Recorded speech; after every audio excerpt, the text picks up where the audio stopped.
Alright, I think we're live. Hello, YouTube. Nothing to see here. Oh, shoot, my controller. No, no, no, no, no, no, no. I'm just gonna close this real quick. Okay, so I did it again. Controller's on this time.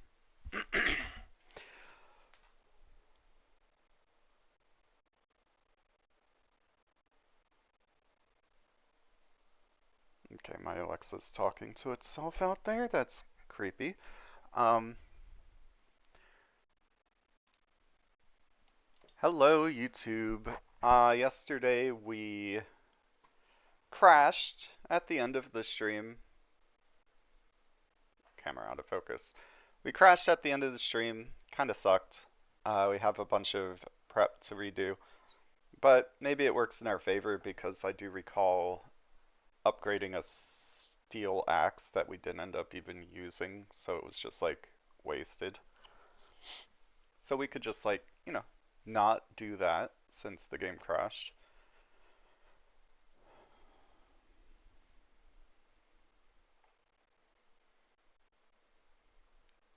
I As a strategy gamer, I was looking at Civ 7 to kill the time between now and Monster Hunter Wilds coming out, but Fire Emblem, engage! shoot, I have the wrong sound coming through. Hopefully that doesn't mess with anything.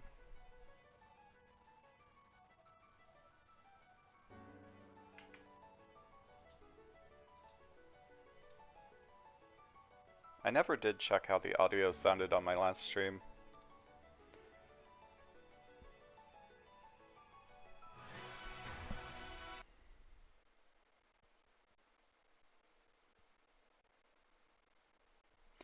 Yeah, it does that. If I let it go to that video, for some reason it crashes.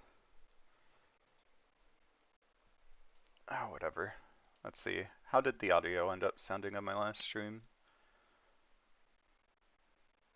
Kind of pointless to do this on stream. I should probably kill it, but whatever.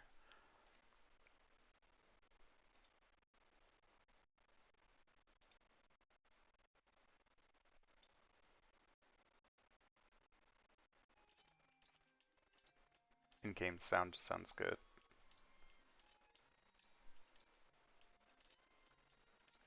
Wow.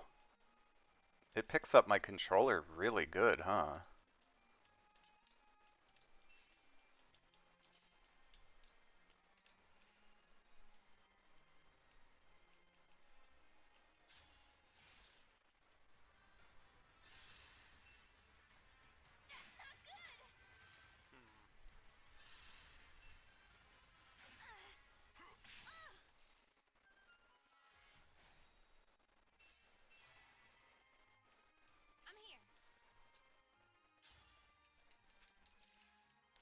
Bro, I'm not talking at all. I don't know why that's bold.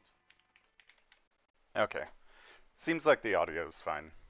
Now let's try this again. Hopefully without crashing. I don't know what's up with that. I wish I could make it.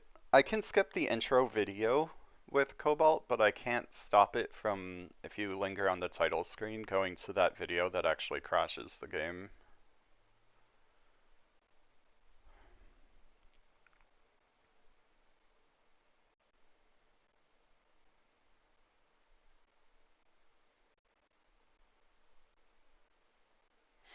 But yeah, like I was saying, I was looking at Civ 7 as a strategy streamer, strategy gamer, just in general.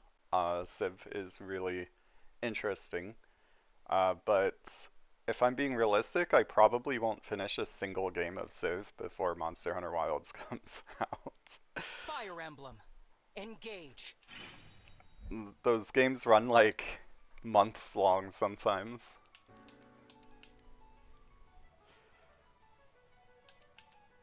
At least for me. I know that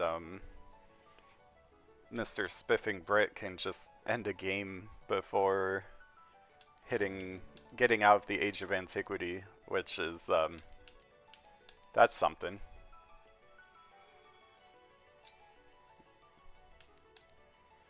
Okay, so our autosave was at the same point as slot 1, so let's just go ahead and hit that. I will be right back. I don't know where my jacket is.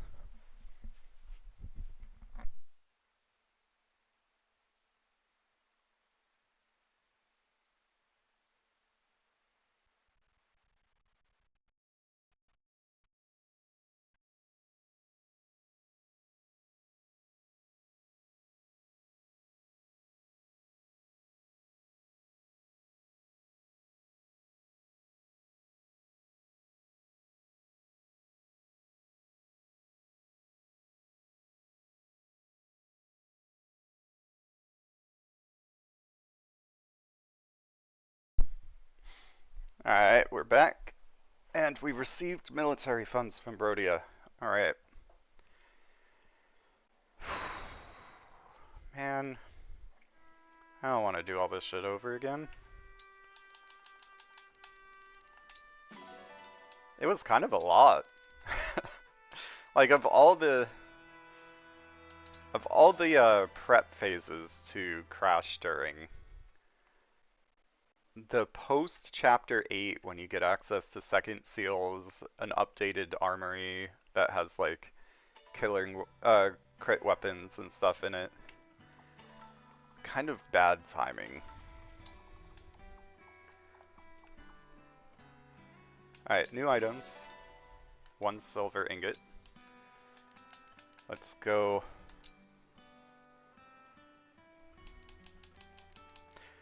Are we resetting inventories? No. Let's just go character by character, make sure that their inventories are straightened out. Well, no.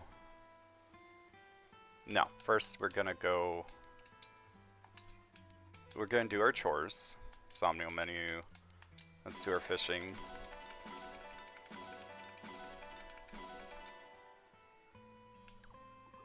Let's do our poolside stuff. I wish it would automatically cycle through them. Or like complete all button would be cool.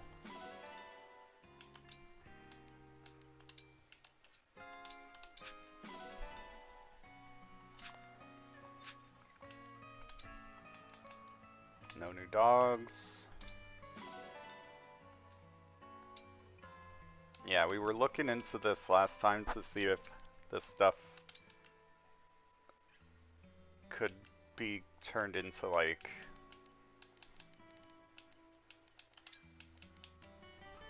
a 4-star, but unfortunately not.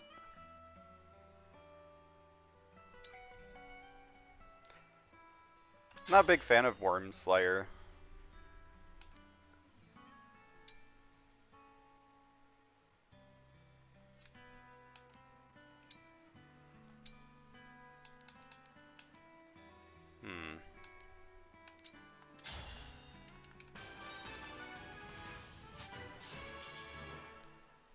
Nice.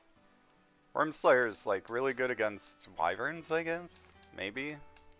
Except they have a high defense generally, so they're not gonna get hit very hard by it. But also bows are good against wyverns, so why would you use Worm Slayer? You know? I forgot where we dumped these other... Let's just put them into Tamara.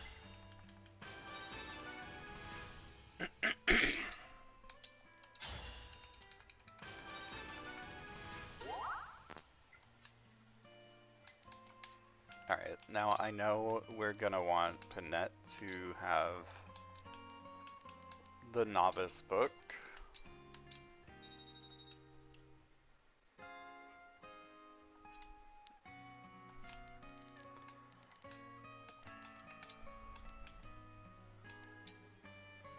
Did we buy anything from the armory?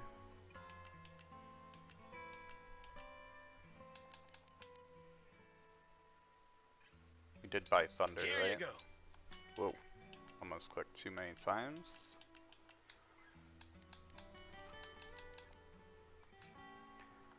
Take care. And then for the item shop, I think we did I thank you. I thank you. I thank you. 3 heals, I thank you. mend, I thank rewarp, you. and I thank you. restore. Then we did a I thank master you. seal and 2 I second thank you. seals. I thank you. Do come again.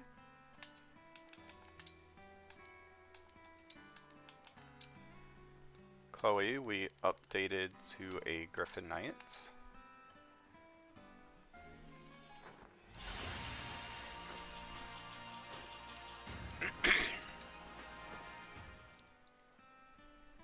And then we changed her over to a Sword Griffin.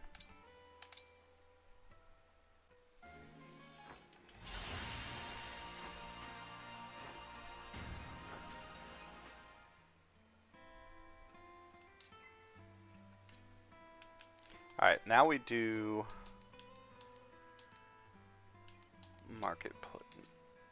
Marketplace, Smithy, Refine.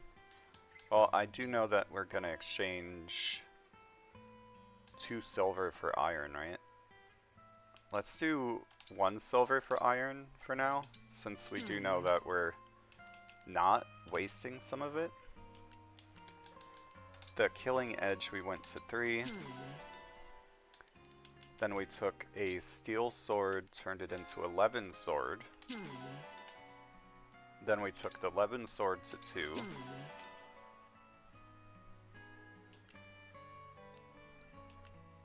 We took Folkvanger to 1.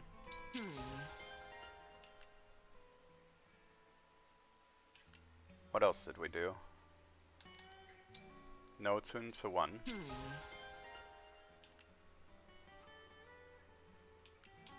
we do Longbow to 1? How much does that cost? 10 and 1? Sure, let's do Longbow to 1. We didn't do that last time, but who cares? Thunder is pretty cheap. I know we want to turn it into an L Thunder, and honestly we should probably just do that, but let's do Steel for Iron. Refine our Thunder into an L Thunder. Oh, we did Steel Dagger! Oh no! Poor Yunaka. Bummer. We could trade a silver to get it to at least +2. But also we could wait. Oh. I'll be here. You know what I didn't do? I always do this, and I didn't do it this time. That's why we're running out of materials. I usually spend 5k on Brodia when we get to the bridge. But now we've done some extra we know we're getting the Lucina Paralogs, so in theory we have a chapter there we could get.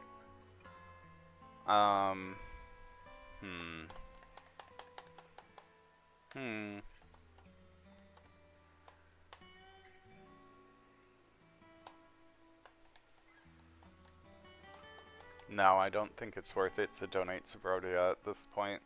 This last chapter, chapter 8, would have been the one where we wanted to double our stuff. We'll just rely on the dogs. The dogs should be fine. Although we only got 3 dogs from, let's save, just in case. I don't want to do all that again. Alright, then we do inventories, and then we do engravings, because we changed around a lot of the engravings, right? So we don't want that anymore, we want Fencelir.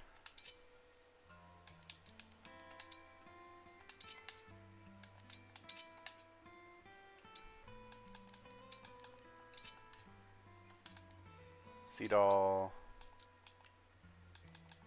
Want the shielding art.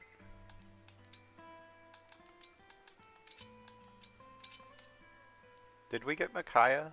No, right? No. I like putting Micaiah's engraving on the shielding art, on Seedall if I'm not using it for anything else. Just gives him 40 more evade on top of the 5 defense. It's very nice. Miss Chloe is getting this killing edge and the Levin sword. Then she's also gonna get a heal staff and a rewarp. Yunaka is gonna put away the secret book and call it a day. Here we can probably drop the mini bow. I don't really see needing to do one range again anytime soon.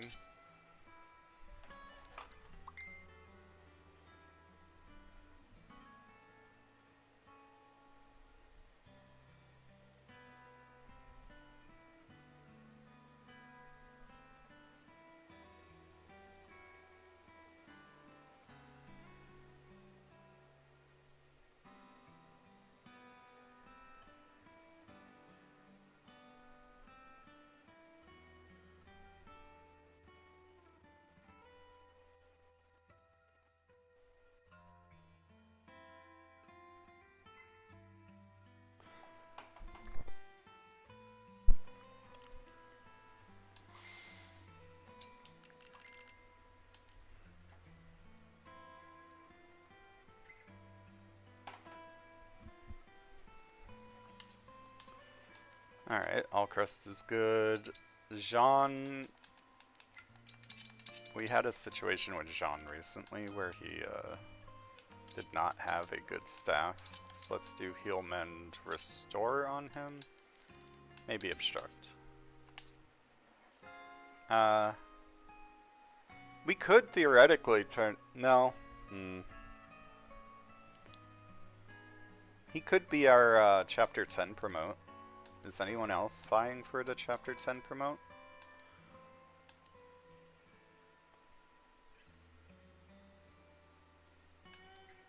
Gregory probably being replaced. Panette probably wants the chapter 10 promote, if I'm being honest.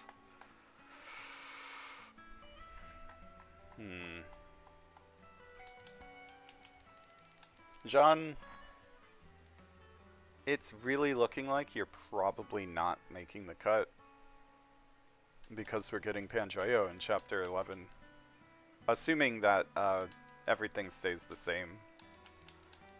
Like, we saw that Ivy's replacement was Pangeo. And theoretically we're getting a Lear with Kagetsu's bases pretty soon. Fitting her in is gonna be hard, but she's gonna have incredible stats.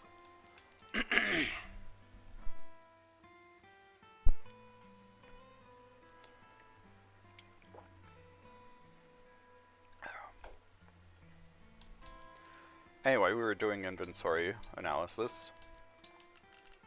We'll put that L Thunder on him for now.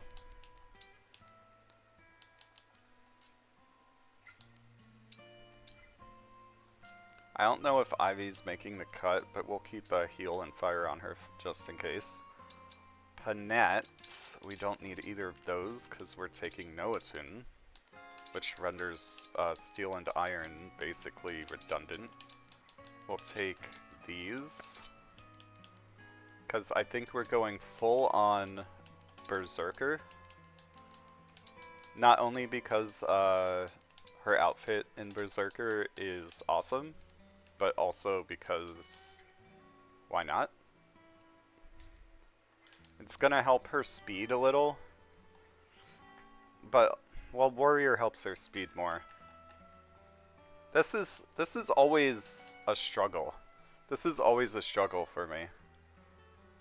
Because what am I doing? That's not my spreadsheet. Where's my spreadsheet? Did I close it?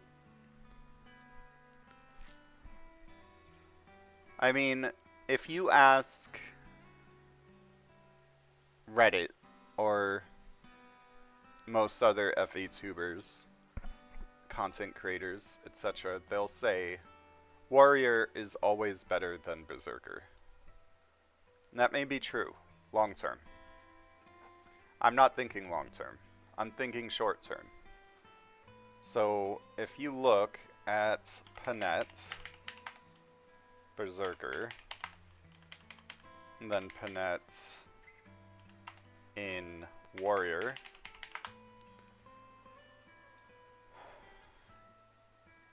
you get a 75% strength growth in Berserker and 25 build. You're sacrificing a slight amount of dex, speed, defense, res for that. So, like, it could very well be that taking the hit on strength just to have a little more dex and speed is good. But if your goal is to just crank up that strength value as much as possible so that you could hit really, really, really hard with a tomahawk, then Berserker's the play. Because that dex can be made up for with a secret book and with a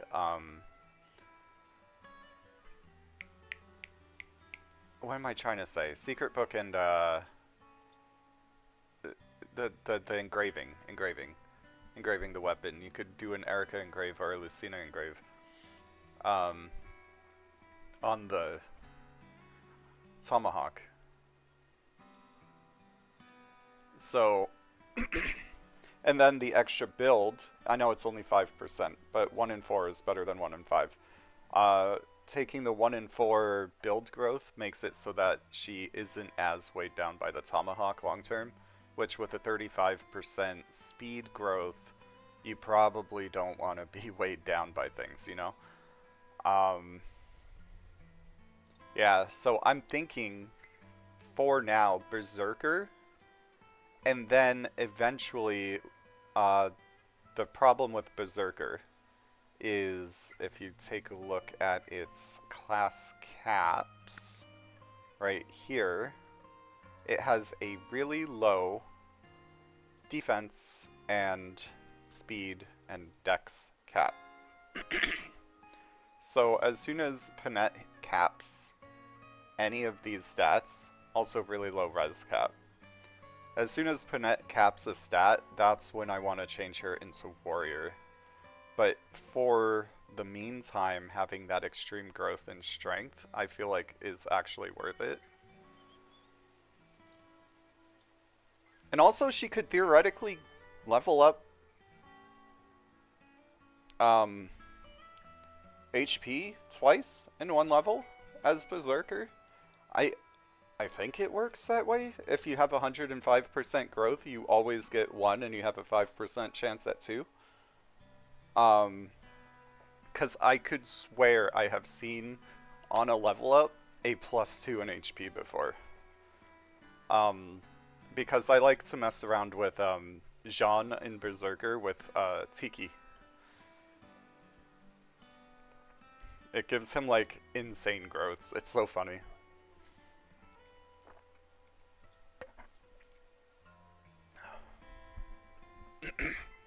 So I think we're gonna go Berserker on Panette. Also, she just looks better in Berserker, come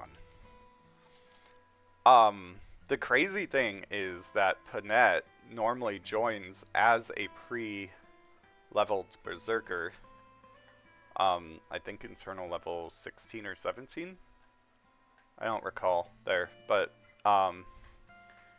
so she's gonna spend more time in Berserker, meaning her strength, by the time she reaches that point, on average, should be better than it is when she joins. Anyway, Panette. We got her some stuff. Diamond. We're gonna put away this nonsense and just give him Folkvanger and an Armor Slayer. Hortensia. When do we ever use Fracture? Come on. Come on. She could be our Elf Thunder girl person thing. But meh. Can't talk sometimes. Maybe we want Restore on her. with that extra range. She's also a primary healer. Yeah, let's take that restore staff. And might as well take fracture since we've got nothing else to do here. Okay. Emblem rings, we're gonna take Diamant and give him that one. Right? We could give him Shiva? Wait, I don't remember what we did here. I know we wanted Panette to actually have Lyn. Lynn, let's go. And then we wanted... I think we gave Diamond Lucina temporarily.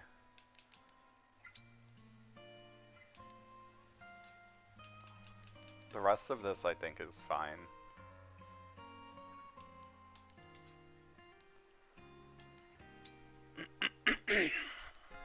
Okay.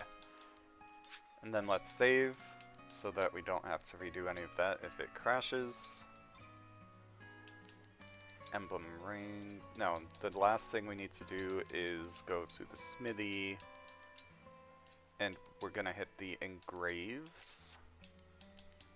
Now, I believe what we did was we did fates here and we did bonds here. Reason being, long-term, Chloe's gonna use the Levin sword probably more than the Killing Edge. We could probably even donate this Killing Edge to Alir if we use her. But in the meantime, I'll be here. in the meantime, Chloe's stats, she's got a higher strength than magic currently, but that magic is going to catch up to strength by mid-game.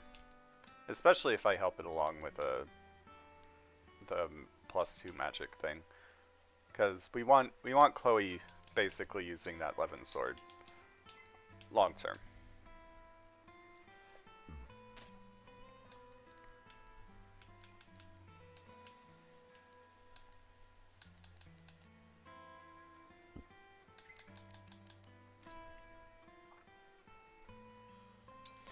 Am I missing something?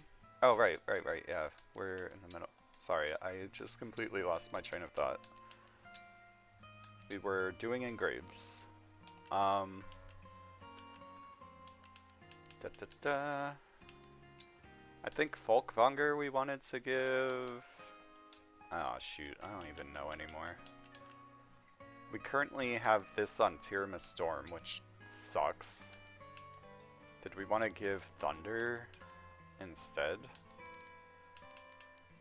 Oh, Awakening we wanted to put on... Oh, I remember. We put Genealogy on the Longbow, right? Yeah, I think we did that. And then we put Awakening on the Noatun to lower its weight and give it more hit. We would have preferred to do that on a Tomahawk, but we're getting a Tomahawk in like 2-3 chapters anyway. So we'll see. We'll see.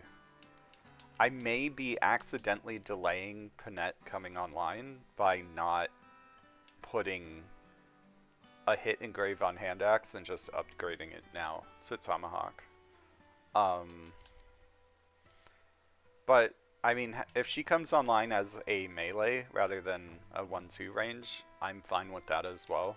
At least temporarily, you know? Okay, so now we're not using... Let's see, we've got 1, 2, 3, 4, 5, 6. We're using 6 of our engravings. And we have 1, 2, 3, 4, 5, 6, 7. We're not using Lyn's. What can we put Lyn's engraving on? I think this was the problem last time, right? Like, what do we even? We could put it on Folkvanger, but no one who would use Folkvanger needs help hitting. We could put it on Fenceler, but we're basically just cutting its power by 4 for some extra hit and crit. Don't really see that being better than Beginnings. We could always put it on something ridiculous like a poleaxe. uh, I mean, realistically, right? We could put Blazing on Thunder and upgrade it to Thoron early.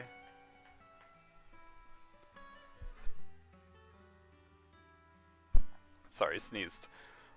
We could put Blazing on Thunder, upgrade it to Thoron early, and then just hit really hard with it more often.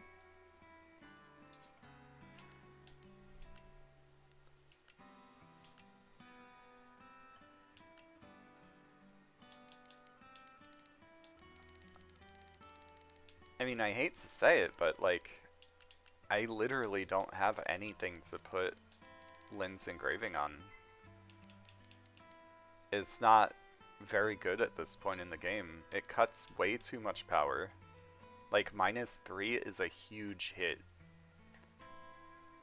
Like, the most you could put that on is like a freaking Steel Axe +5 or Silver +3. I just don't think Lynn's engraving is very good generally. What you could do with it is put it on a Great Lance. Give the Great, or like a Great Axe, if you have a General or a Great Knight. And we are wanting to do a General or Great Knight. Maybe if we get ourselves a Steel Great anything before chapter, before we have one chapter left. If we get any sort of Steel Great anything, Great Sword, Great Axe, Great Lance, we'll just go ahead and put it on that, I think. And then one day we could give it to a Great Knight. That said, the last thing we need to do is we had a little bit of arena time. Because we need to figure out what we want to inherit. What do we have that's worth inheriting? Somnial menu, arena, inherit skills. Okay, so we've got, I'm just going to use Tamara as an example. We've got Marth. We could get Avoid. We could get, can you actually inherit break defenses? Maybe I should do it this way. Yeah, it shows everything. From Marth, we could get break defenses if we wanted to spend a lot of books. I don't think we even have enough books to get that right now. We could get some Avoid if we wanted to turn one of our characters into an Avoid tank. Unyielding is pretty interesting.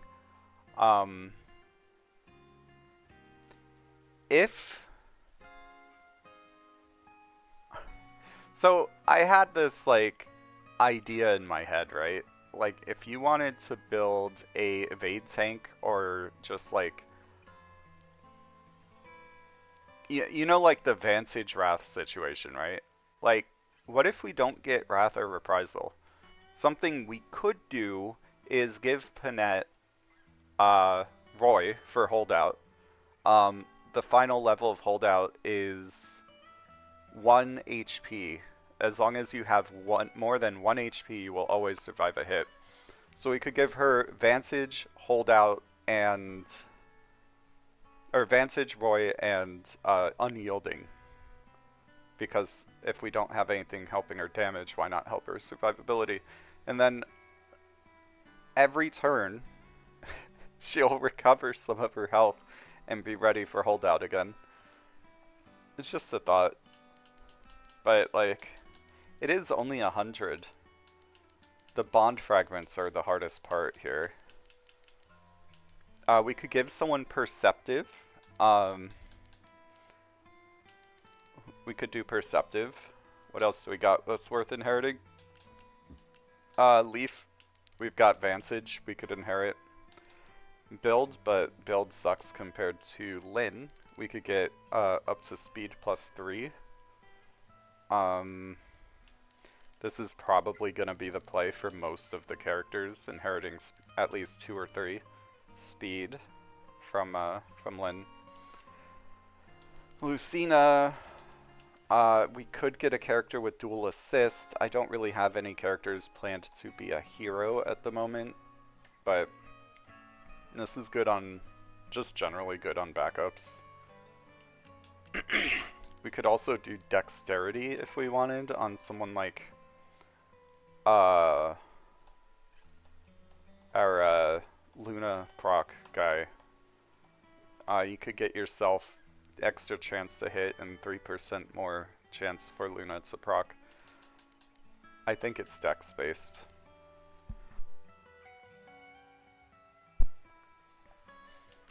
Corrin does give us HP we could inherit.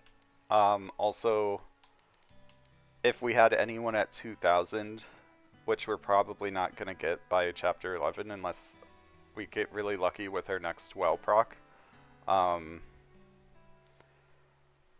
Draconic Hex would be really good if we could get that on someone though. But HP plus 7 is only 500, so if we had a tank that had not very much HP, we could give them that pretty cheaply. From Crom, DLC emblems tend to just be really freaking expensive with a majority of their things. Brute Force is 1500, we're probably not going to think of that. Rally Spectrum, 1500. Charm increases chain attack procs when someone joins in. That is okay for very specific setups, but I don't really see doing that here. And then Speed Dex is just, despite being an awesome skill, it's just so freaking expensive. You're looking at 1200 for just plus 3 speed and dex. Which, if you look at dex, right, 500 and then 500 for speed, you're only paying a premium of 200 here and you get an extra slot. So it is technically worth it, but I just don't see, in general gameplay, grabbing a hybrid like this. Maybe I'm mistaken. 4 is ridiculous, but with SP books it's not completely unrealistic to get 1200.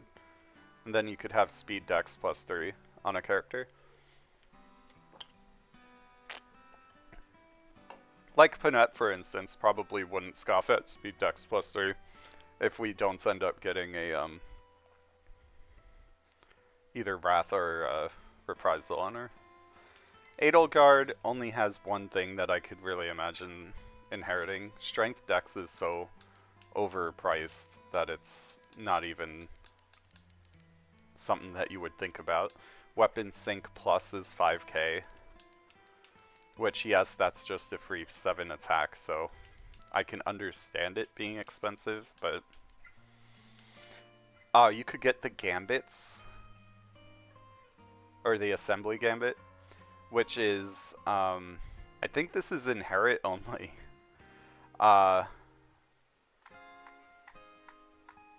never really used it. It's the Gambit from Three Houses that kind of pulls an enemy back a space. So if you only have like the one unit that's in the front of your team and you got some people in the back that can't really reach them, you could like pull them.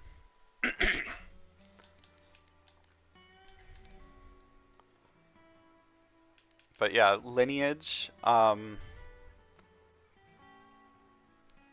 don't really see why not. If we have a tool, we might as well use it. For some of our already promoted units, we could give them Lineage. For unpromoted units, I don't know if we want to really have them gain too many levels without promoting. But who knows, maybe putting Lineage on all the characters we plan on using is something that we would want to consider. Other than that, Perceptive, Speed, and Vantage are really the only other things. lineage, perception, speed, and advantage. Okay, that said, do we want any of these on Samara?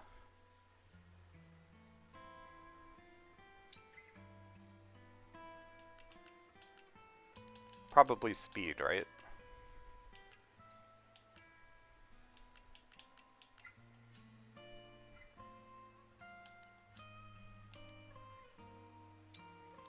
So let's get Samara.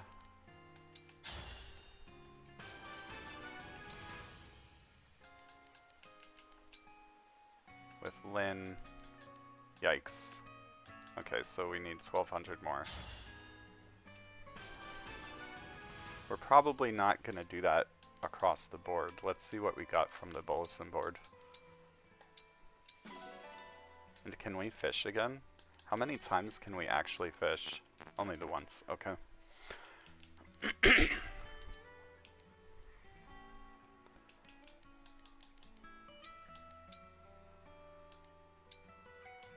Okay, so Seedall we have 700.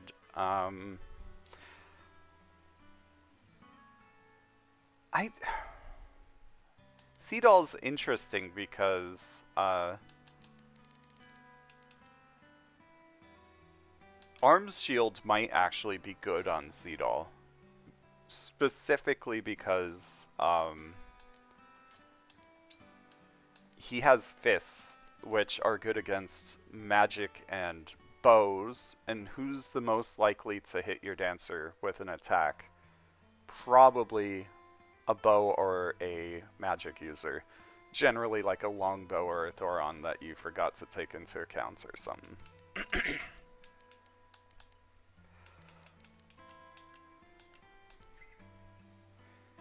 Only costs 400 SP to get Arms Shield Plus, so like, you know what, why not? It's not very often that you have a Seedall in Chapter 9 and Leaf.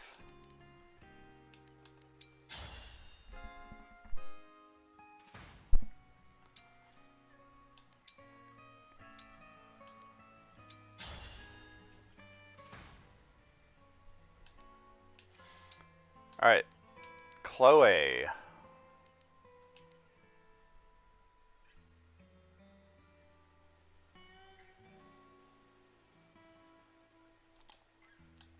And Junaka. Do we just go for speed? Make sure that they outspeed things? I mean, they already have good speed, but like, is that really the best thing we could do here?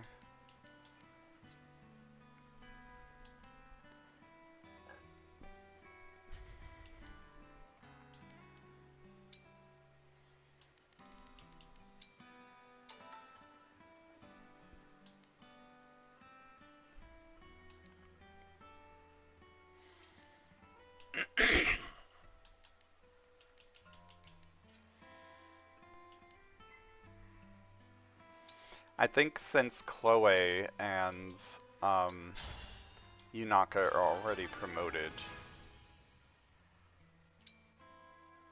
and also since Tamara's already promoted, we'll just go ahead and spend the 500 each on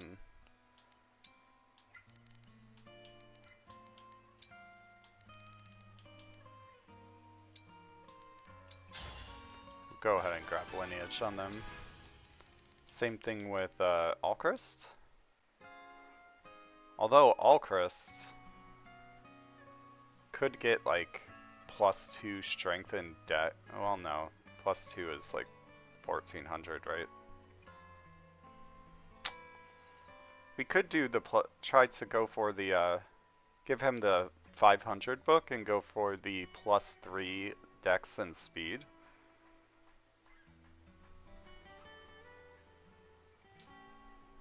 It was 1200, right?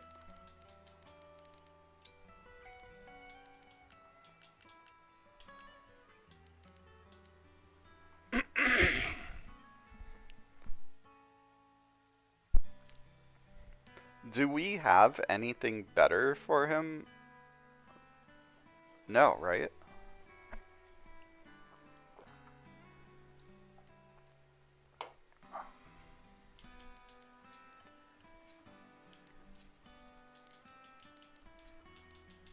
I think we have a 500 book.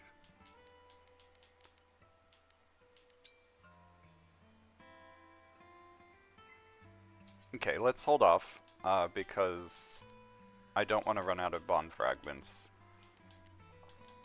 So let's take care of the bond fragments we've already spent and make sure that Panette is getting her skills. Because we wanted to inherit Leaf, Vantage, and then we also want to inherit on Panette Speed? Was it Speed that we wanted to inherit?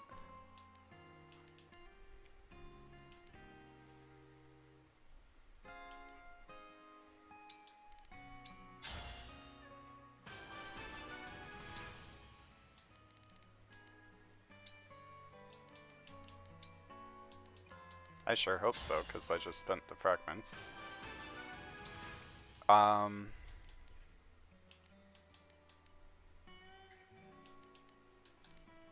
We could get Diamond Speed, but I'm not entirely sure that we're using him, and I don't want to spend fragments on training someone who we're not using.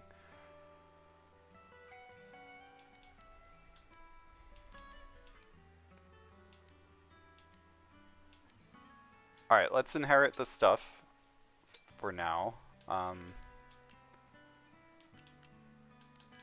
We want speed +3,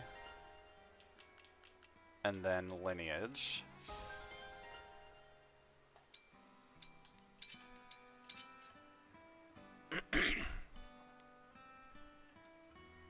Seed all, we wanted arms shield plus.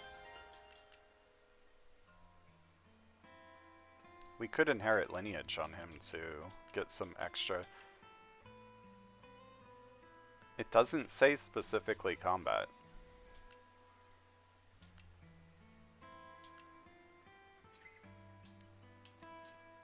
What else are we gonna give him, right?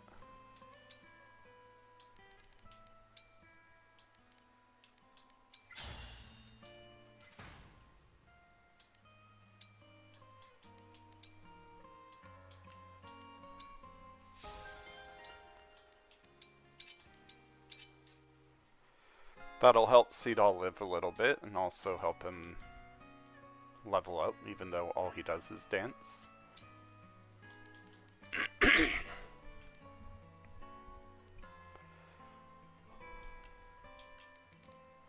Something I'd consider for Chloe is inheriting Perceptive instead of Lineage, actually. It'll ensure that she, even after we lose Marth for... Marth just was replacing Marth, right? Like, Marth is still not coming back for a majority of the game.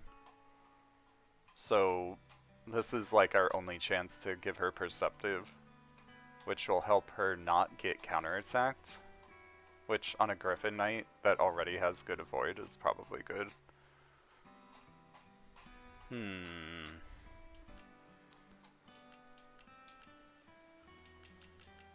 We could also just do Perceptive Lineage for now. Like, does she really need speed?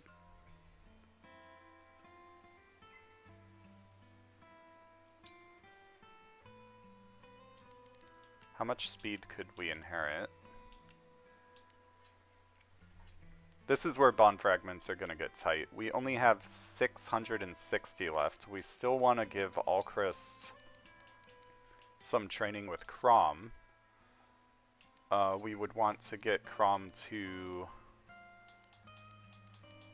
level 12, which is not... Well, we have Crom all game, right? So there's literally zero rush for Crom inheriting something from Crom. So we'll put Alchrist on the back burner for now and say we want to get Chloe with Lyn. And we're gonna have to do the rest of the Lyn later because we don't have 1200. Hopefully we pick that up from fishing in our next run. So for Chloe, I think I want Perceptive on her. We don't have to do it now, but then we'll take Speed +2.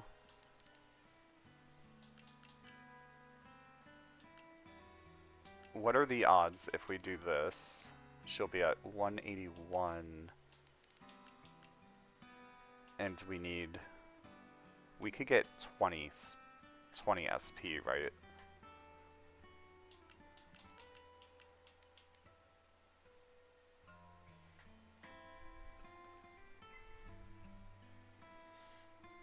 Do we bother with lineage on Chloe? Probably not. Well,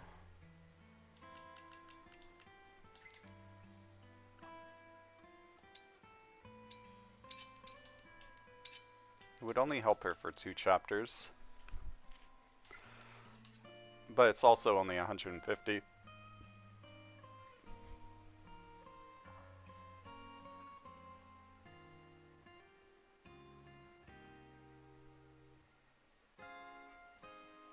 It's only 150.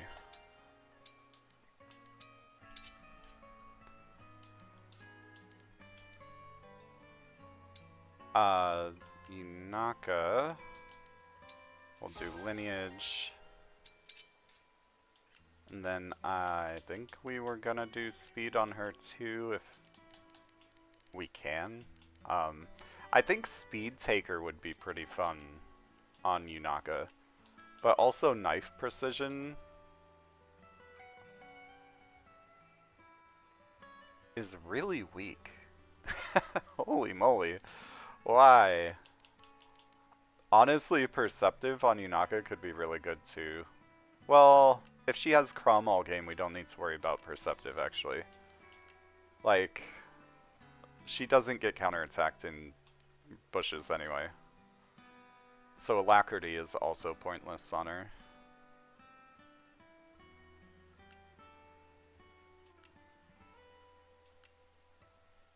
I don't know what else we would give Yunaka.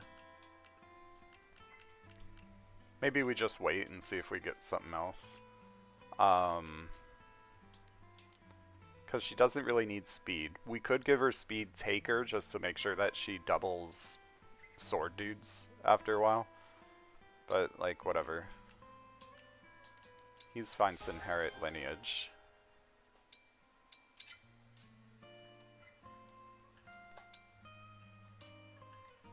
It's overlap for now, but Edelgard's...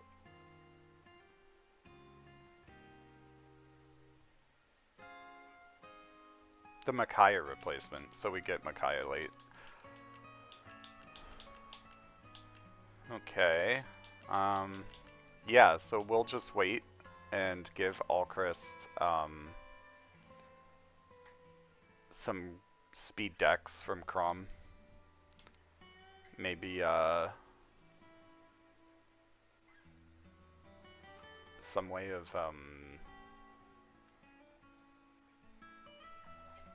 improving his damage? I don't know. Lunar Brace would be kind of hilarious. Get extra damage because of defense and then potentially ignore it. Jean doesn't really have stats with anyone, so whatever. Gregory has been with Corrin for a while. We could basically inherit HP for free here. Make him kind of a tankier mage, potentially. We don't really plan on using him, but might as well grab some HP. Why not? Ivy doesn't have any bonds. Panette we want to inherit Vantage and Speed. We gotta make sure to get 40 SP in the next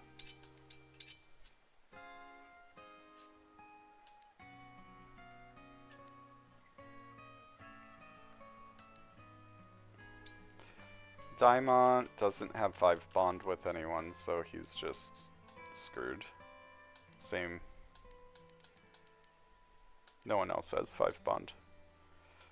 Alright, this is what we're doing for skills for now.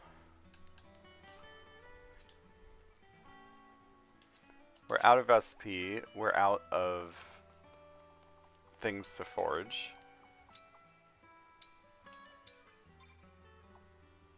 So finally, the last thing to look at is just the armory. Make sure there's nothing cool that we could buy. We could get an armor slayer. We can give a javelin, a rider's bane, hammer, poleaxe, hand axe, longbow. Alright, so effective weapons. Does anyone want effective weapons? Already got it. Nah.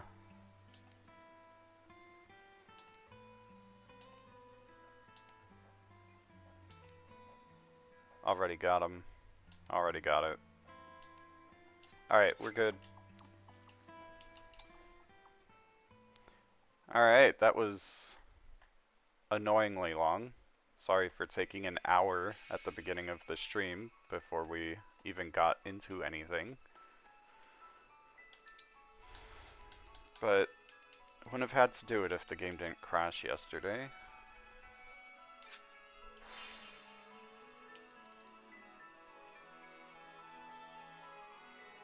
We have a gold corrupted. And that's a chance at a dog.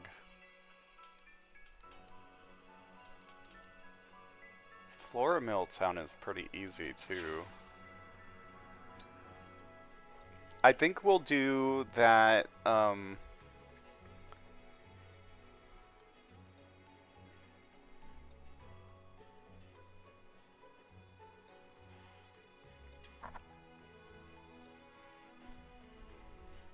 don't know. Maybe we'll do it after chapter 11. I kind of just don't want to... The extra time with the dog is good though.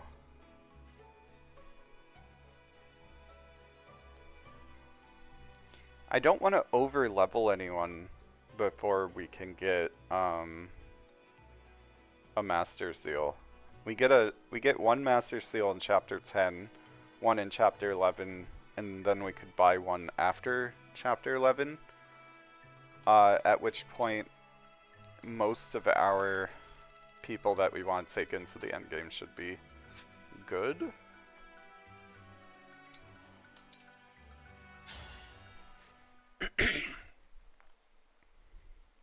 We probably want the money from that gold corrupted though, so we'll have to make sure to do that at some point.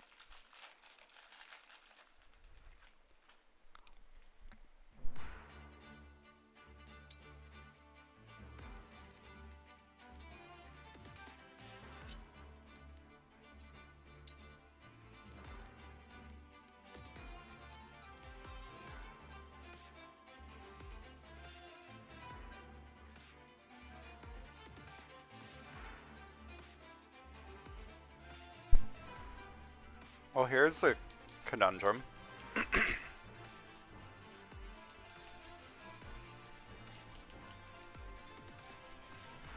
Who's more useful, Ivy or Jean?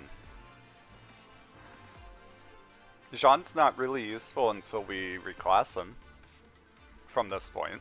We don't want him to gain any more levels than Martial Monk. So maybe using our Jagan is just better here.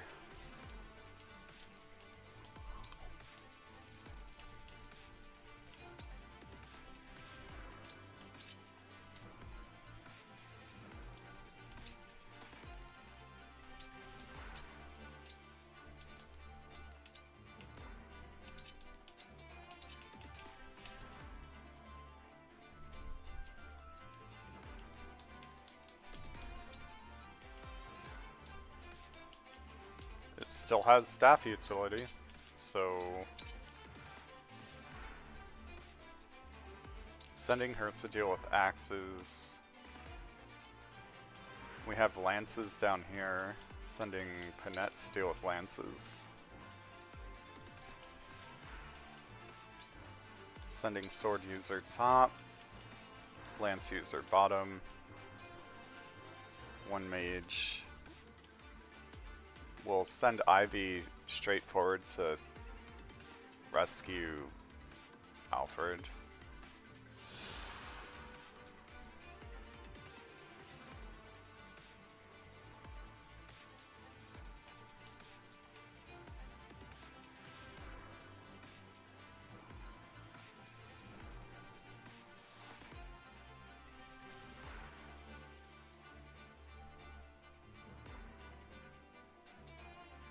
At least it unlocks push-ups. We'll rescue Alfred.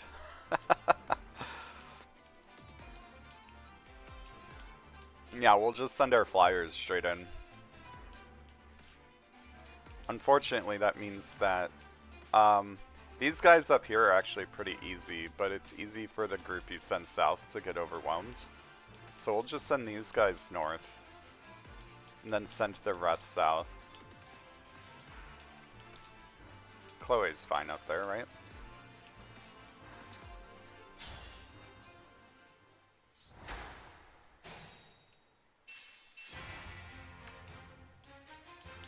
Say the word. Okay, so if all of them hit Chloe, which I doubt, because she has good avoid.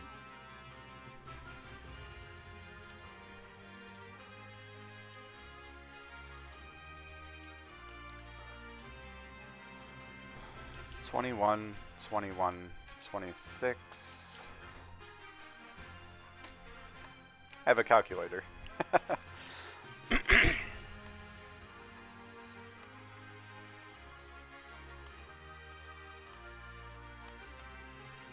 She'd take 32 damage from all of them, assuming they all hit.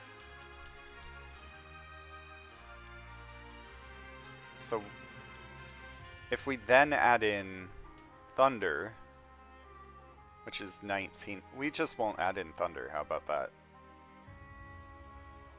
So we stand here.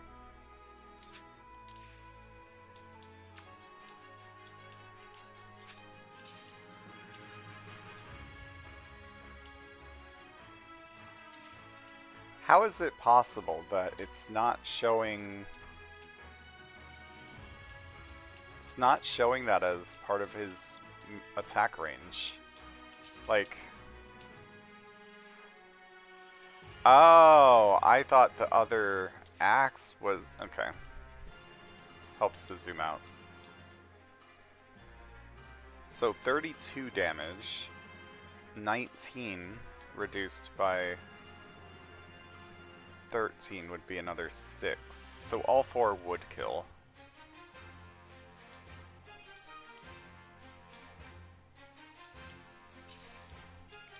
So we just don't take all 4.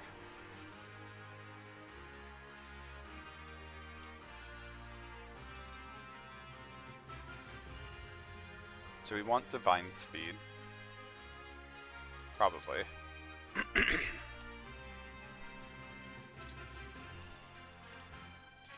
Then down here... Verily. Verily.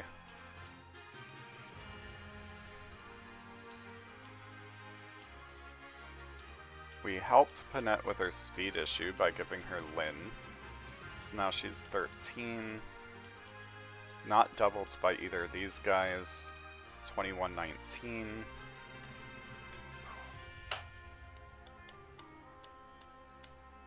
Minus 8 times 2. Yeah, she's fine. She's fine to take these hits. Yes.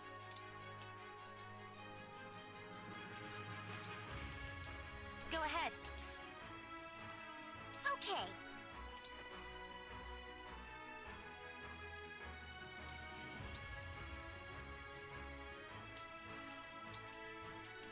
No mistakes.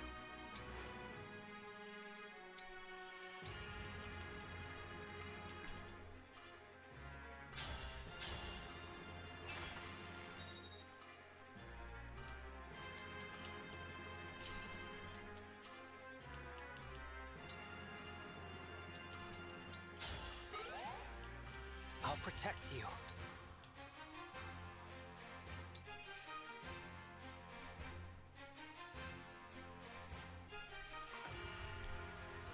Let's do this.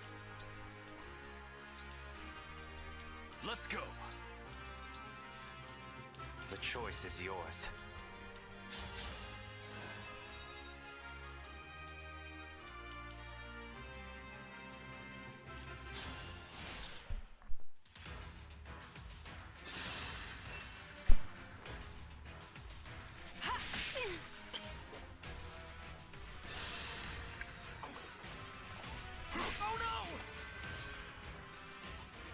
Yikes. I've had my eye on you. I'm sorry.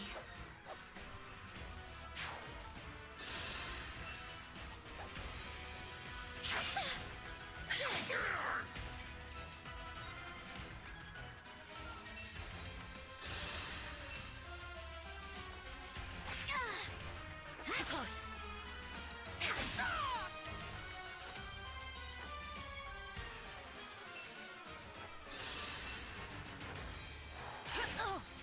It's tea time. Simple enough.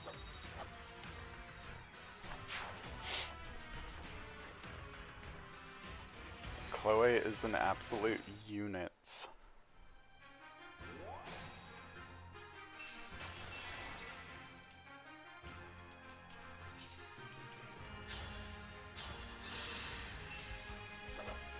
Now I'm angry. That crit animation is so good. The way he like cuts through the ground and like you could see the earth come up behind the enemy. I'm It's getting kind of hungry. sick.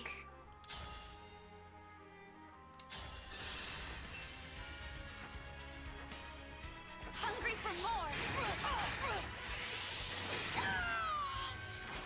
I'm sorry.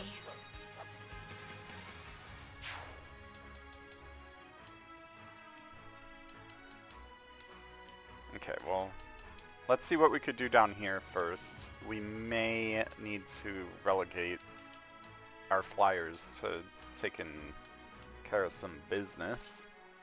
We can get an extra move on him. Allow me. I'll apologize later.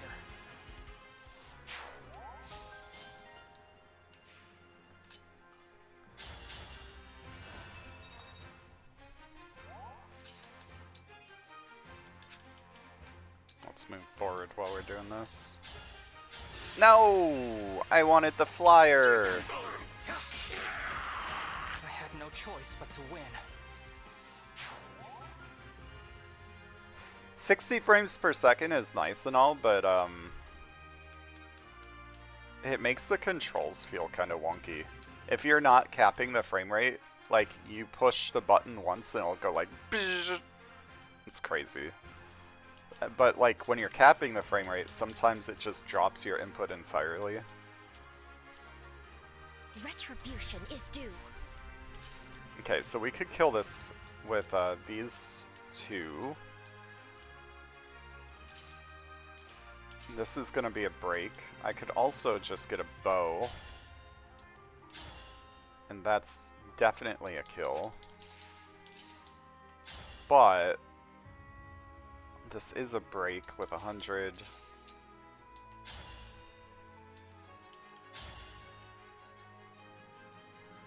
Let's see if this hits.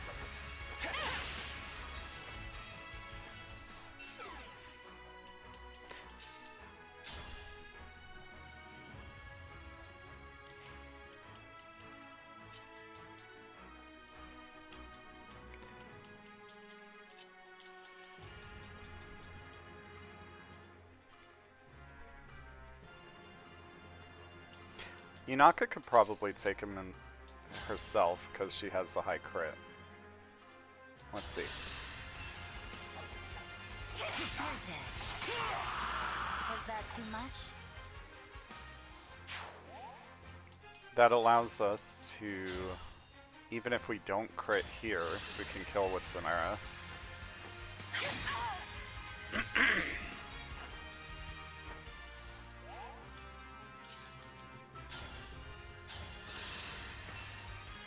Allow me.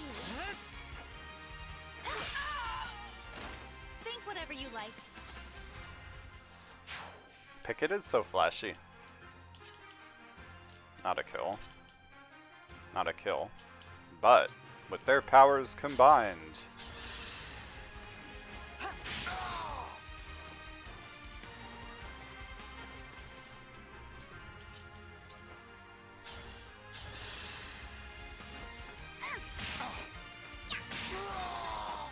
Or Illusia.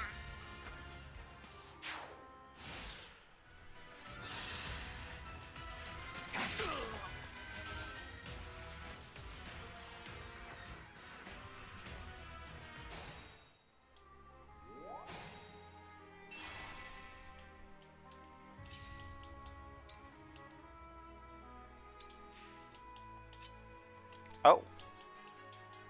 Oh! Hmm.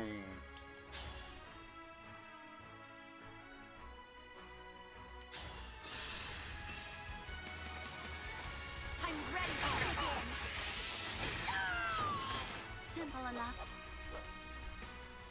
Chloe's just turning into a delete button at this point.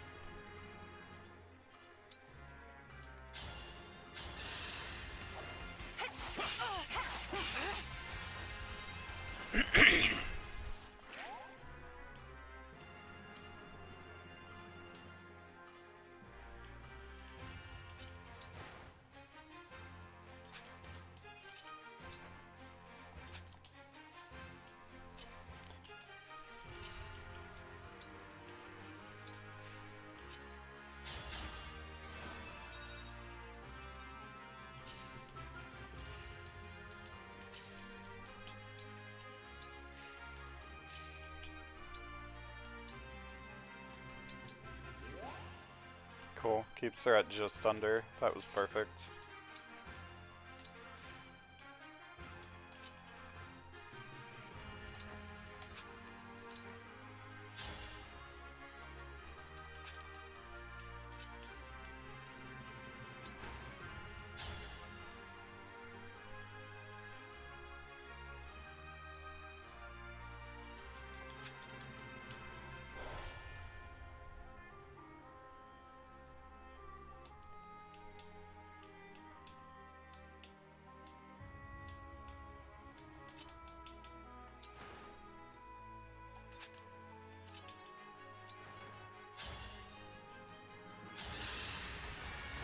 Unforgivable.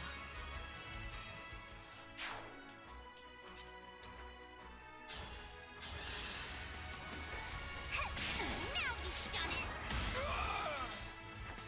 No apologies. Okay. Was not expecting that, but sure. Please don't run off on your own, Alfred. Please. Okay.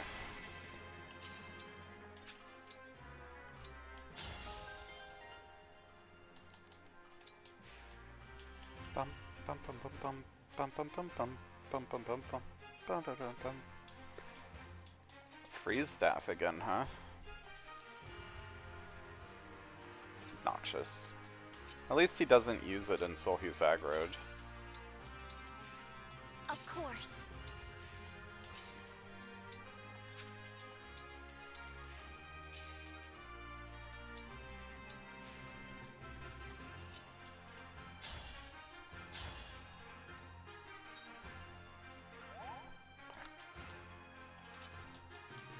Did they literally just give Alir a Wodao anyway? I wonder if the mod tries to give the original inventory of the replacement, like the replaced unit, to the new unit, if it's viable. Like Alir still has Kagetsu's Wodao.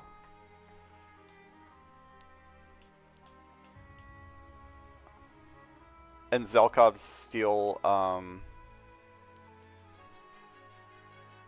Does he have a steel dagger here, or does he have a Peshkats? I think it's the steel dagger.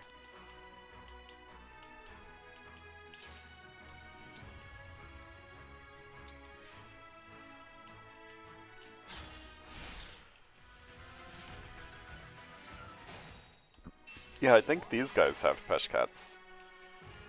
Oh, card. That's what I meant. Card and stiletto. The Peshkats is like the unique one, or the highest one. I'm listening. Oh, she could hang out here. She's the only one who could hang out there.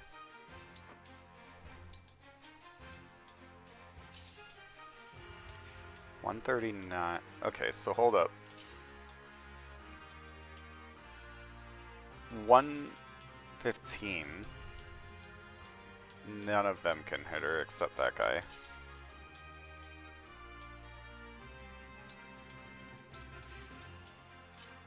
You can just hang out.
Ooh, are they all gonna try to attack Yunaka now because of the chain attack?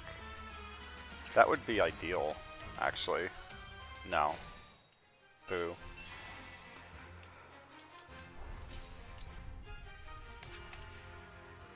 Do I cheese it? This Alir is dangerous. Look at this Alir.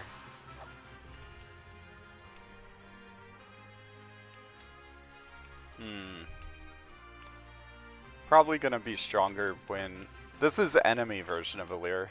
When she joins next chapter, I'm pretty sure she'll be much stronger than this. Also, what the heck? Internal level 22 right now, supposedly? With those stats? But then she joins at internal level 15. That's silly.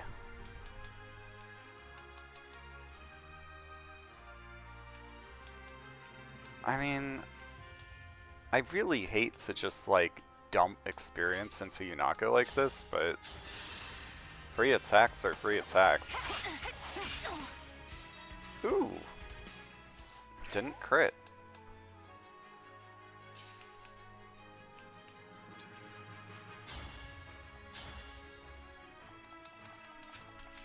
I wonder... Okay, so let's kill this dude.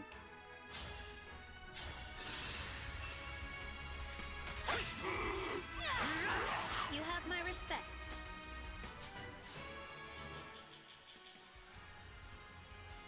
Strength!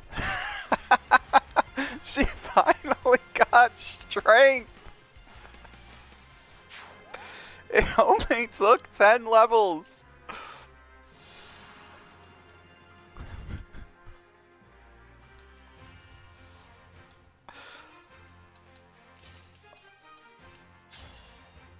Actually 100% chance to hit this Alir.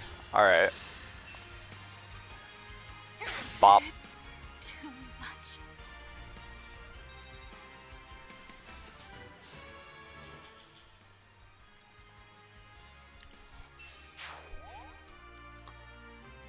Oh, that's a Speed Taker proc. I forgot, since she has Lyn, she has Speed Taker.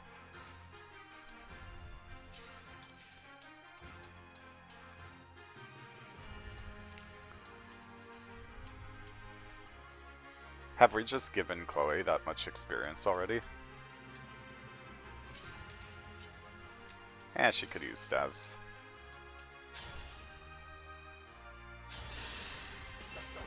I'm sorry. Wait, are these guys not coming forward? These guys are running up. Why aren't the Armor Knights coming forward? I'm confused.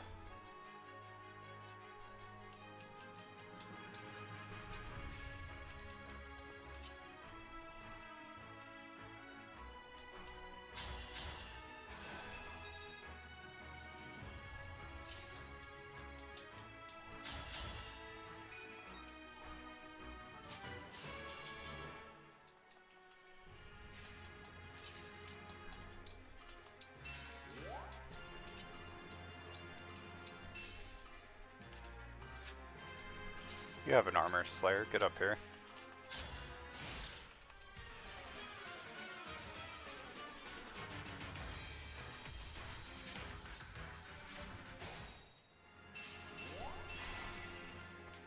Bum, bum, bum, bum, bum. Bum, bum, bum, bum. Bum, bum, bum, bum. Bum, bum, bum, bum. Bum, bum, bum, bum. Bum, bum, bum, bum.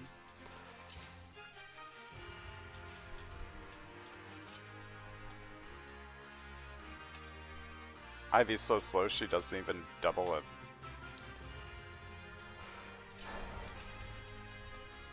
So we could dump EXP into Gregory.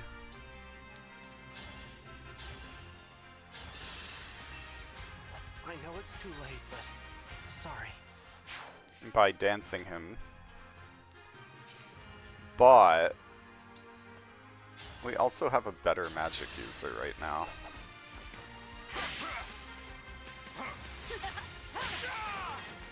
Simple enough.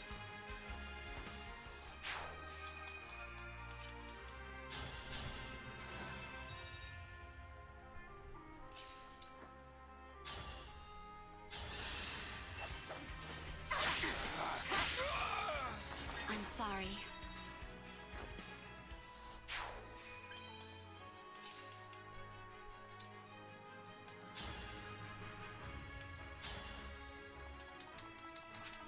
Alright, if that's not going to be a kill, then we'll just do it this way.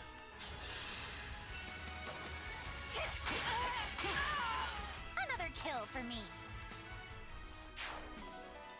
Yunaka Crom is so good. It's just so good. Card, 19 damage. Yeah, go ahead and attack here. Not gonna. You won't do it, sissy.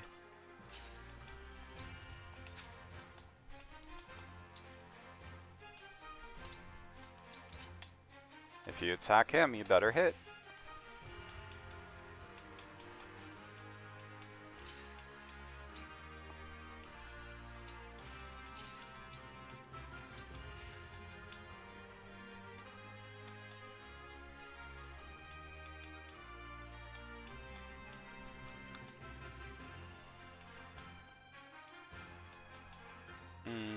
I'm not sure that I want to let this guy stop in the bush.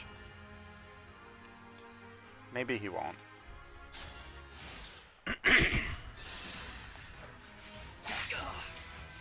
Lucky he hit.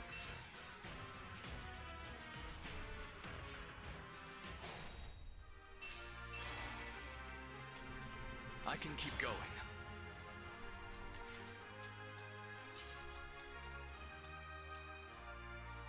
Yeah, we'll use her down there.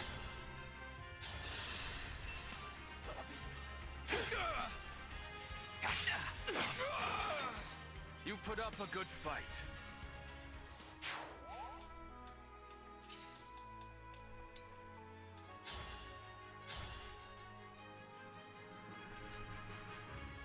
Wait, is it just better to use Thunder here? It probably doesn't hit. It's fine.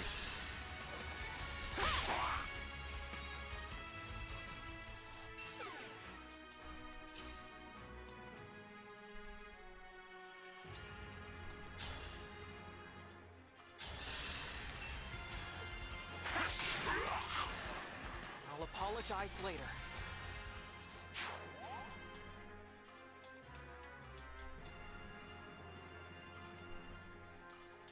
Another one range laser.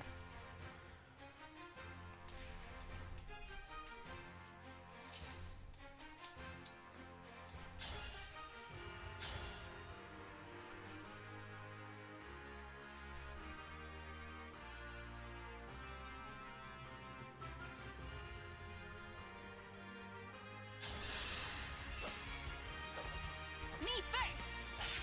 I've had my eye on you. Simple enough. Simple enough.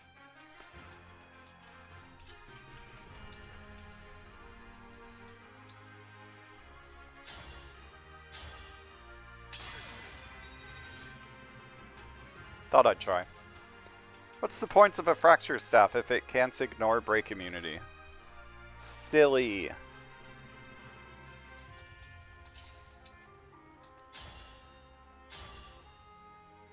Zero. Oh, it's arms shield. Dude, arms shield is actually kind of awesome on a tank. Especially with adaptability, once you have all 3 weapon types, you just always have 5 reduced damage. Or 7. Or whatever it is, once you have high level.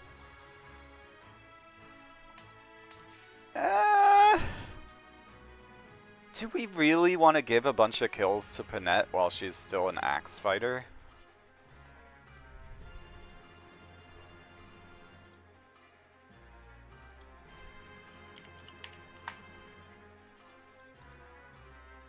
She's missing 10% strength growth. It's fine if she hits strength on every level, but...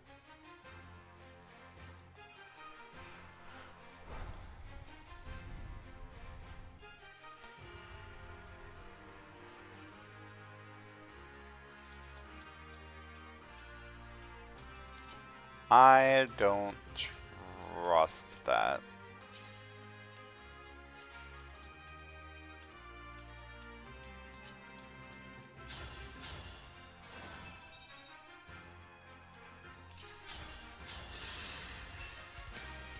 Bye-bye now.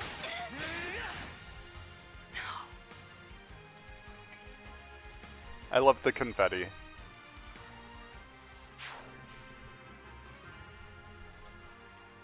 Okay, so we still have some from the bottom.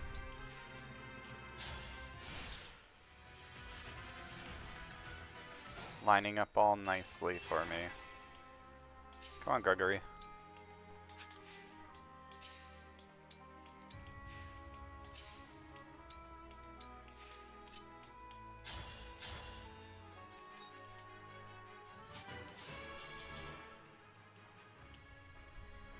Probably don't want to get Hortensia too many levels in her base class either. Not that it really matters, it's just... yeah. Just in general, it's not great to...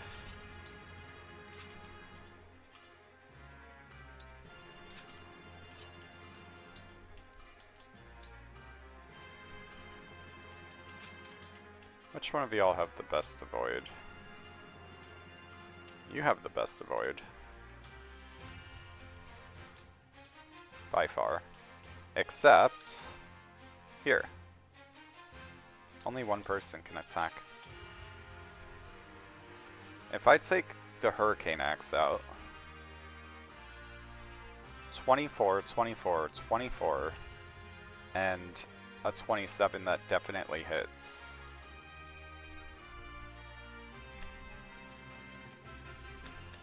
24 times 3 minus 12 times 3 plus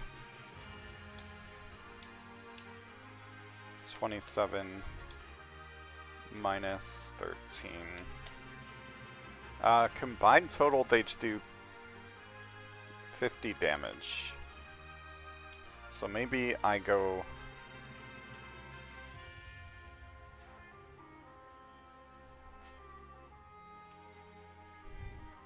Okay.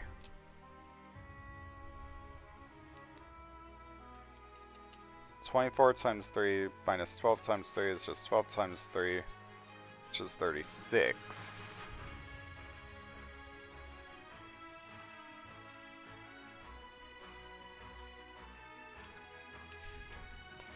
Alright, looks like we can't just throw her in there and have her enemy phase. It's highly likely that she dodges at least 2 of the attacks, considering they have like a 40% chance to hit, but this is an Ironman and I am not taking those chances. So we'll just go ahead and throw Yunaka on this avoid tile. Actually, they can't even hit her there.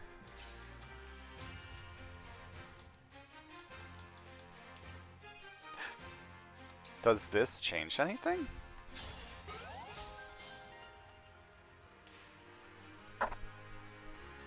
Now she has more defense. Wait. Now it's 24 times 3 minus 15 times 3.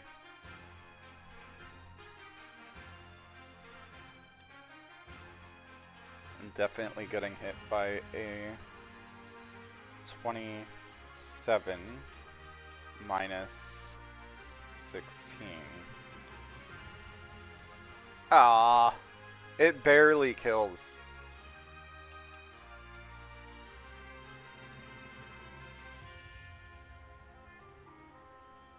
What I'm not factoring though is that I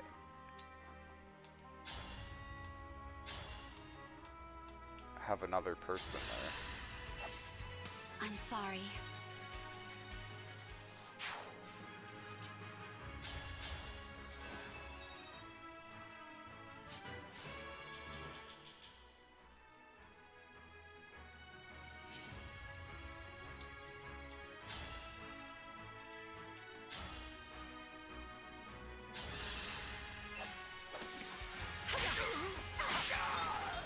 Simple enough.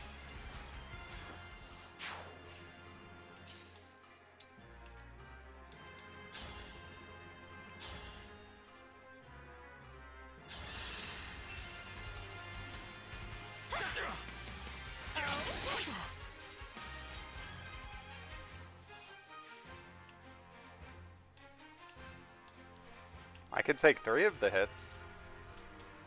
Can't take all 4.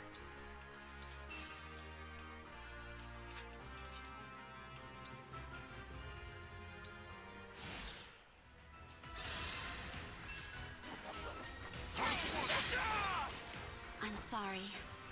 She would have been fine. Just didn't want to take that chance.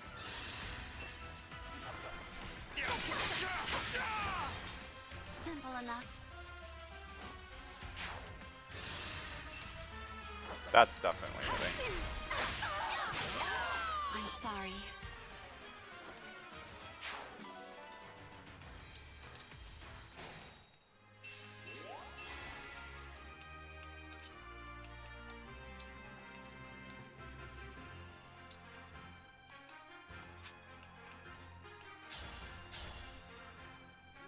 I wonder if I fracture one of these guys, will it pull them? Because that would be optimal. Wow, the attack range on Pandreo is actually so much less than Ivy's that I could just kind of get in here. Wait, why am I bringing you? I'm ready.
Wonder if, it's like if I go...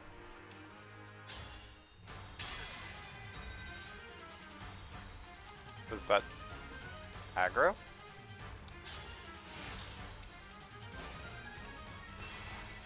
Come on. Boring.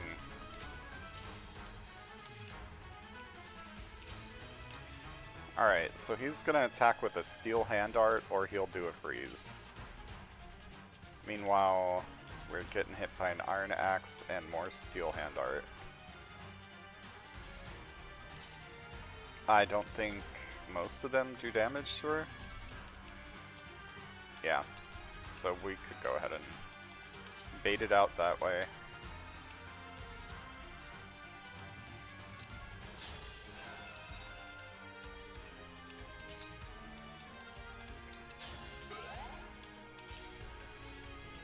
Maybe bait out that axe here too.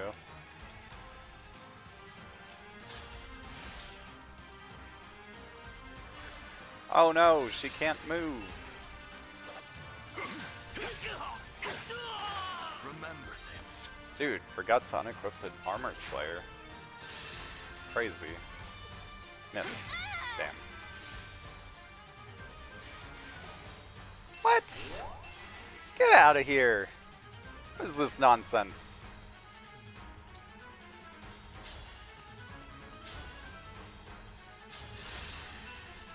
Hungry for more. Simple enough.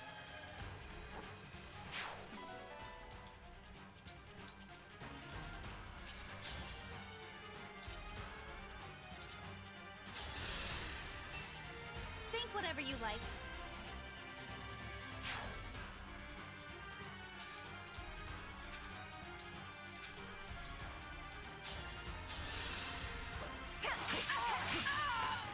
Was that too much?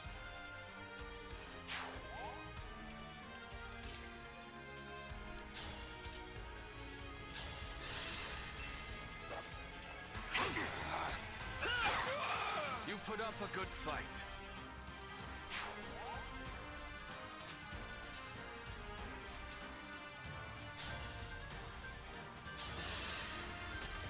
Now I have you.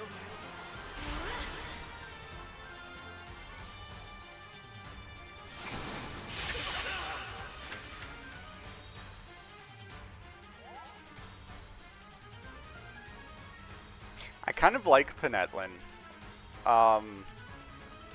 With her insane strength she's gonna have in Berserker, she could do some really crazy Astro Storms.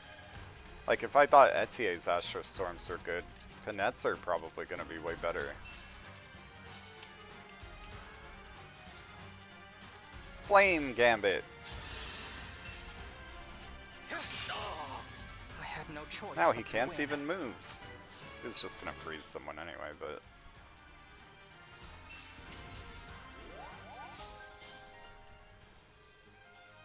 Oh, he can attack him? Does he attack him here? He doesn't attack him here, right? Not that it matters.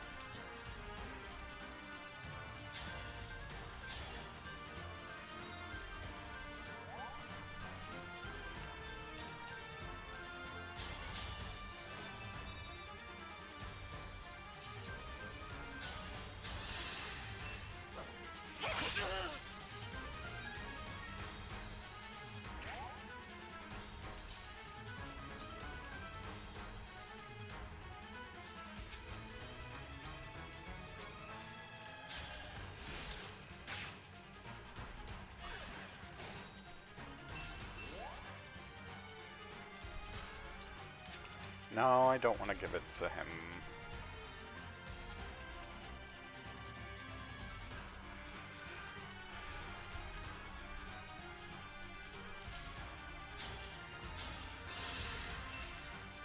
I see a bright light.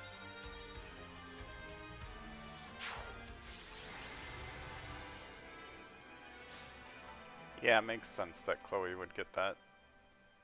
Did we get the 20 SP on Panette that we needed? I think we only used Panette like once, and that was to kill,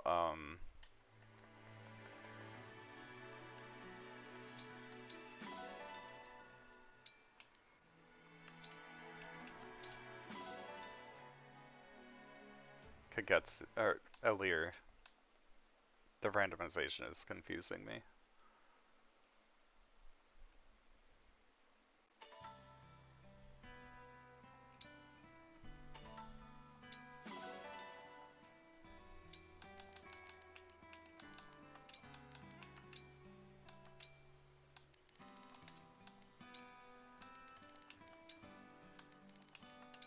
Yeah, we got it. Cool. We had a few people near level. Diamond.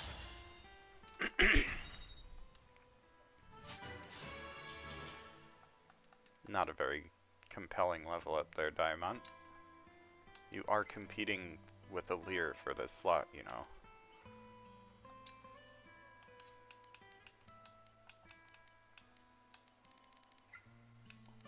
Wasn't Yunaka close? Oh, not really. Let's just dump the rest into Tamara because she's not getting enough EXP.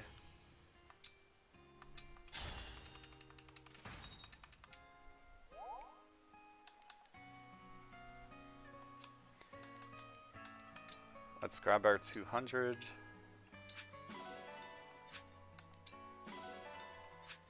Let's see what we get from... No new dogs. We can do push-ups now.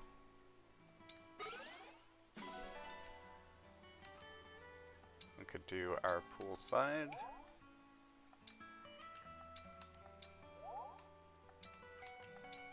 Whoop. That was close.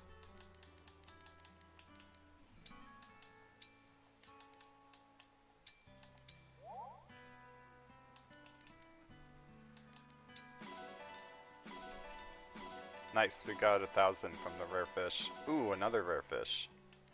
Heck yeah. Boo! Boo, I say!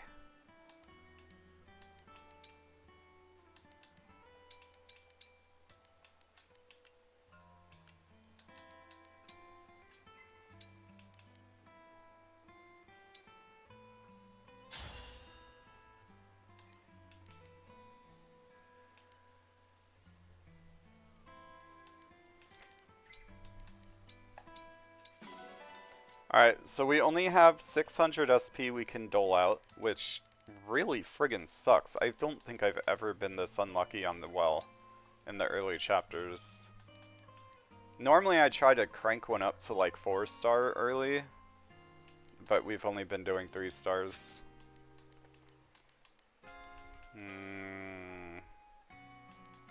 This sucks. What we could do is we could do that final chapter. If there's something we really want to inherit that we can't inherit, we could do that, what's it called? Skirmish. We could do the skirmish.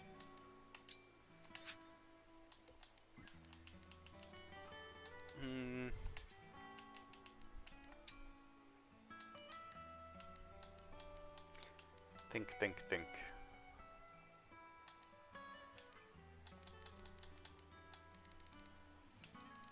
Alright, I'm gonna think about it for a second. While I AFK. Be right back.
So we have a spirit dust that we picked up in that last chapter.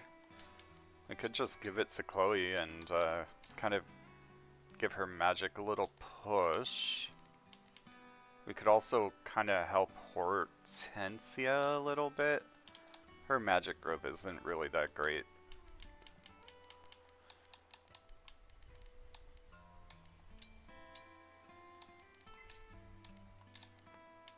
We could also give Yunaka's magic a little push because Yunaka does actually have 11 sword. And her Giga 11 sword is a magic attack.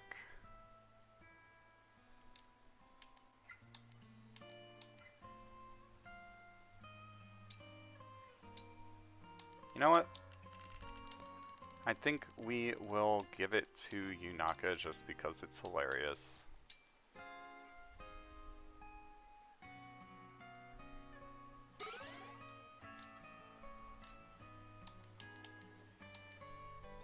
So she'll have 18 magic while engaged.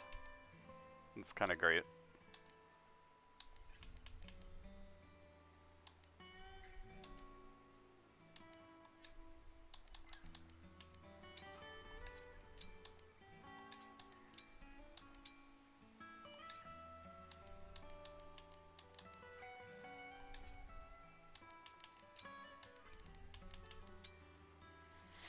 Was there any more refining we wanted to do?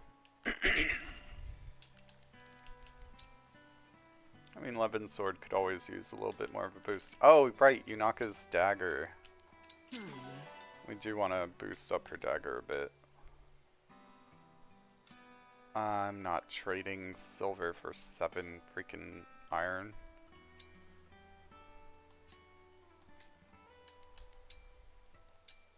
Let's trade a steel.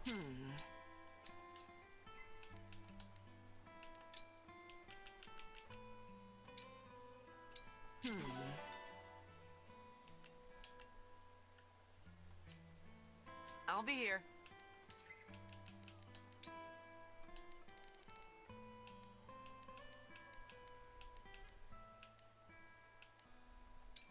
It's very unlikely to ever be relevant, but we might as well grab that.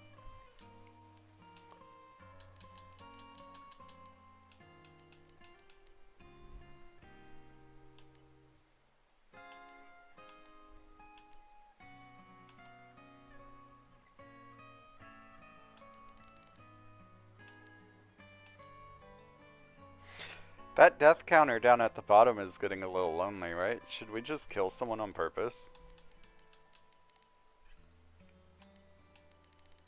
Like, maybe let Ivy fall off on chapter 10?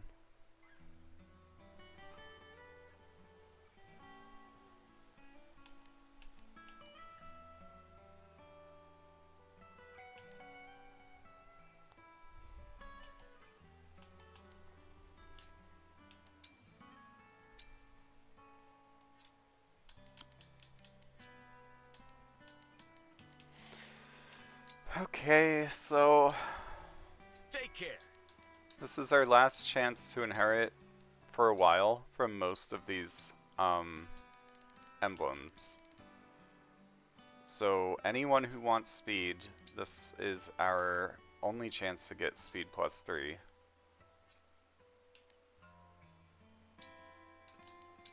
Let's get Chloe the rest of the way with Lynn.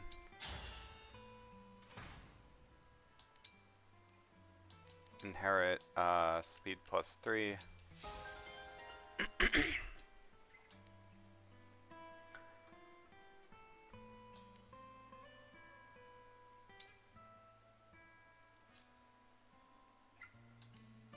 We're getting speed plus 3 on him, but it's also coming with Dex, so that we could get his Luna procs more often.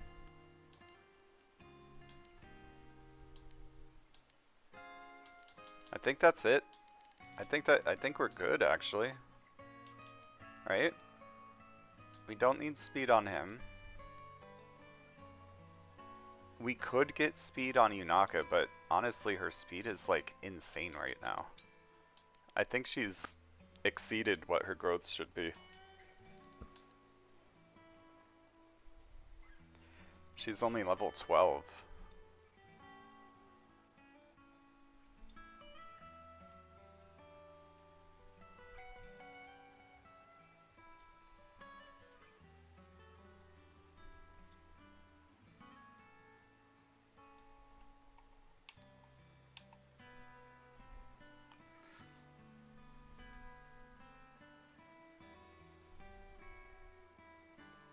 Yeah, her speed should only be 15 at level 12.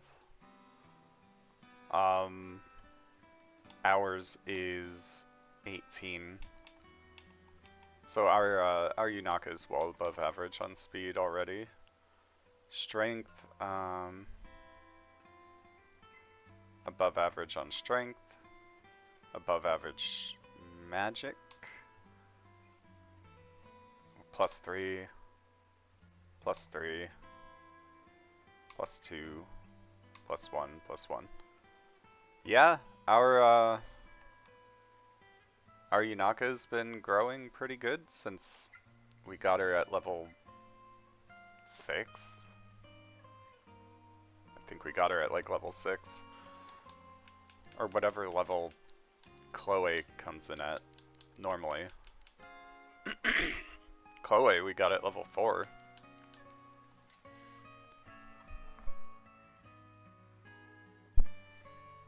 It seems like when you level up a character manually, they tend to favor having more stats than they do. Like, I don't know. It kind of feels like random growths tends to give you more stats more often than it gives you less stats.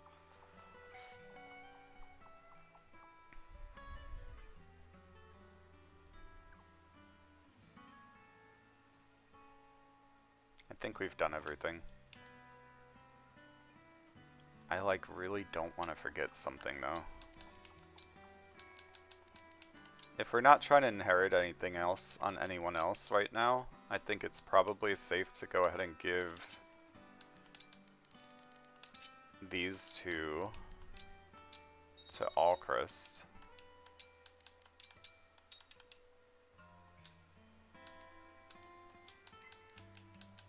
It's probably a good idea to go ahead and use the secret book on Panette just to make sure her dex stays relevant since she's gonna be in Berserker.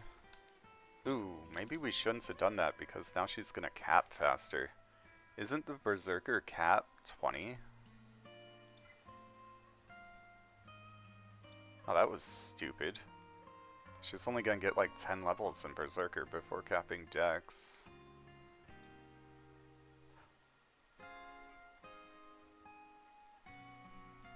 Yeah, I'm sure it'll be fine.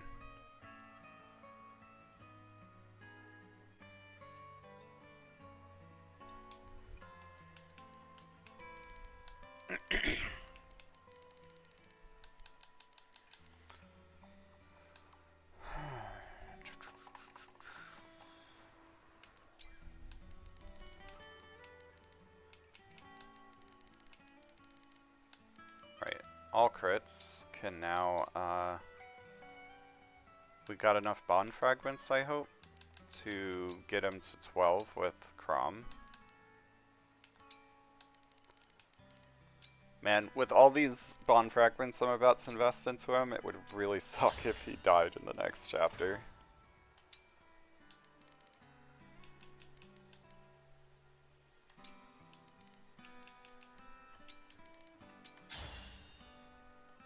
And then I think it's like 500 per level from here.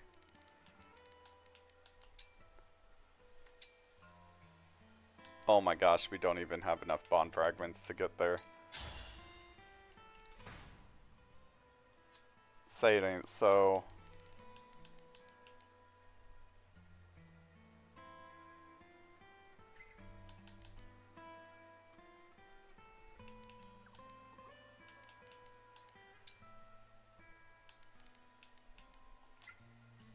Is Bram a good chef?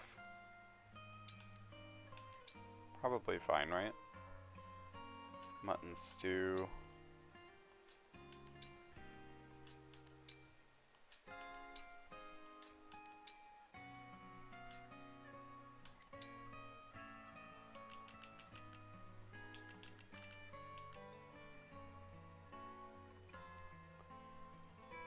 Chloe's neutral on the chocolate orange. Alright.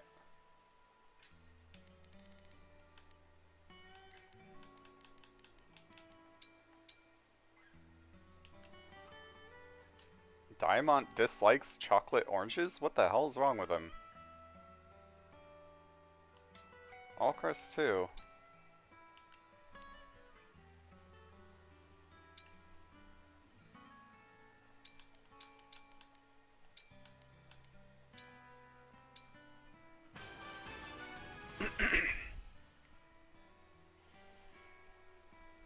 If Lythian also gain... Okay, so like none of my characters? Cool. This lunch. That didn't get me bound fragments, did it? Hmm.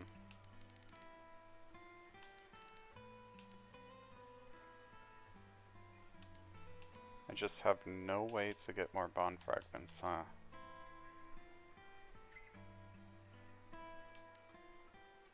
Alright, well with 300, we could at least make sure that all of our engravings are on something that we care about.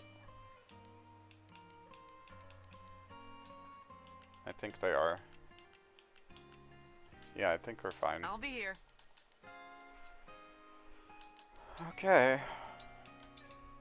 I guess we're gonna do chapters 10 and 11.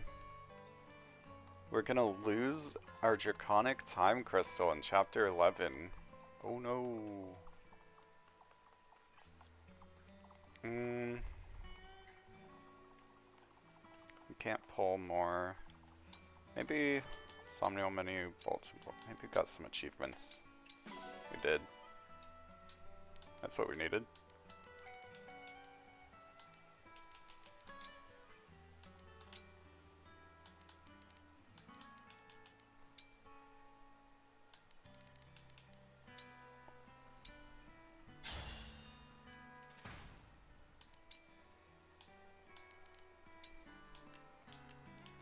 Hella investment right here.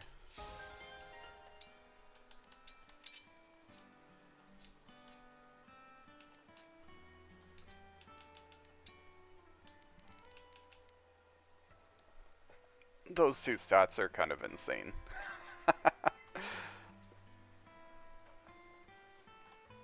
It's a shame we're about to lose Edelgard.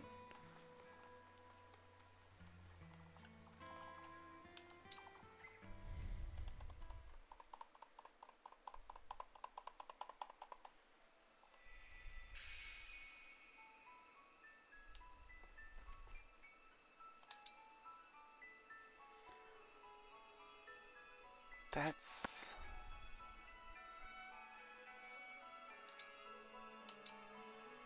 Are you ready? Destinia Let's go. Let's do it. Let's do it. We're gonna do it.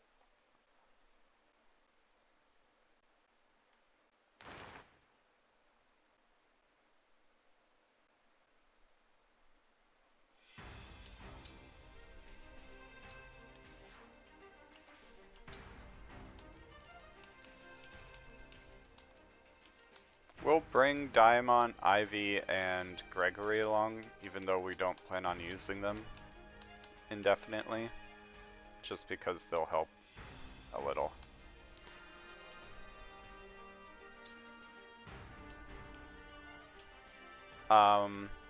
Things to worry about here is normally a killer axe, but today we have an Elwind. Easy. Over here we've got Rafal. He's got a steel great axe still.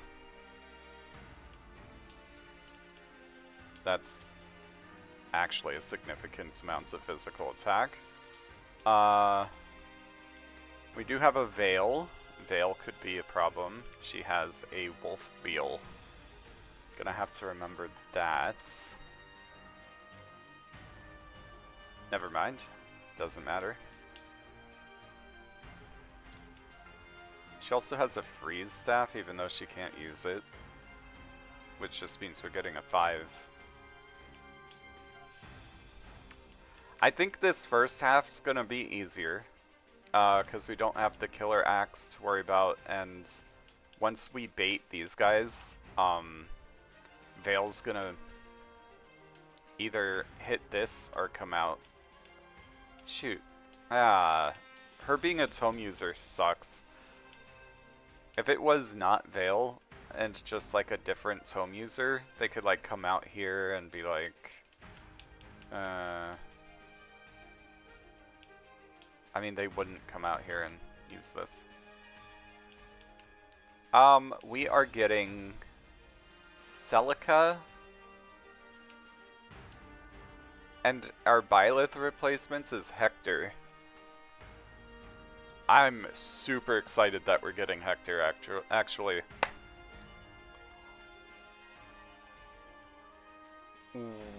We need to think.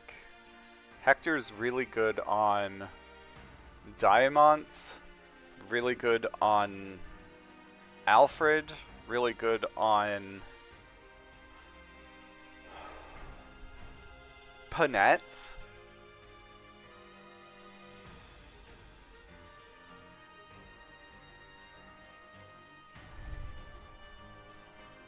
Any slow unit, really good on any Great Knights that you want to run. Ooh, this is a thing. This is a thing. Okay. So, we are getting Celica. We are getting a magic emblem. And we're getting Hector. We're running out of slots.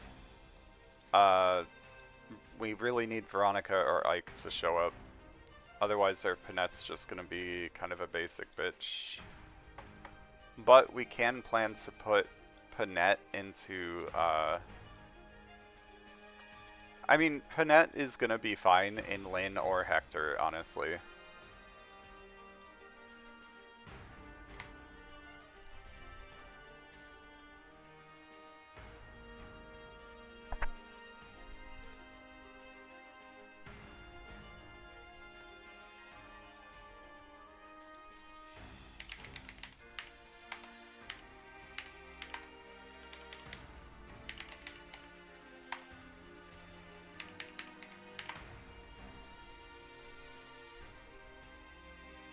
Wow.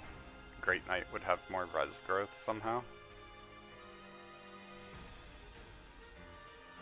He has a 40 speed growth, which means that he would kind of be okay in Great Knight.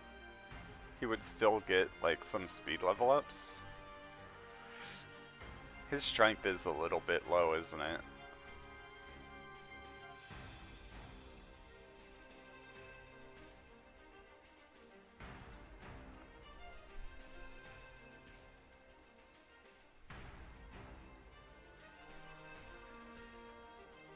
Compared to someone like Louis.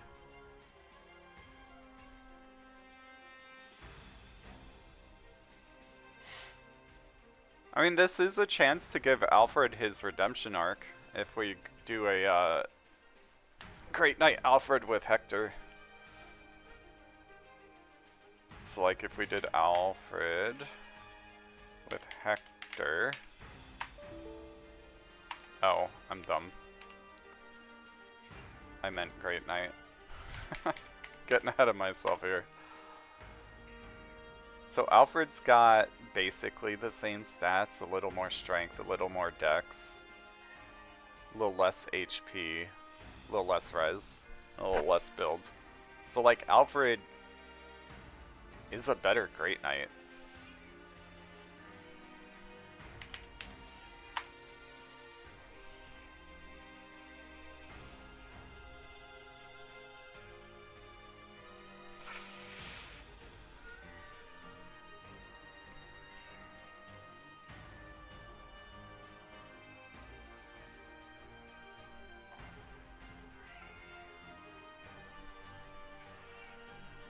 Hi.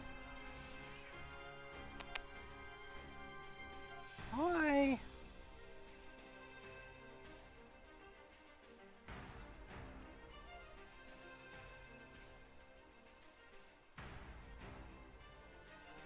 Who's your good boy? Oh, we got the cat. He doesn't. When I move my chair, he thinks that I'm getting up to go get him food, so he just kind of runs out of the room to wait for me by his food bowls. So we're gonna go feed him in a second here.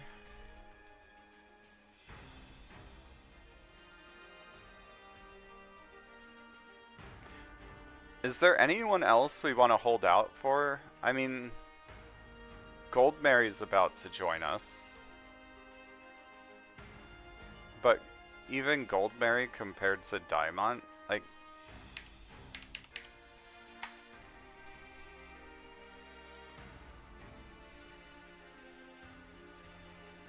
way less speed in Great Knight. Diamond is just a better Great Knight than her. Like...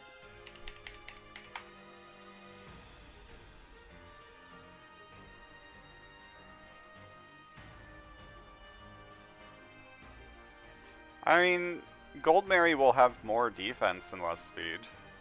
So if you're strictly going for defenses, I guess Goldmary's better. But Hector's gonna make up for any lack in defense. So the places you need to make up the difference is gonna be dex and speed, which Great Knights aren't traditionally great at. Goldmary's got the dex.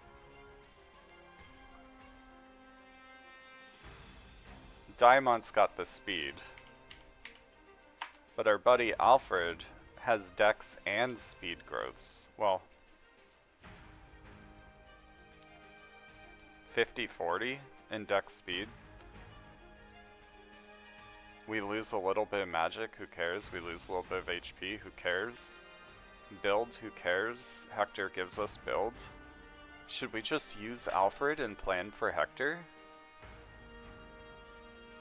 Who else would we even hold out for? Louis?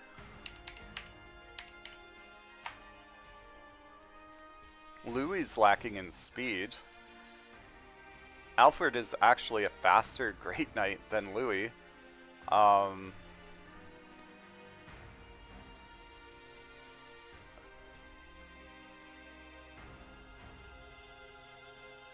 Does it have to be a Great Knight? Like, what if we... I mean, there's always, Diamond's successor class is a good tank, and pretty good with Hector. But the dex is really bad. We'd have to give him a hit engrave, and right now I don't think we have a lot of, emblems that give hit. We're missing Byleth. We got Lynn Lucina. We're gonna be using Lucina on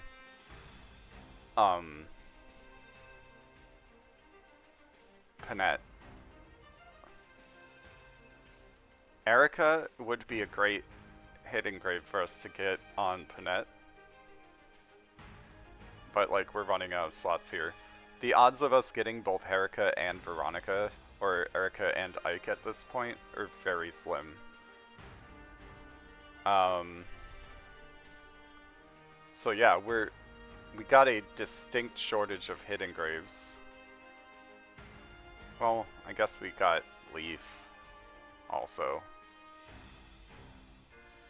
But we're missing two of our strongest hit engraves currently. So maybe we don't want another low dex character. In which case...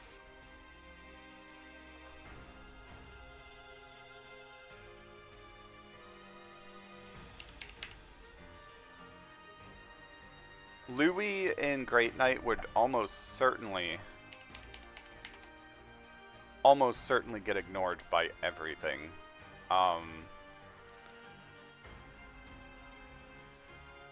Alfred in Great Knight would almost certainly get ignored by everything. Maybe the play here is actually Hector Tamara. Do we have... But then we still need somewhere to put Leaf. Like, why not Alfred Wyvern?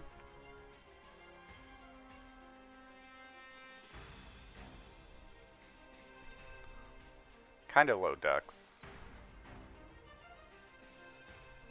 Great Knight actually has more dex than Wyvern here.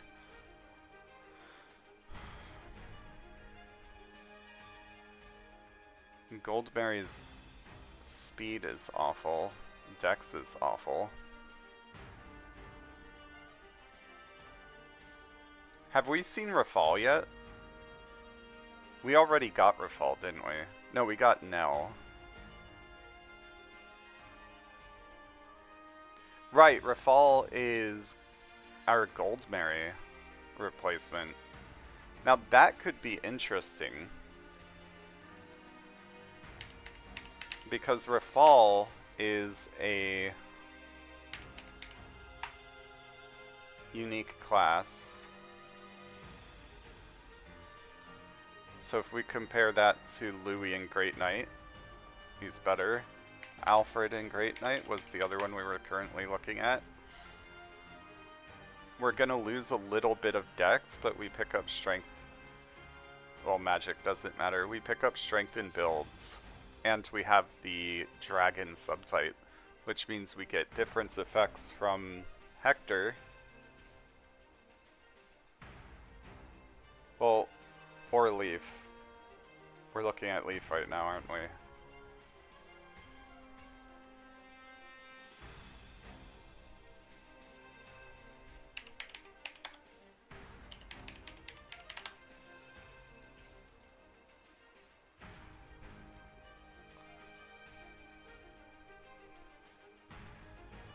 Quadruple hit gives plus 20% damage on a dragon, and adaptable gives plus 30 hit, which makes up for the low dex in Rafal's base class.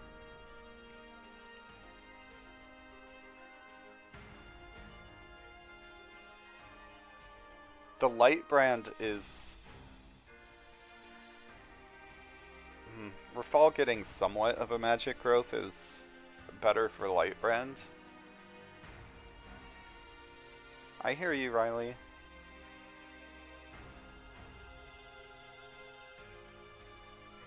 The other option is to keep Leaf as a Tamara thing and go Hector. Unlikely to be crit, which is kind of boring actually. The prevent one crit. So like it's all like defense against crits on Rafal, whereas Tamara at least gets crit plus 20 while using Storm's Eye.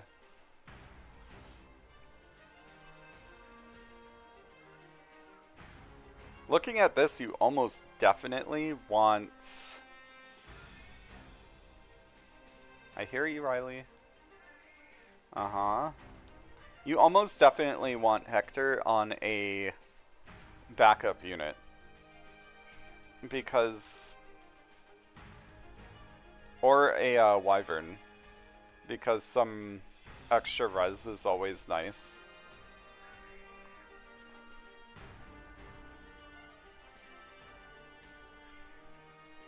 But I really like the idea of having more crits while using Storm's Eye.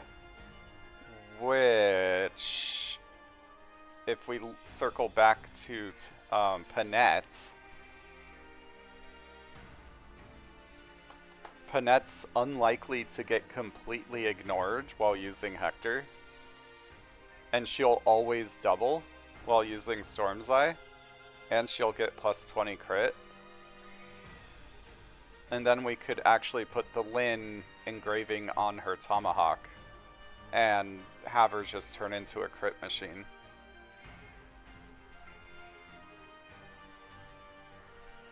Did we start yet?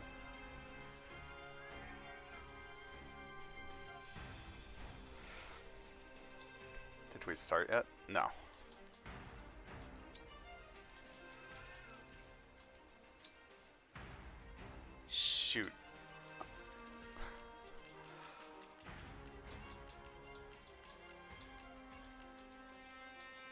Uh, we need 70 bond fragments. Are you kidding me? Long term, though. Long term, we'll get Lynn back in 17, right? Be right back. Feeding cat.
Something else I just thought of to take into consideration, I'm back, by the way, is that we're now getting Celica. So...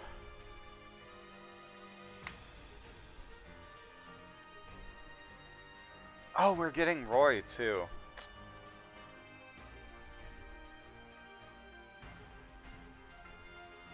I mean, we could do, like, a Lear with Roy.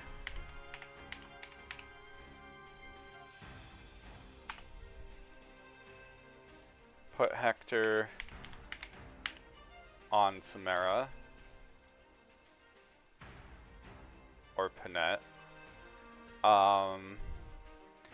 Something else to take into consideration is that we're getting Celica. So we could do Sage Pandreo with Corrin.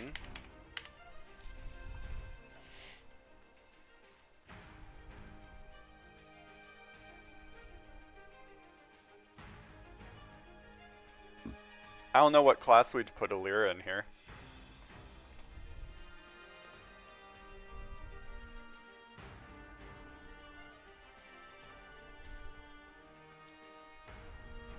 Roy does grants an additional level to dragons and expands the attack area for Blazing Lion, so maybe we just keep Alira in her default class.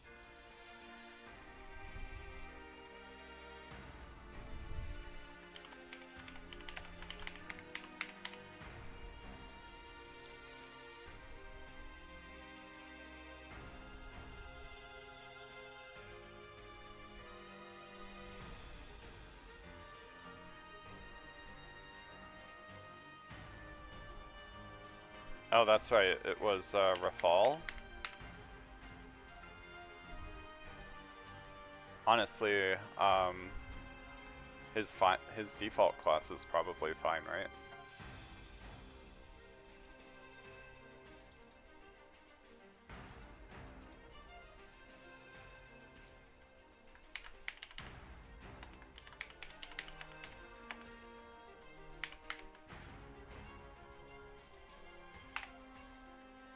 Not really sure what I want to do with Rafal if we do use him with Leaf.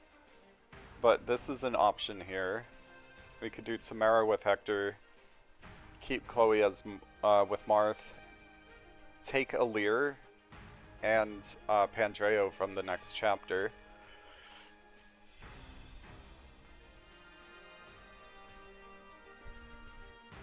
We're starting to run out of room for people. Am I forgetting someone from our current lineup?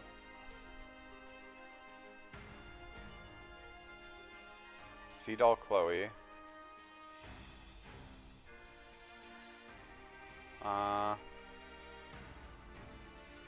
Ivy's a filler. Diamond we're probably dropping unless we get more hit engraves.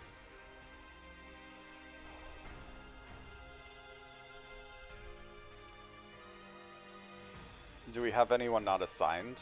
We should have 3 empty slots plus 1.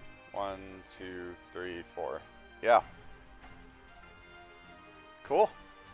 This is what I'm thinking so far. Of course, it is a Ironman, so characters can die. And it's also kind of just winging things, so things can change as we go. We also don't know what characters we're getting.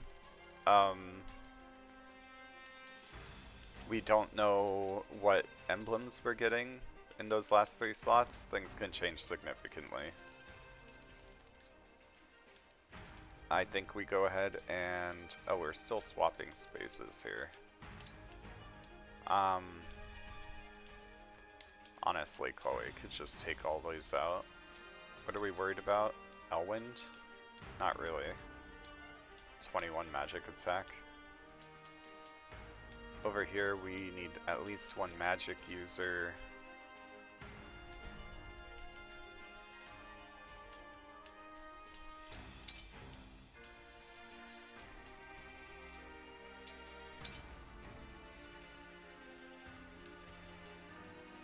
We want to avoid using Panette when we can.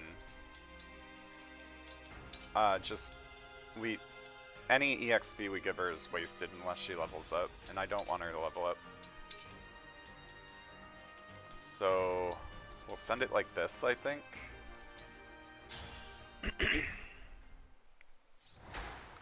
Super amped to actually use Hector in an Ironman. Although Hector will make Tamara basically untargetable.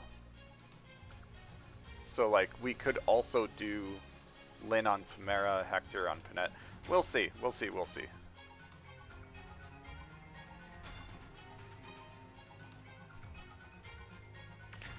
I don't think we play it aggressive here. I think we go ahead and bait them out. 2 can attack here. 1's a hand axe, right? No. Okay, so we don't need to worry about... well... all 4 can attack here.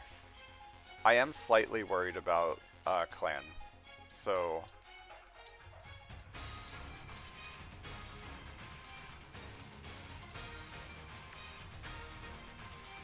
Whatever you need. Doo-doo, doo-doo, doo-doo, doo-doo.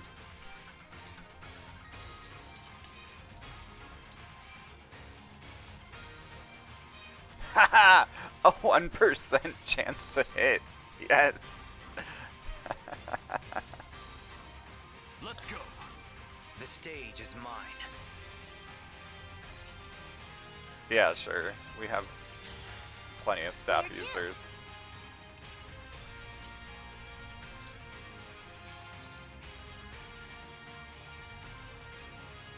Yeah, with Chloe going up the left side, I think we're fine.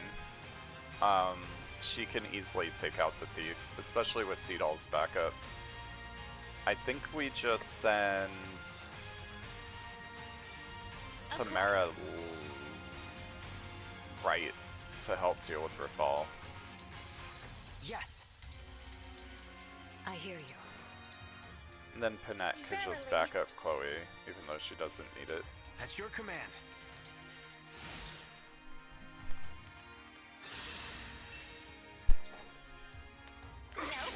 Disregard. Another kill for me.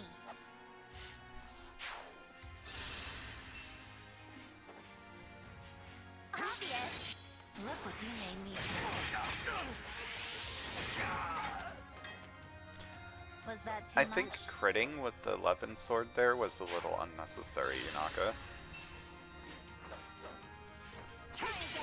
I've had my eye on you. I'm Okay, sorry. we're just gonna crit everything with our 11 swords. Not complaining, but Beware!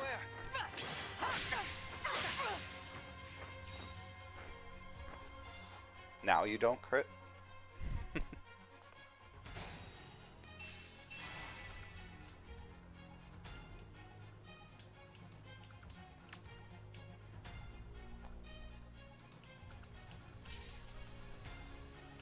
Alright, you got 16 speed, 21 magic, we got a 25 fizz coming in.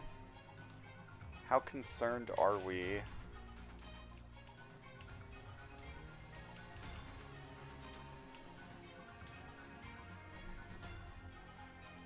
Math hard, using calculator. 21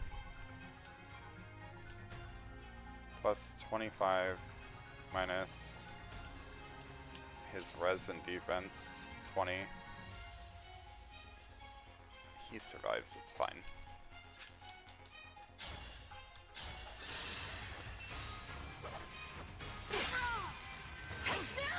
Remember this.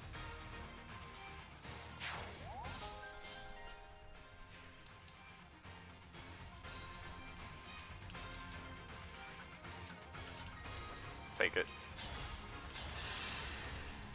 My turn. Fuller Illusia. Might as well.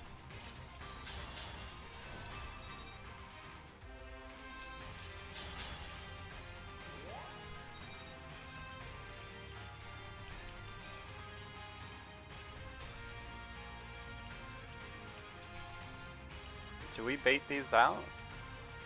115, 117, he's not even gonna bother attacking.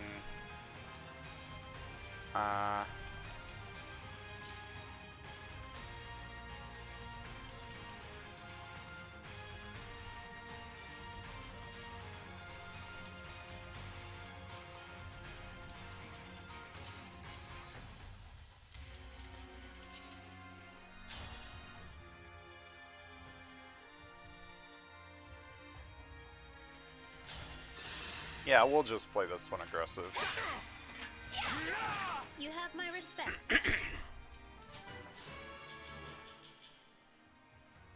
Strength! Again! Oh, Tamara's salvaging.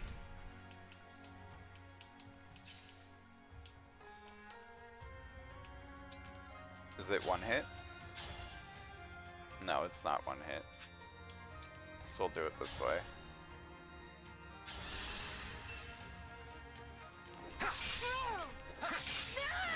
I'll apologize later. I'm actually kind of hungry. My wife's home in 2 hours. We'll just eat then.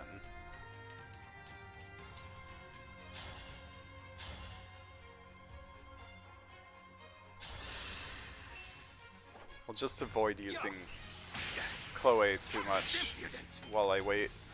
Could this be my end? Just kidding. She just says, I'm getting hungry, which is gonna remind me that I'm hungry. Strength and magic and speed and res. Everything we want a thief to do. Well, specifically Yunaka. That magic is nice for Crom. Okay. And then over here we're gonna bait out Clan.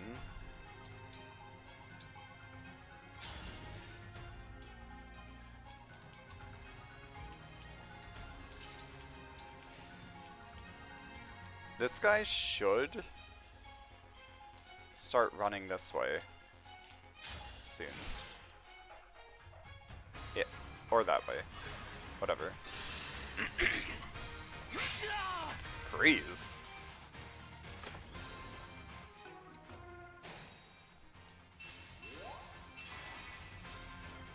I don't know why mages like to use freeze stabs instead of beating people up, but I'll take it.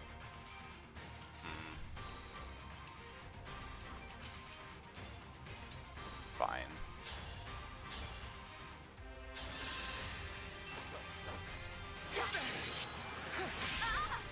Hungry for more. There it is.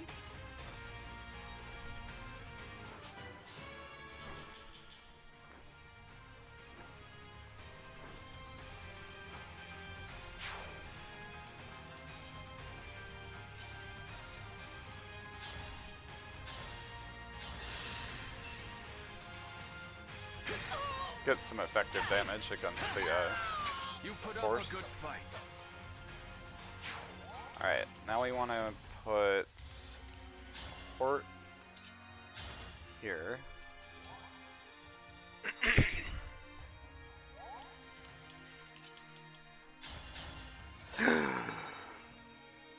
I meant to dance Chloe.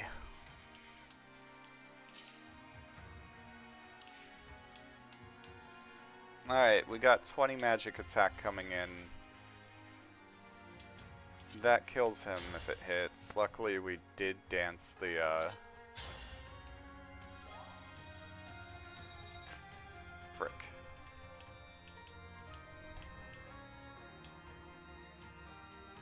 She could take effective magic damage of 24. I think that's how that... It's 52 normal. 33 if doubling. And then 24 if effective, I think is how that reads. So she could take 24 effective damage. He is not doing 24 effective damage. Wait. He almost hit that, actually.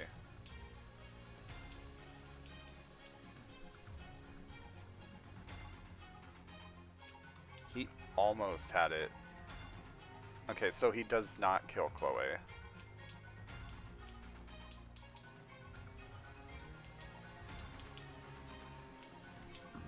Doesn't double. Yeah, he could... he could take a lot of damage.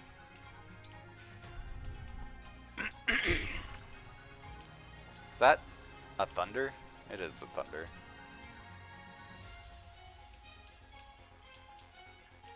For 21? Fine. Actually, you know what?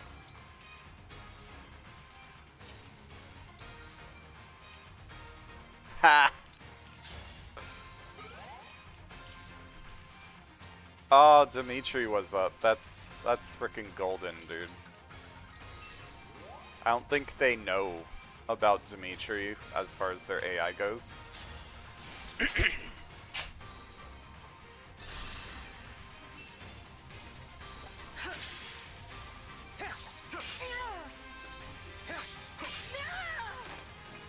I had no choice but to win. This is another reason I like Edelgard on a bow character. Because it's easy to bait out counterattacks using Dimitri. Because you always can counter at range. In fact, you're best at range.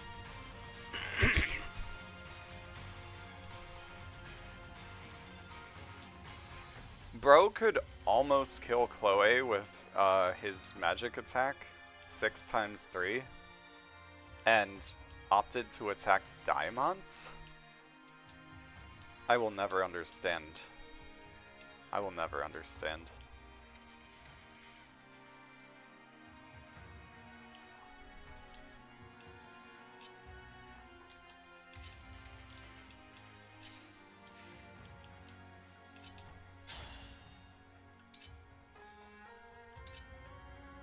I need to heal him anyway, might as well give him the kill.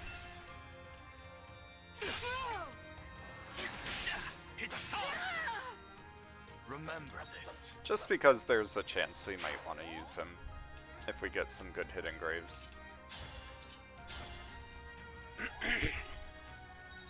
I do like me some Daimon. I think he's a rather good Ike user.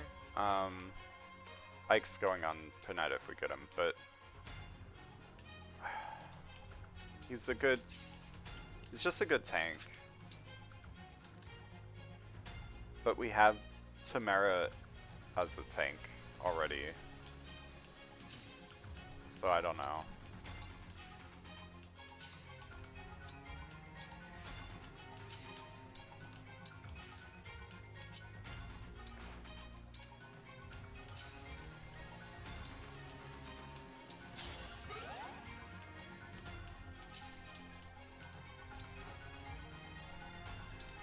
Come on, Mr. Thief.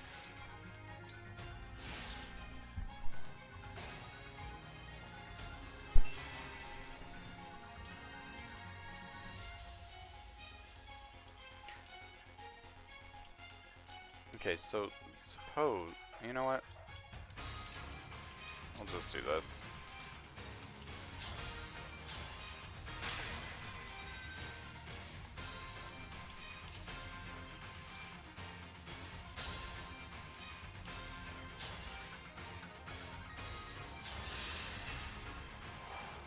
I've had my eye on you.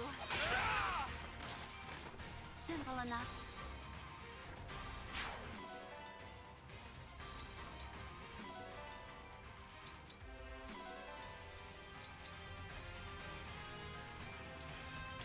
Come on. Aggro if you dare. I know you won't.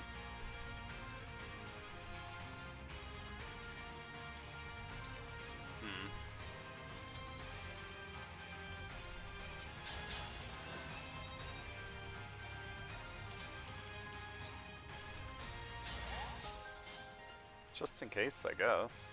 Why not?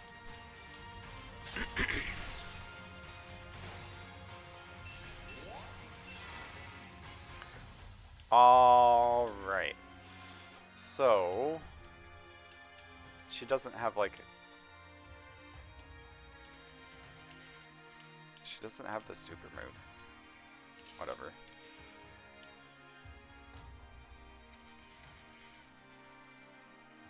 So suppose we put Tamara here. She'll have 84 Void. Probably get hit here, here,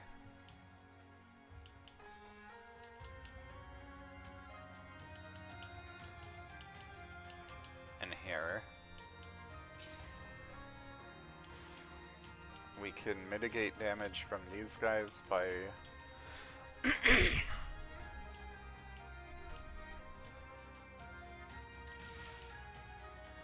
I don't know, man. We could just, like, pull. Instead of baiting it out manually, we could bait it out this way.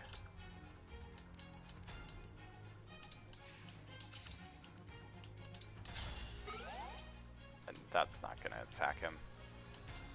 21, 22, yeah, Rally screwed that. Whatever.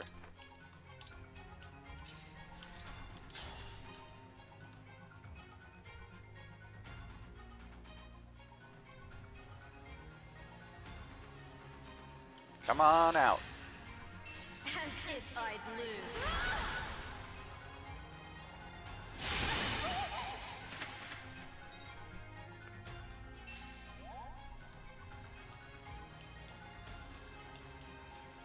Are you serious? That didn't piss her off? Okay, it did piss her off. Good. I'm ready to dig in. I'm sorry.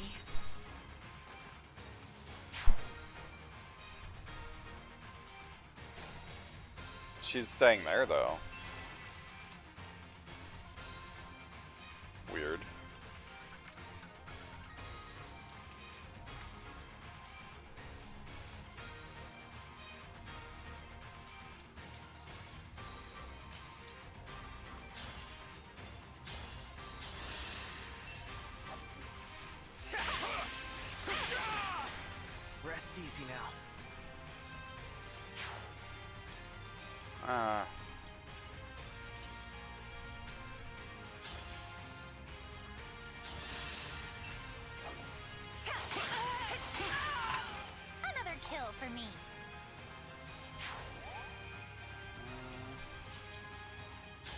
easy.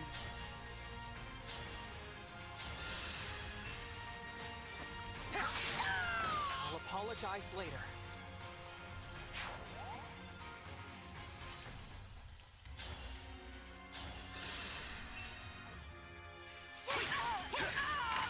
Think whatever you like. I think I will think whatever I like. How about them apples?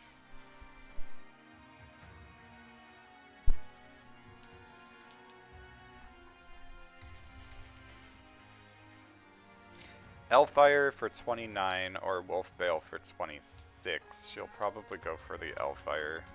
Unless it's just not good against. Res is higher than defense. Oh, because she adaptability, right? Now we're sure Chloe doesn't like count as a cavalry or anything.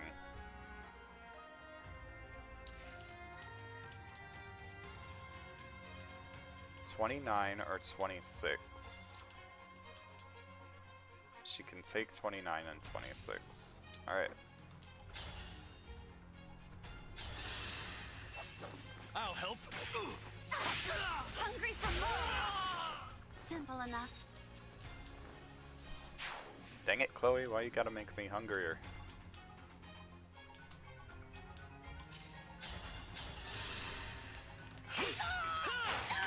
You put up a good fight.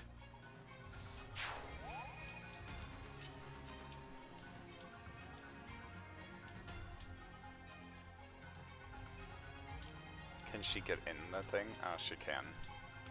So we probably want to do it here.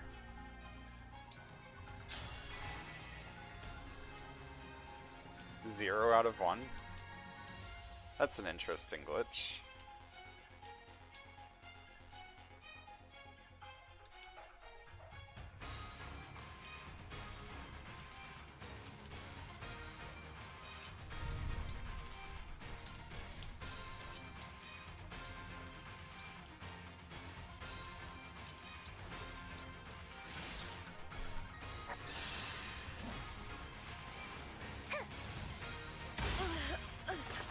Visual.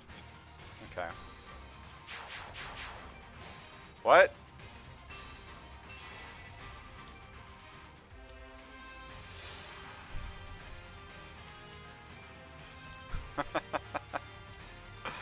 What? Is it glitched because we're not supposed to have it yet? Or is it because he's supposed to have it? That's so weird. Why did it?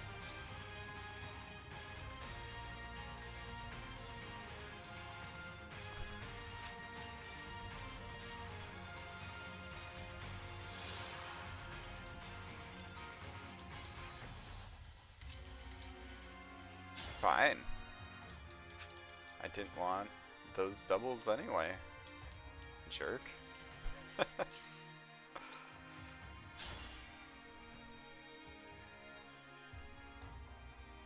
Oh, quick riposte.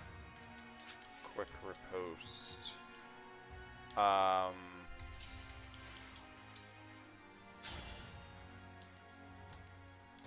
Bro, what is this defense?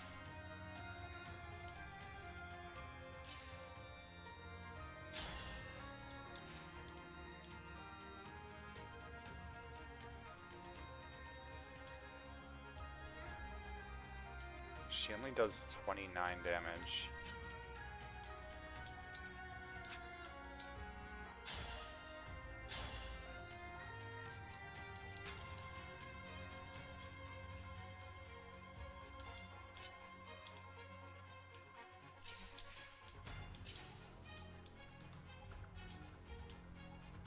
Does not double here.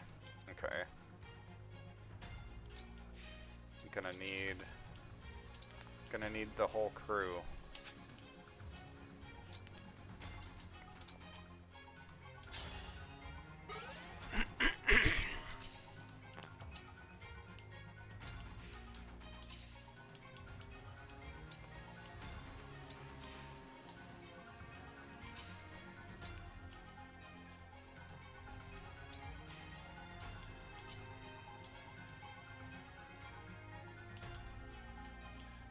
She could attack her with the Wolf Beetle, which would do 21 damage, and I'd have a hard time healing that.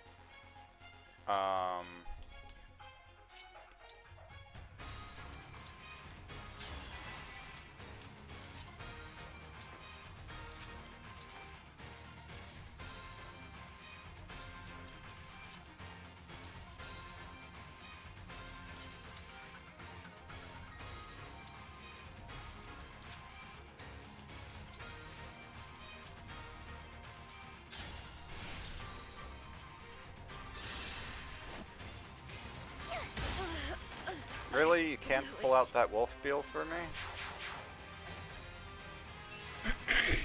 Those chain attacks would actually have been really freaking nice to have.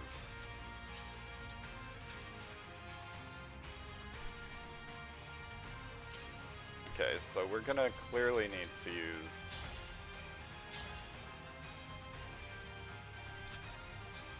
Thunder to get the first hit.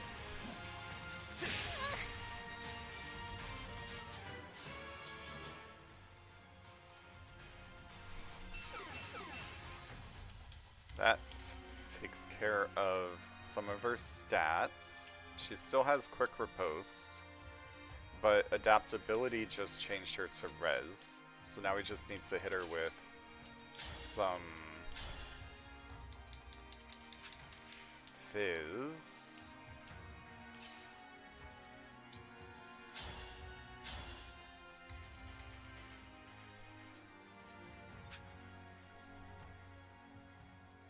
I would have greatly appreciated if...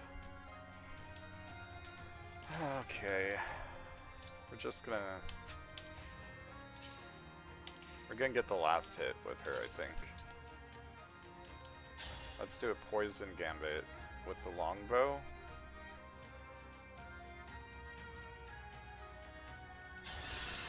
We need to get her out of Quick Riposte. 80 or more. I think she's out of range. Now we smack her with magic.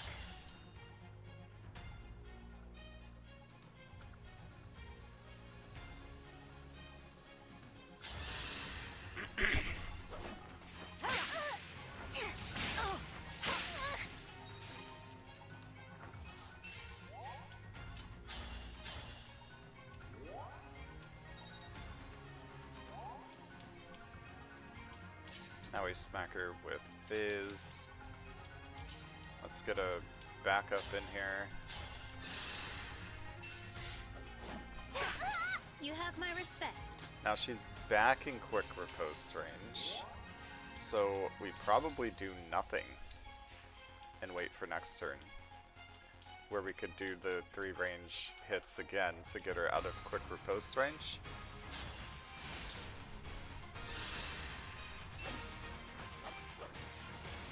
Or she'll get herself out of Quick Riposte range by attacking Chloe.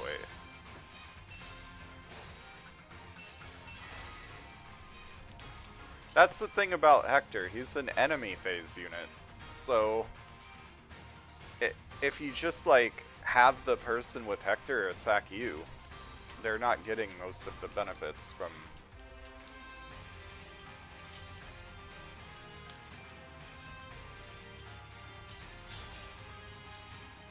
12, 13, 12, 13, 11, 13, not keeping Gregory, 13,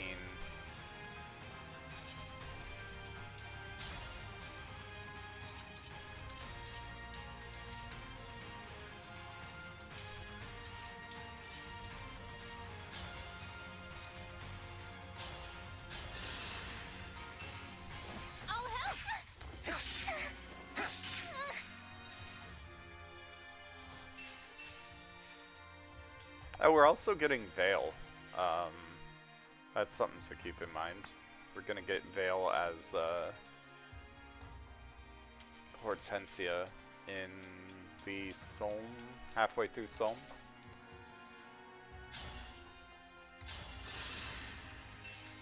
Me first. Sorry.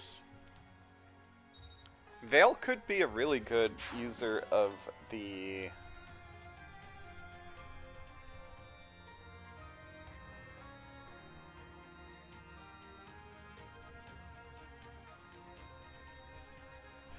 Ooh, in Chapter 11 we learn who we're getting at the end also, right? Because Mavier and Vale are going to be replaced by whoever we're getting.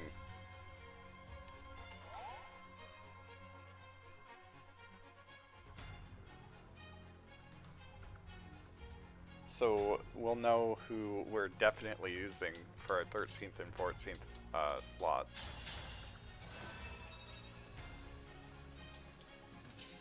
Alright, let's wait here because Bonded Shield might be useful here.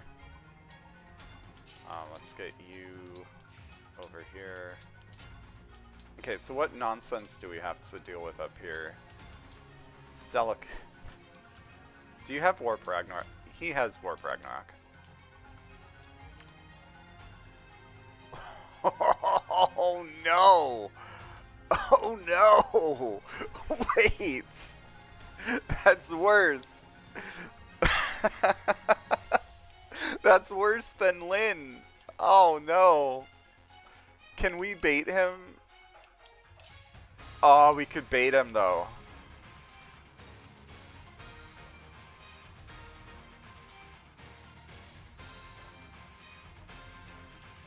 I got. Oh my god. This is...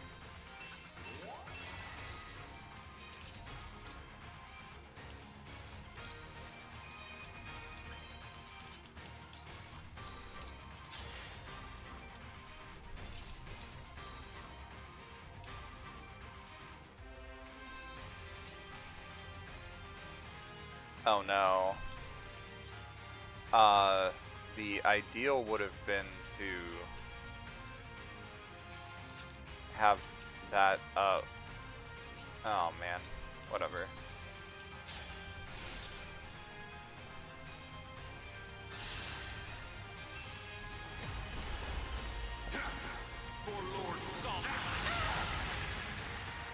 Oh, okay. That's right. Only Bonded Shield would have done it.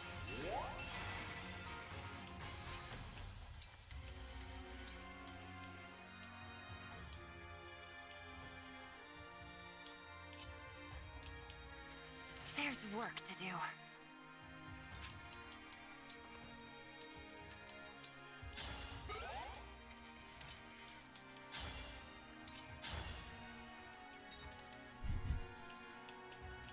Let's get our stat reduction.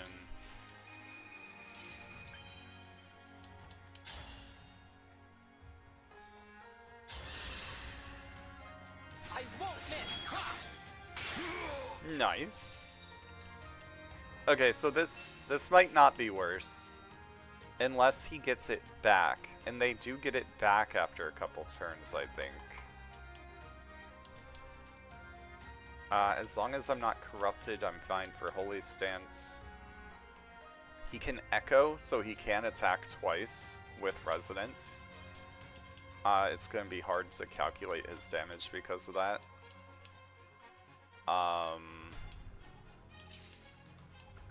Ideally, he doesn't do a lot to... Like, he could switch to Seraphim and do 27 damage with 16 speed. We could take 27, I think. We could take 27 twice and be fine.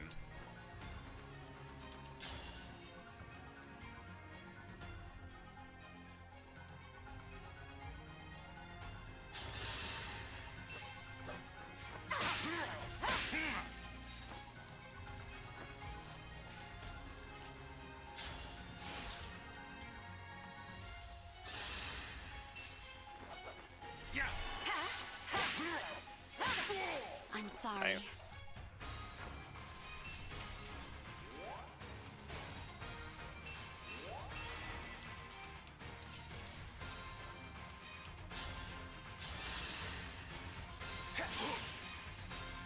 doesn't matter. Did what we needed.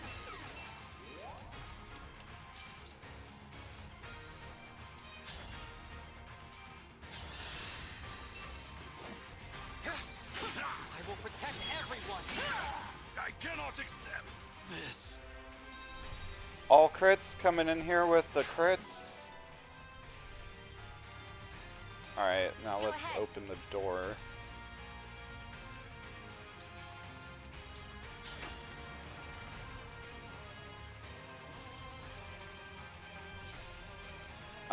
Wind. Really? Does it need to be wind?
Tomahawk.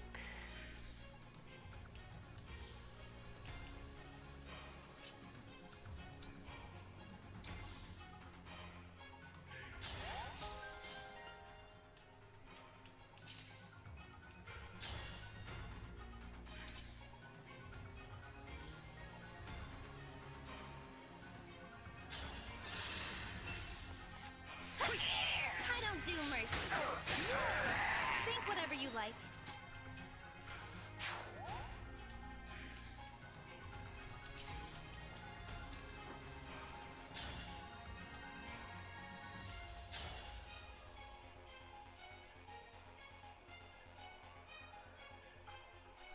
Okay, so let's just say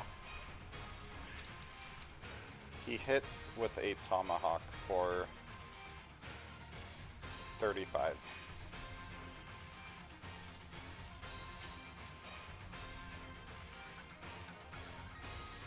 We're taking 23 damage. And then say this guy decides to attack her.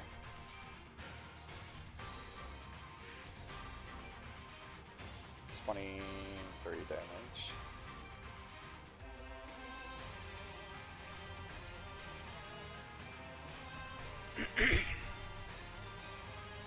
Yeah, 23 plus 2 twice. So as long as I have 4 HP left, she can tank all the hits. Or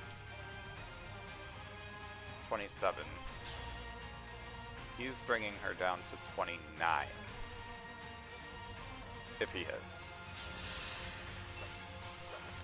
I know I'm planning for like abysmally low hit rates, but Simple enough. I've been burned on a 1 in 125% chance, but why do I say percent? I've been burned on a 1 in 125 chance before, so I'm trying to avoid taking unnecessary risks, you know?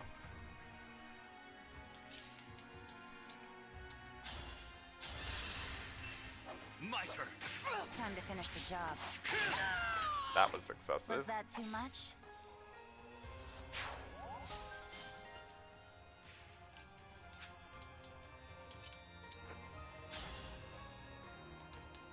Boo. Break him. Ah.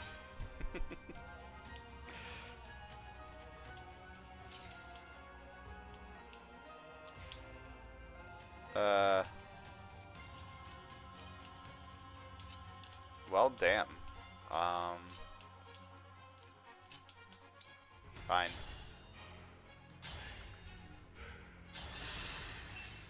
I'm here.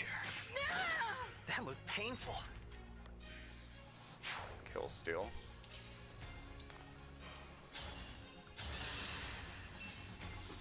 Me first!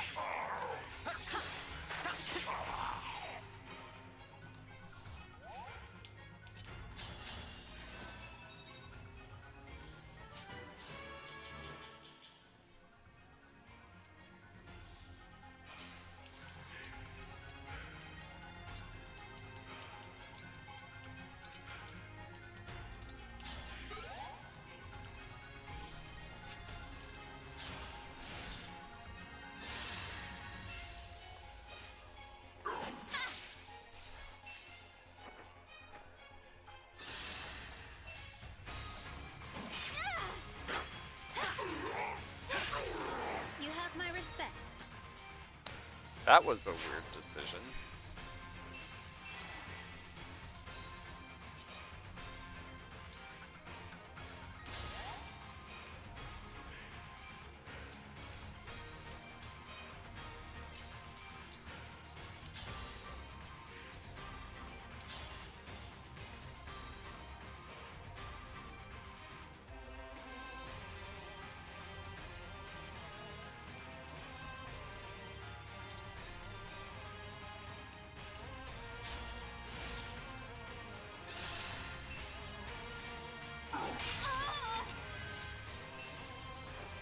Did I not bondage shield? Man, Diamond, you suck. Anyway, just wanted to get these guys so I could get some extra EXP that I don't need. I had no choice but to win.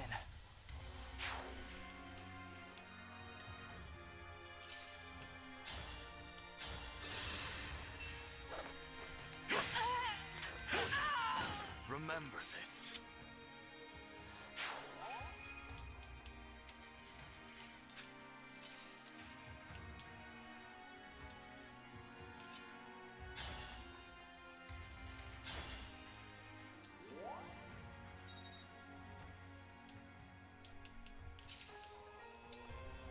Quite the annoying bondage shield, or chain guard you're doing there. Be a shame if someone would to mess it up.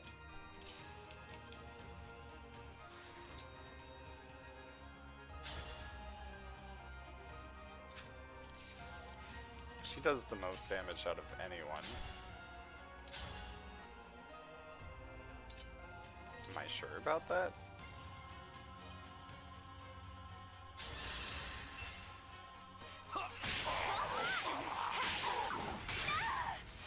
Another kill for me.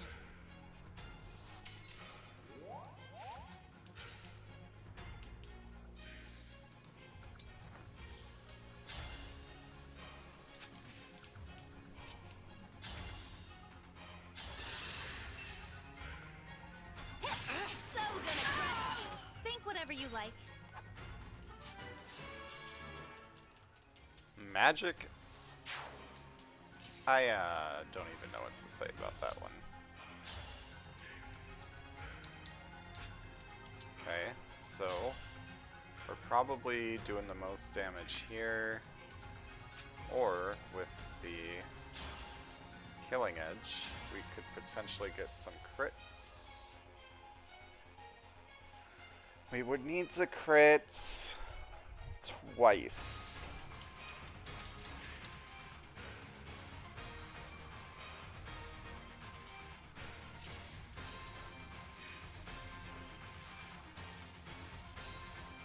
I think we're better off just going for the,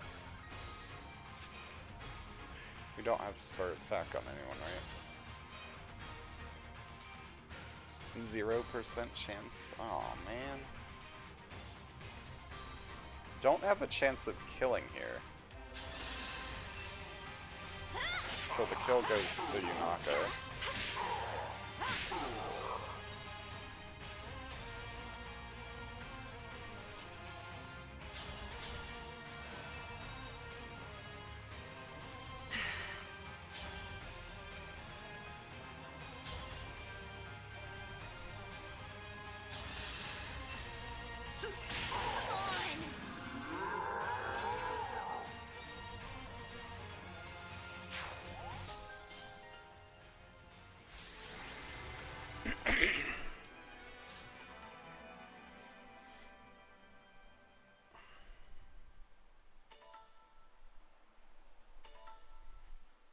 Just shaking out my legs. I'm kind of falling asleep here.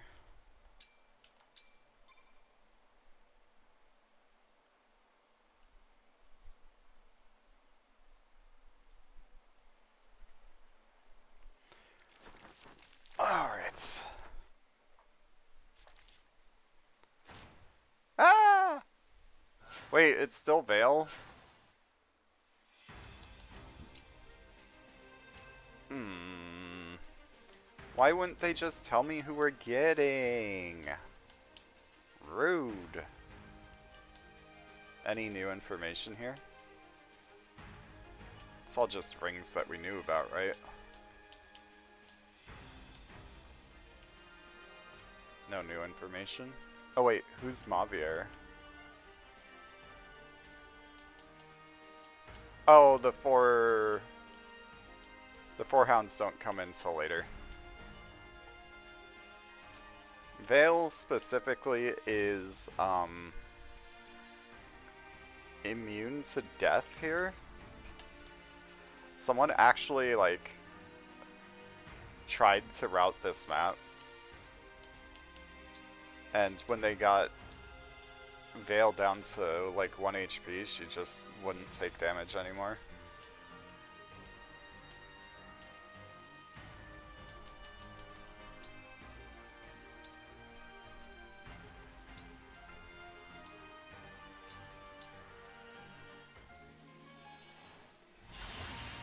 Look, she's in her default outfit now.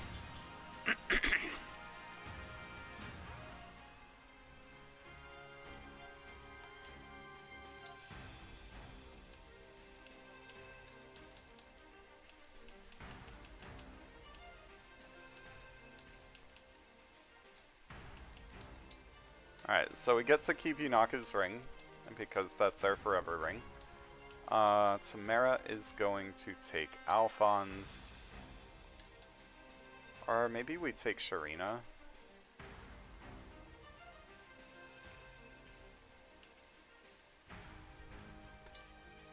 Because we're sending her forward real fast.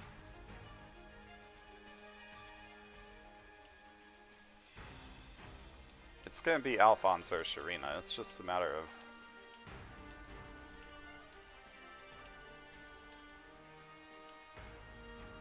Let's take Alphonse. We're gonna give Chloe Shiva. Alchrist can take Asbel. Asbel or Marita, doesn't really matter. Panette will also take the other of the two.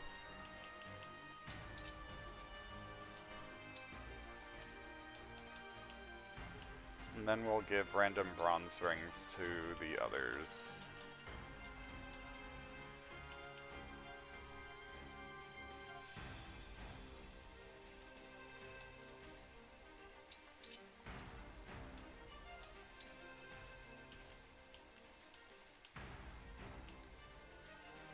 Speed.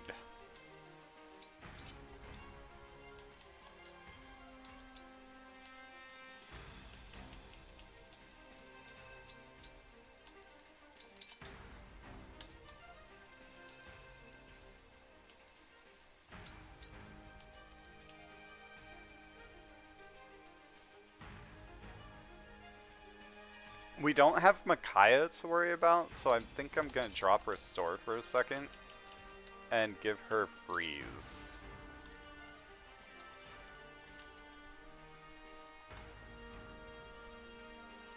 Oh, that's her personal.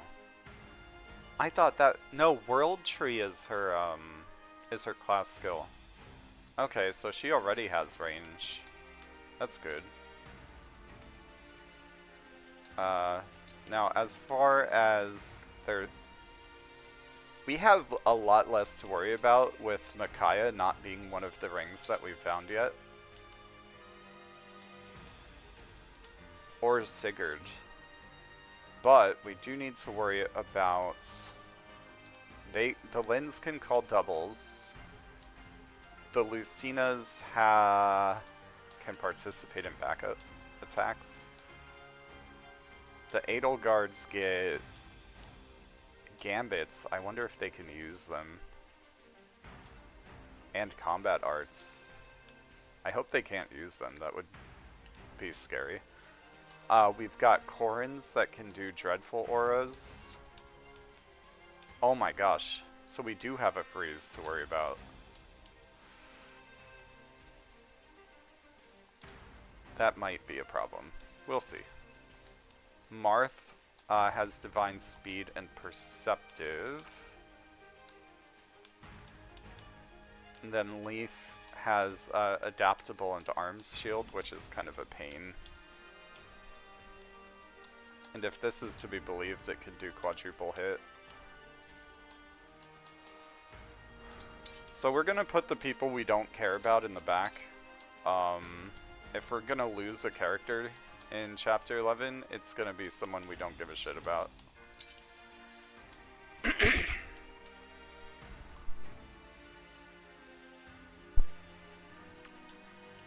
Have that on. And here we go.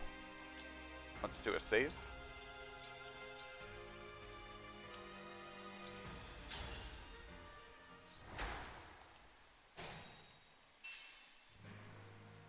Let's do this. Alright, so Tamara, we literally just want to run as far as we can. Although, we could use Zedal to run even more.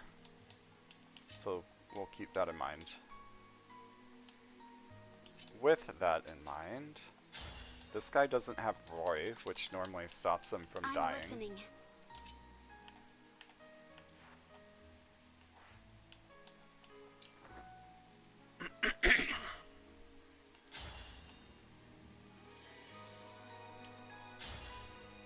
See, already the Levin sword is just multitudes better than the Killing Edge. That Killing Edge might go to Alir.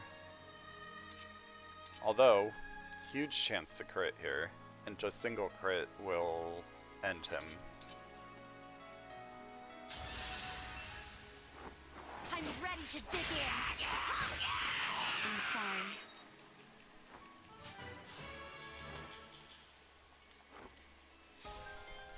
Oh, what timing!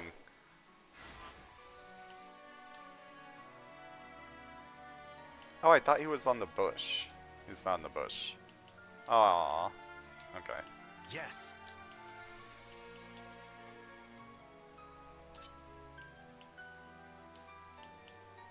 Can we kill?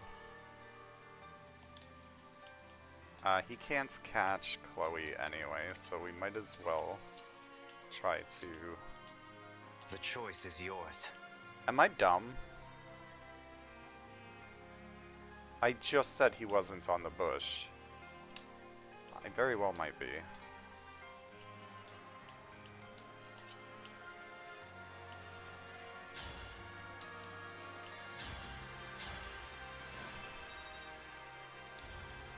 Question, can you guarantee a kill here?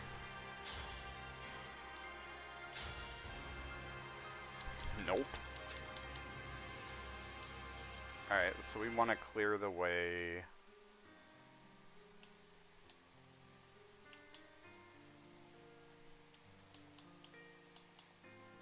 Do we want to clear the way here?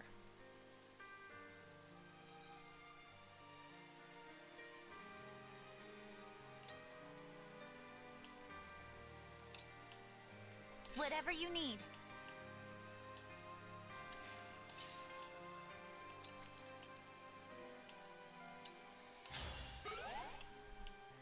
I'll protect you.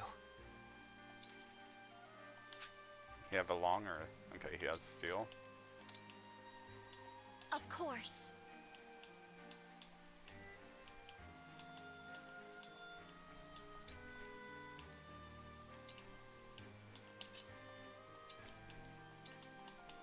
No mistakes. Okay. I'm ready.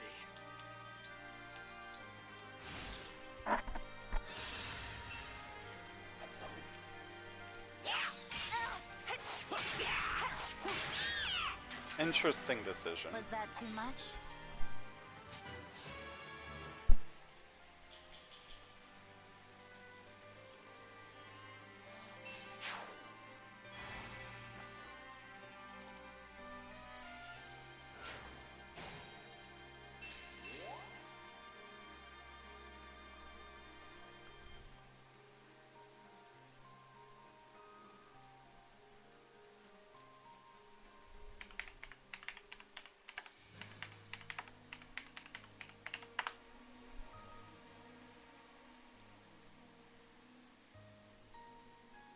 Six days ago.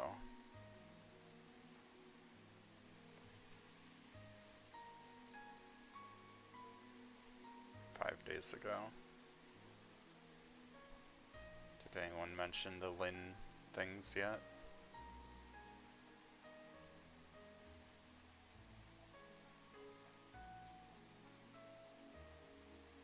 No, nobody reports anything to this guy. Maybe it's reported in his Discord.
Be right back.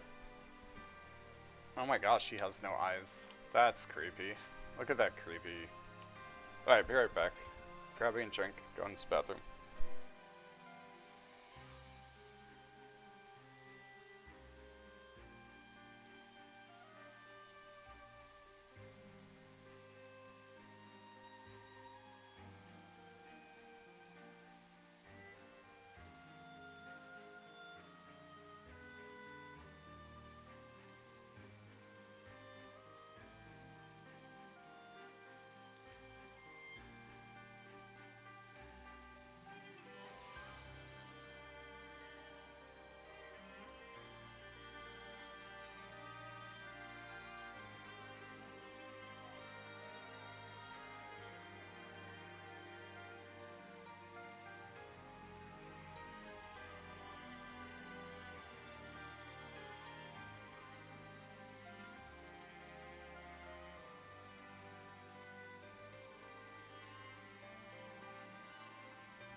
I gotta say, oh, I didn't grab a drink.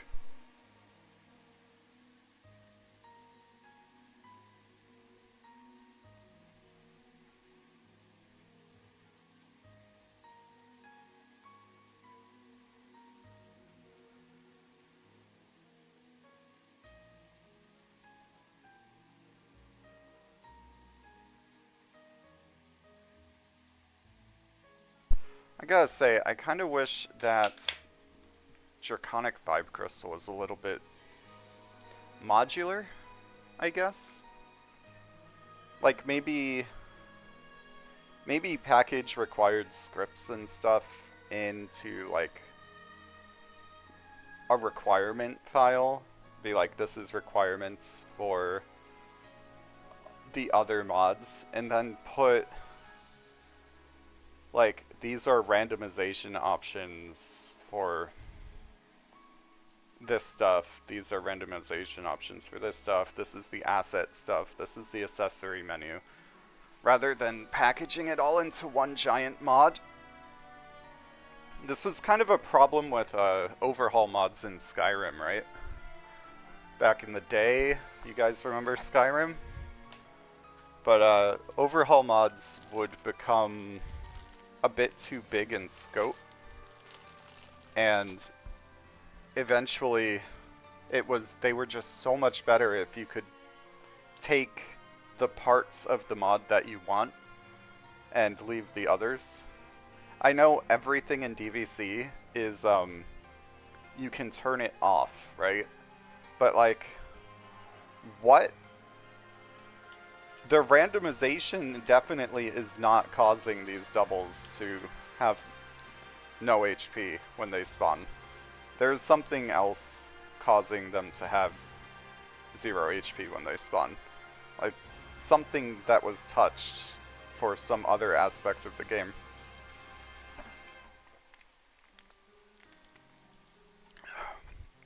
And the people not using whatever aspect of the game that is would not have that bug. Just a minor gripe. I'd rather see proficiencies straightened out with the class, though. Run forward, Tamara, run! Forward! You probably won't die. Bye-bye now.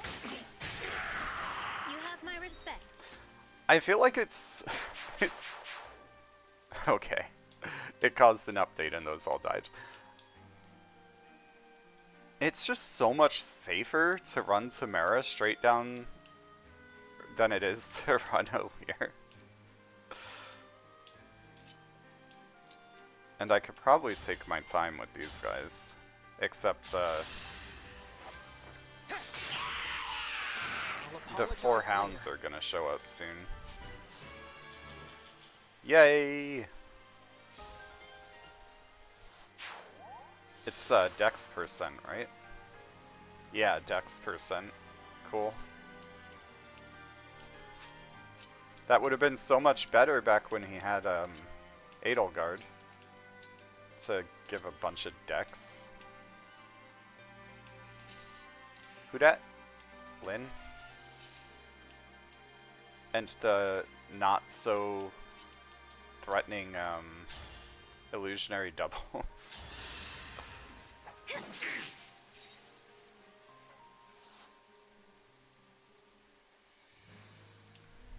That's why we want the hidden grave.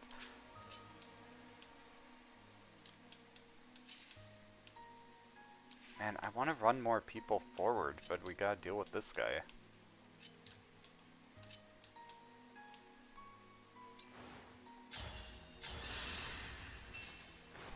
You're done for.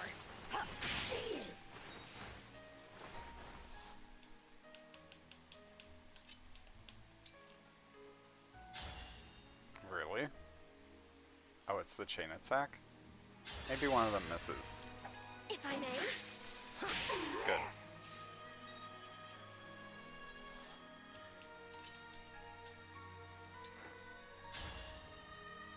%100% chance to hit for 6. Allow me. Great work.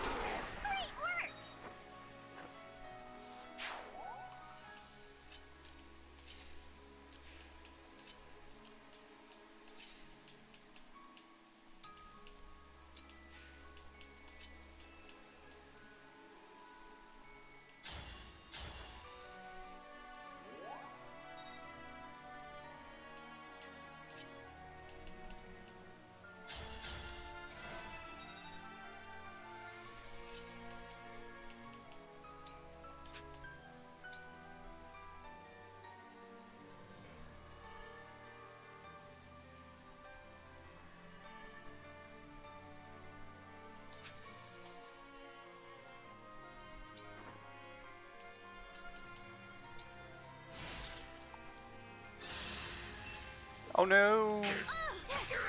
Yeah. Think whatever you like. Wow, Tamara's way better than O'Lear than at this chapter specifically.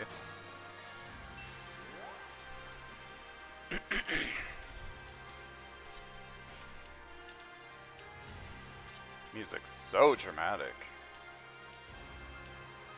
Alright,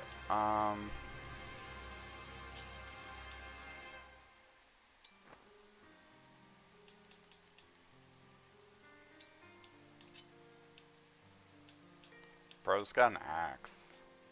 He'll do 29 damage. He can actually, if he hits, like that could hurt, maybe. Not too concerned. You have my respect.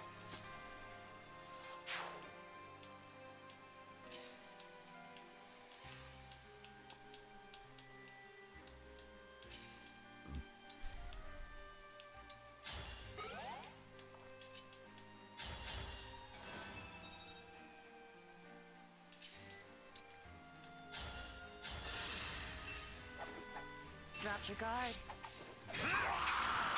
Another kill for me. Another kill for her. Alright, you guys need to just start running.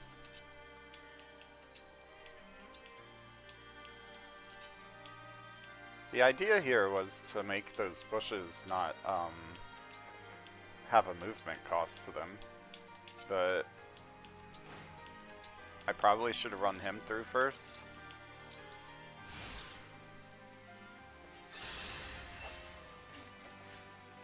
Not good. Ah.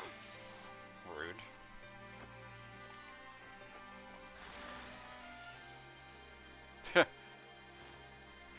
The Corrin over there is just like...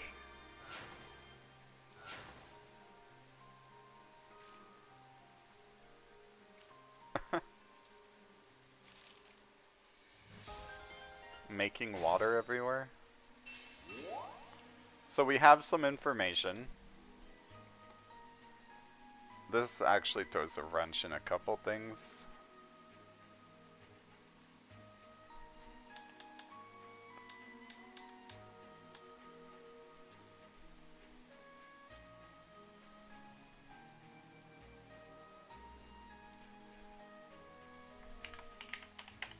Not the best to get. At least she'll be internal level 34. Probably have Mavier's bases. Mavier's got good bases, doesn't he?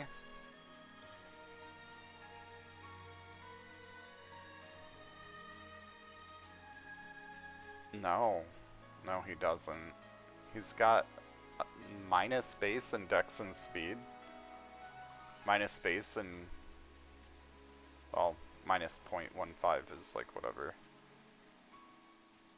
It's got some luck, build, HP, maybe like 1 magic, some defense.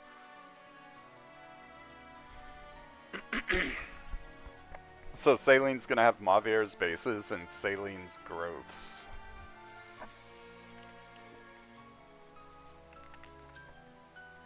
As a pre-promote, mind you.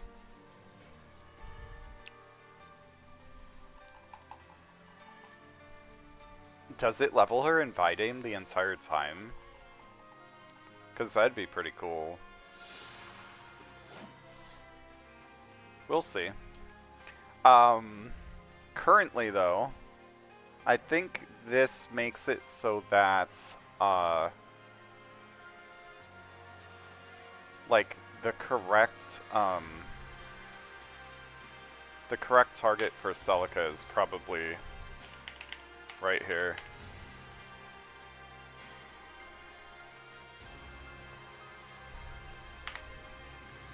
So we'll drop Jean for now. See if we get someone better. We might throw him a Master Seal if we have an extra one. I don't know. I'm kind of thinking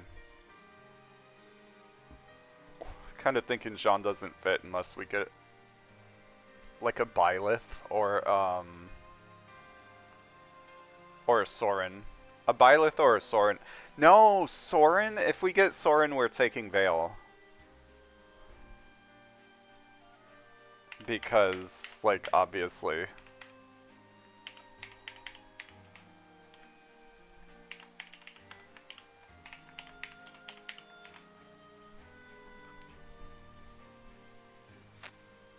This, for anyone who doesn't know, Vale with Soren is just like...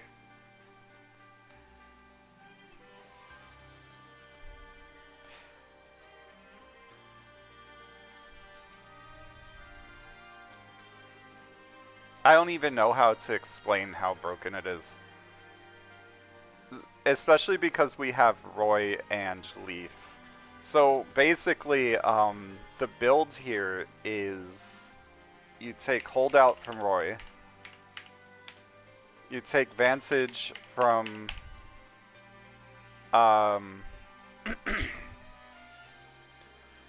you take Vantage from Leaf, Holdout from Roy, and let me show you what Soren does.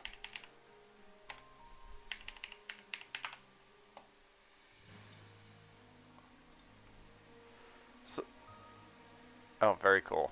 So while you're engaged with Soren, you get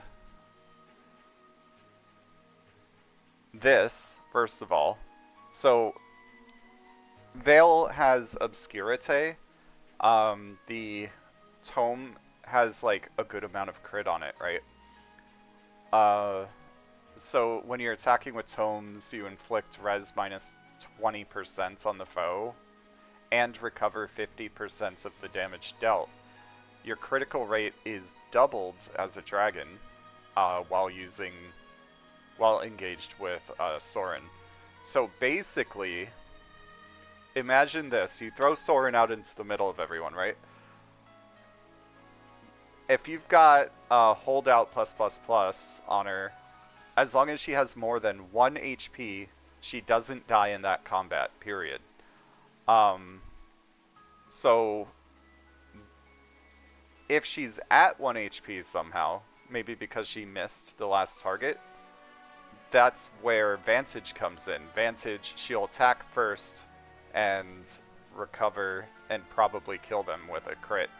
But if they attack her and she's not at 1 HP, then she will take the damage, counterattack, and heal, as long as she doesn't miss.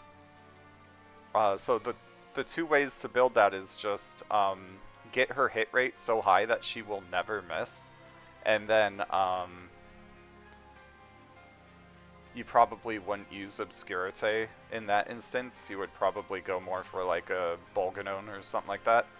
Or you go crit and put a crit engrave on your Obscurite. You could get her up to 100% crit easy. But then there is, like, luck comes into play a little bit, where she could miss, be at 1 HP, then someone else comes in and the Vantage attack misses as well. That's always something that can happen. But it's like Vantage Wrath on steroids because you're healing yourself the whole time. And obviously, if everything lines up in a way that we can use that, we will do that. But since we don't know that we have that yet, we'll just make that gray. Anyway, I got a little too excited there. There's a couple builds that we can land on, if we're lucky, that will just bust the whole game open. It sucks that Ivy was our, how do you say? Jagan.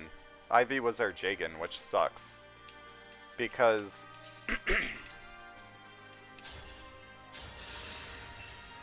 say we got Veronica. Was that too much? You could do a, since Ivy has the highest HP out of any mage, you could do put Veronica on her, and then she'll have reprisal. Then you just do hold out Vantage. Hold out Vantage reprisal with Doron means that you're basically one-shotting everything from 3 range. And then you just put like an Erica engrave on it if you're lucky enough to get it.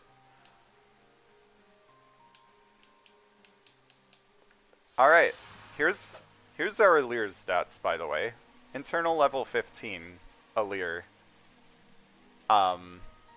She got Kagetsu's bases, which is why she looks freaking mental.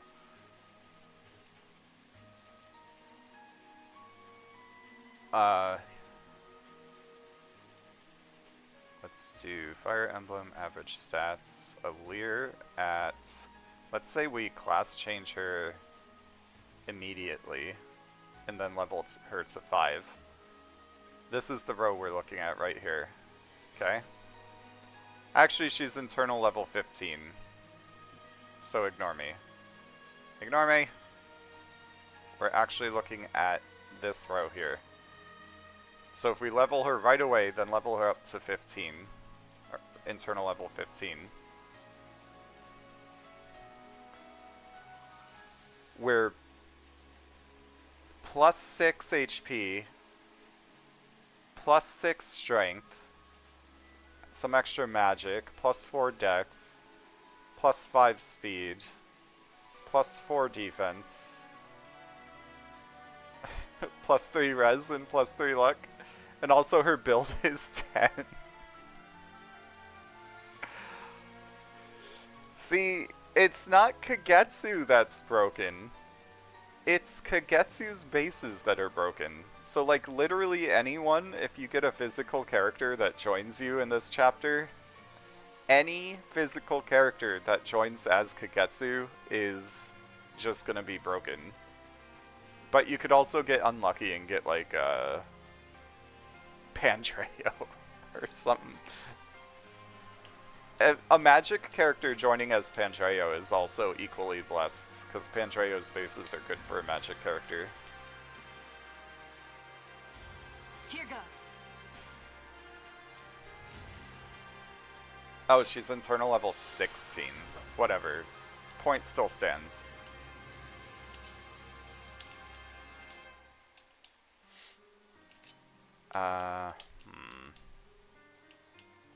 Gold Mary could probably beat this guy up.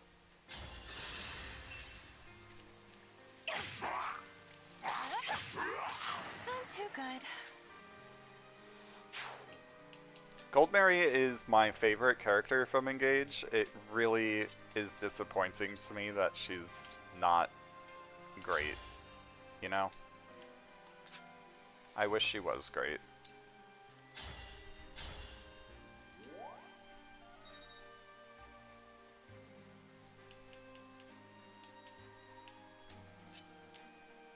Understood.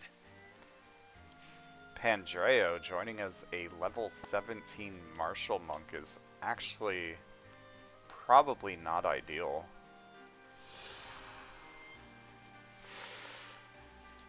Okay, so I'm not gonna write off Jean just yet, because Pandreo actually just might be a worse sage than Jean, since he leveled up 17 times in martial monk. I don't think his good growths are enough to like make up for that.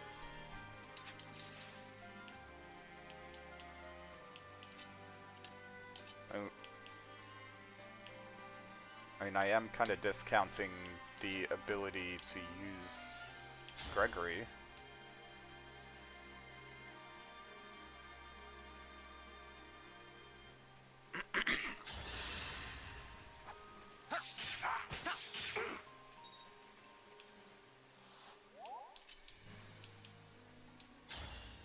Get in there, smack him with your axe. My Good job. goodness, how awful. I feel like I'm overusing Chloe. She's just that good. Me first. I've had my eye on you. Simple enough.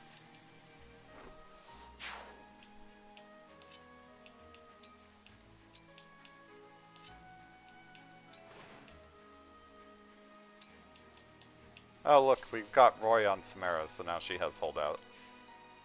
Oh, she doesn't have holdout by default.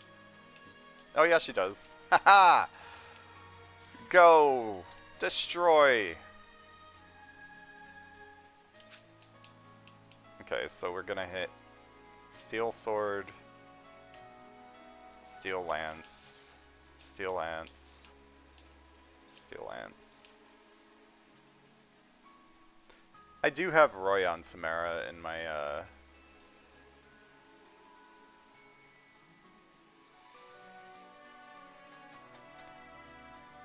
Roy's pretty good on Samara, it gives her strength. Maybe we should consider...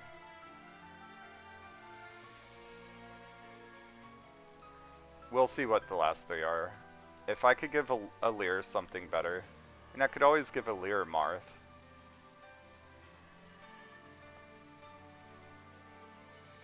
And then give Hector to someone else. I don't like Leaf. I'm sad that we got Leaf, but also I'm glad we got Leaf because he's important for Vantage setups.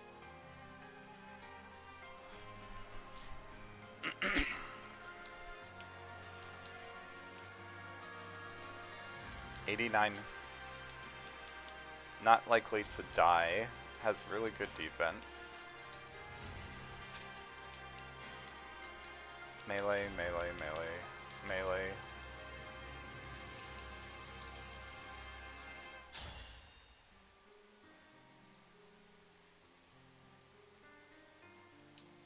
But then I'm not Fencealeering these guys.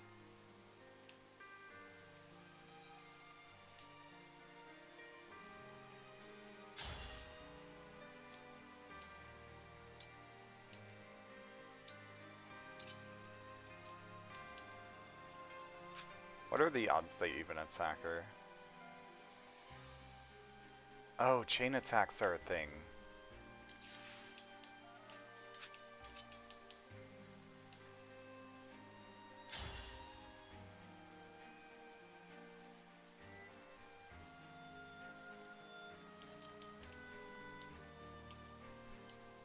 How ballsy do I want to get here? Okay, so can you take 30 double kills them, and she is 29 with Fencealeer. Oh wait, no. She's 31 with Fencealeer while engaged.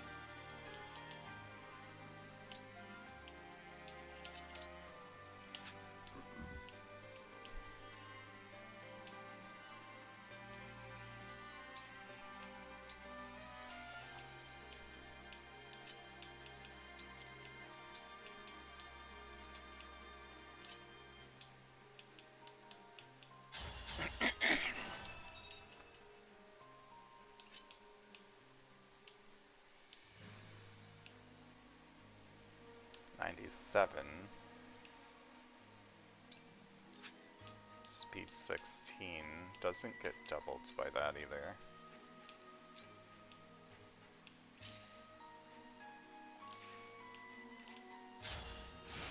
I think we're fine. Especially if they decide to target Pinette for no reason. I'm sorry you had to see that.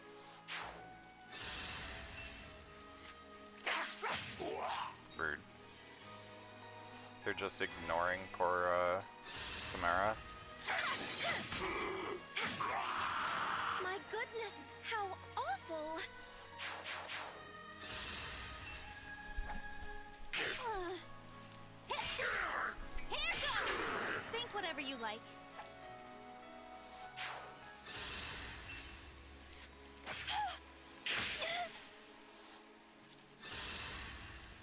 My!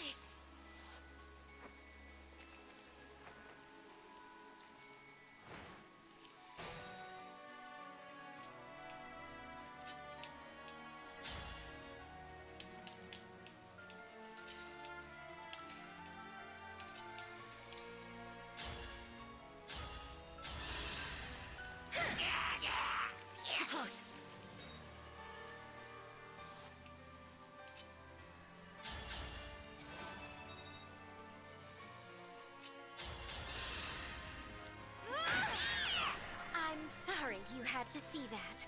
How ballsy are we? Do we think we could at least take Zephia? Her stats aren't great. I think we could take Zephia.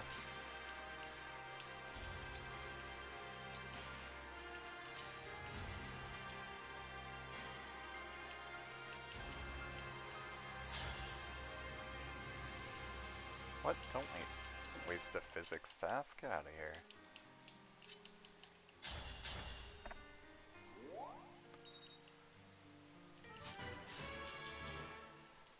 What is this red creeping up on us?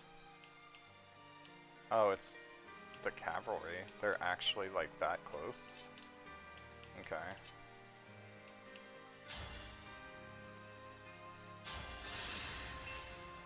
Need help? I had to stop you.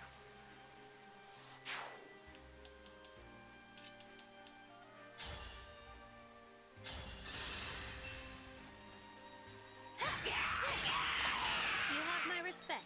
Alright, now we can eject from the chapter at any moment.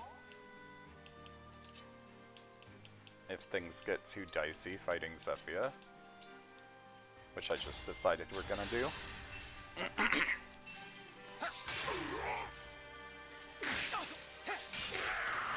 had no choice but to win.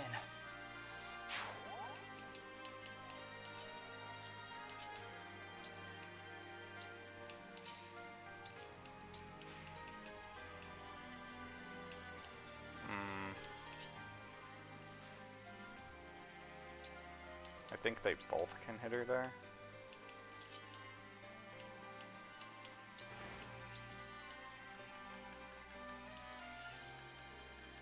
Only Goldberry.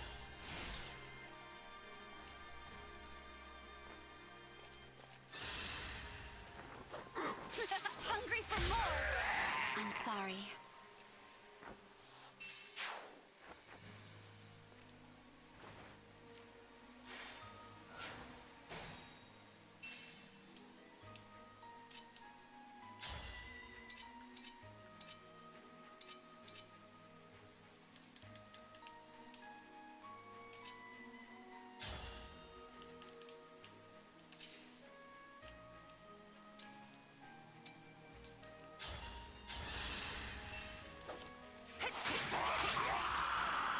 Another kill for me.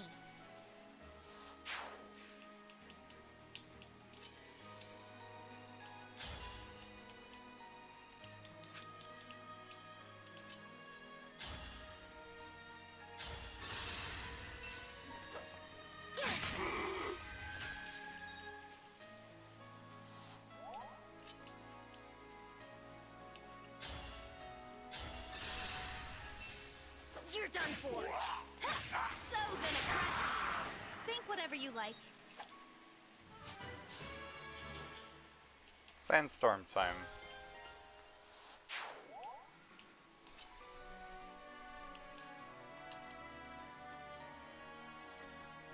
She could just smack him for 34 damage. Can you take 34 damage? No. Wait. No.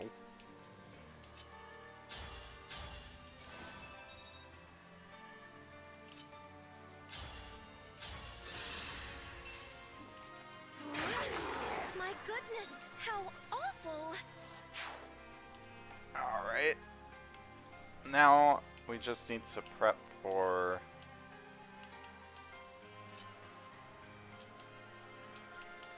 the arrival of Zephia. We want our units a little more centralized.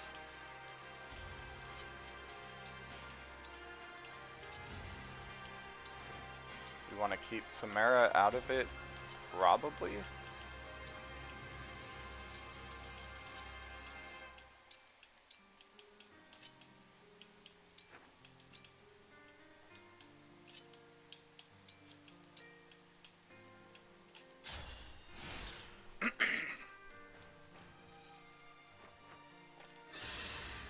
Usually Maviers fight behind her, so we have a unique opportunity to have some extra time with just Zephia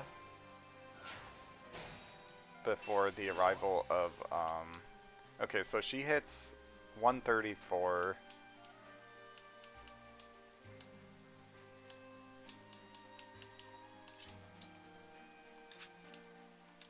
In the bush, you have 123. So I think we want her to attack here. Everyone else is gonna back up.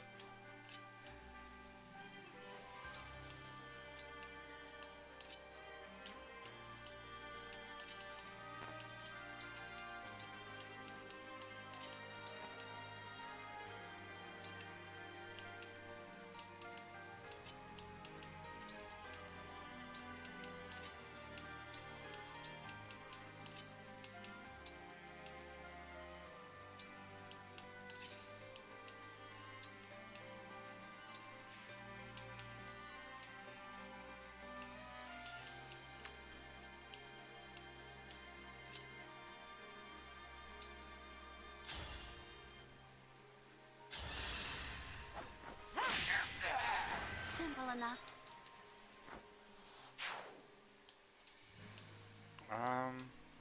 Okay, let's see how this goes.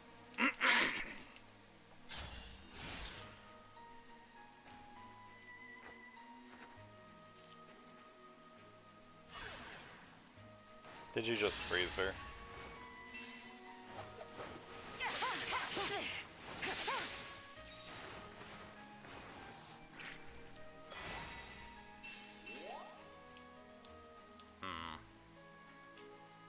Not a fan of that. I of course left my restore staff because I didn't think I'd need it. It's fine. We just won't use Chloe.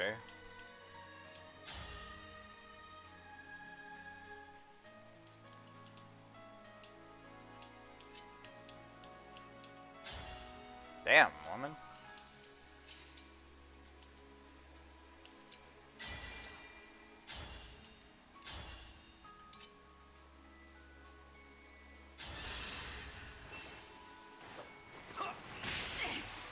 Look what you made me do. Was that too much?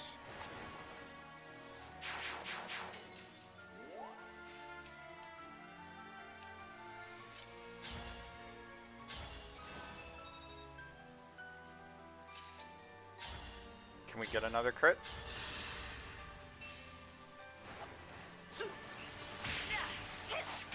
Nope.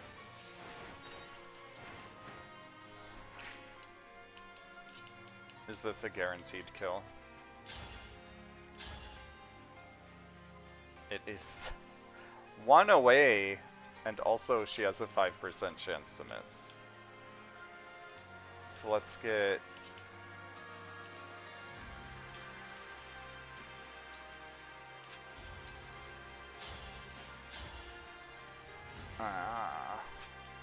Why Marth?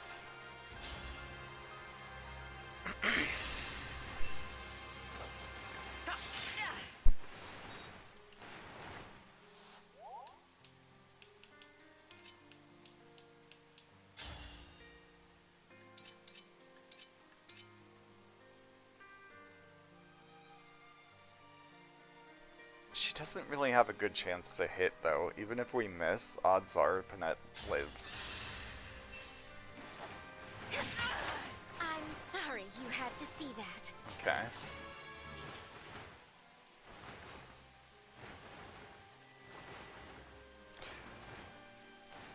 She's really trying to hit that dex cap, huh? We'll make it so the only useful thing I get is dex.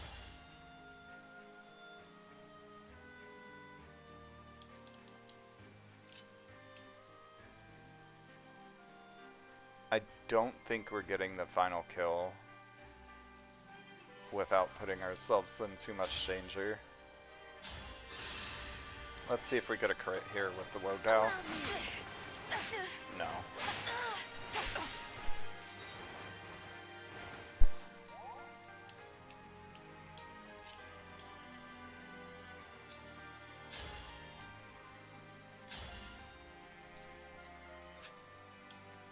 not doing that.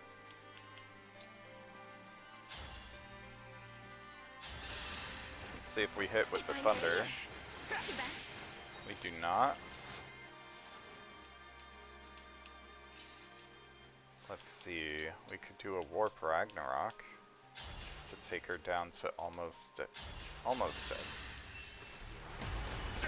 My apologies.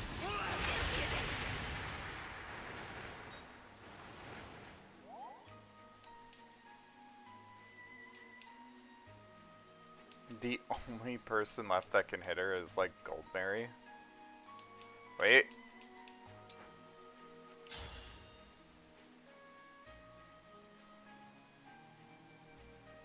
We need either of those to hit or we lose Hortensia.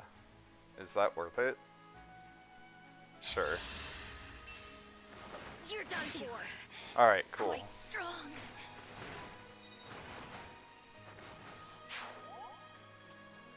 Nice. Now we escape.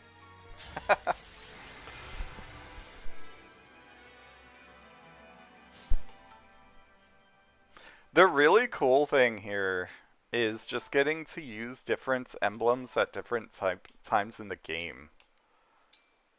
So we just picked up Celica in Chapter 11, which kind of changes the game a little bit, because now we're going to have Warp Ragnarok through all of Solm, which normally you don't get Celica until late.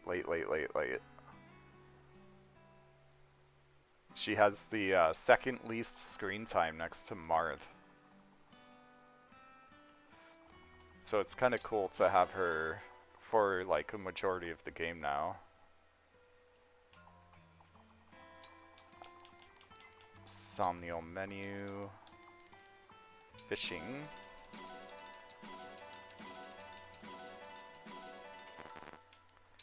Poolside.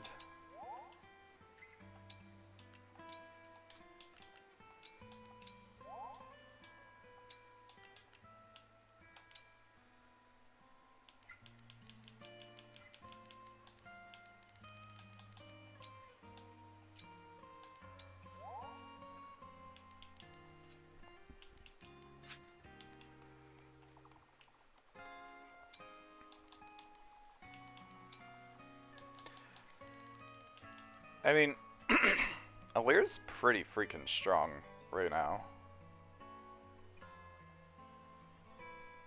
Do we do it? Do we just use her? We also have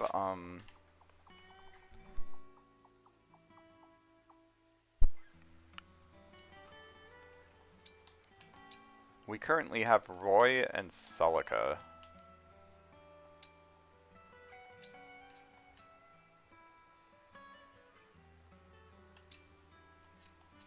Okay. Let's grab our 2 Master Seals. I thank you.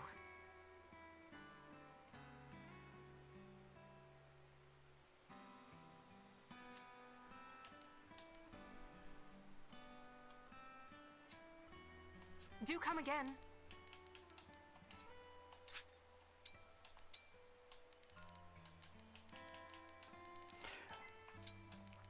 I'm actually not entirely sold on this being worth it. Well,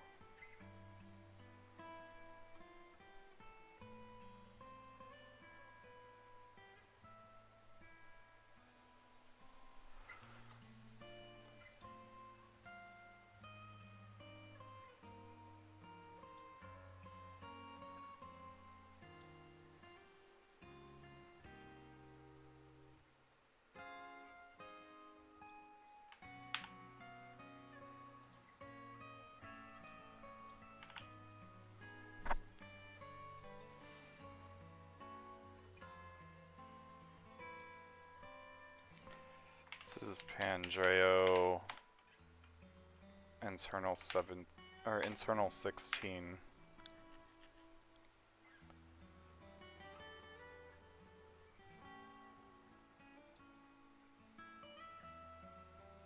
And he's in Sage.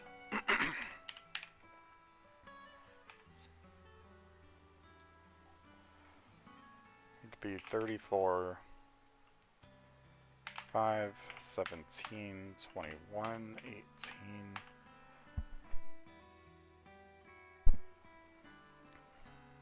8, 20, 10, and 9.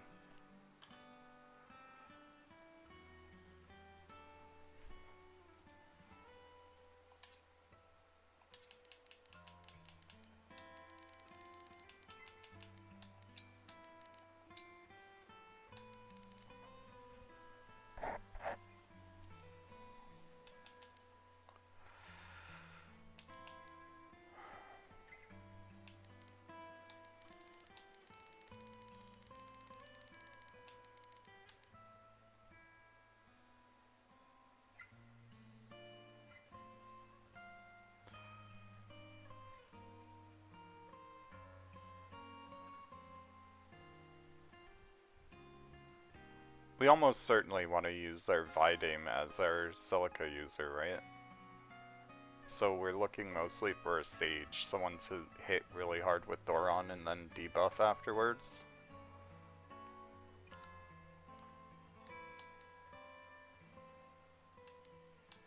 Jean could make it as a magic knight.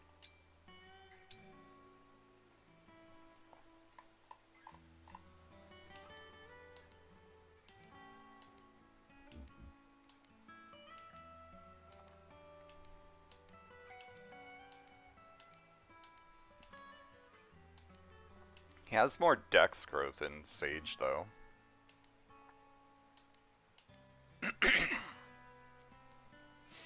So let's look at a few options here.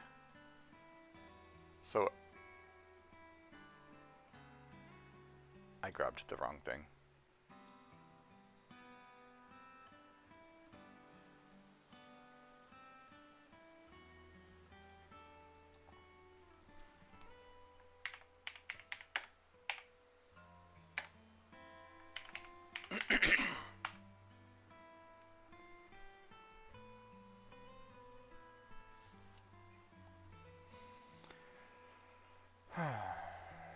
He's at 28,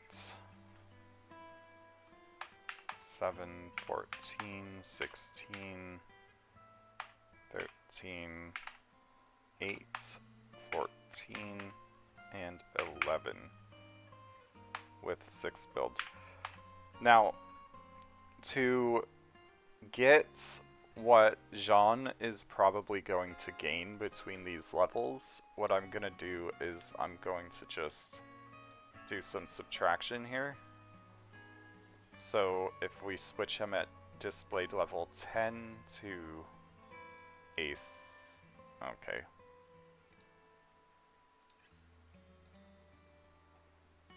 Annoying. To a Sage. We want to calculate the difference from the beginning and end of this. So he'll gain 4 HP, 2 strength, 5 magic, 3, 1, 6, 3, and probably no builds. And then we're going to use that to calculate Jean at internal level 16 Sage equals sum these, and we'll just pull that across, then we'll copy, and then we'll paste values. And then we'll remove these 2 lines. Alright, so here's how our Jean stacks up to the Pandreo we just got if we level him up.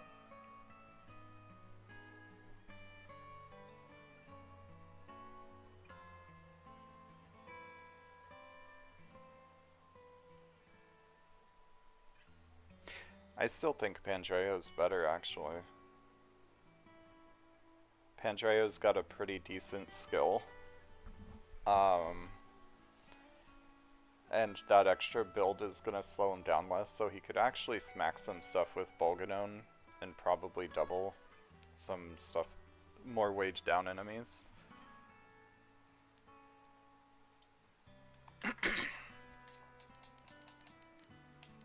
Our other current option is we do have a Gregory here. So if we switched him to Sage,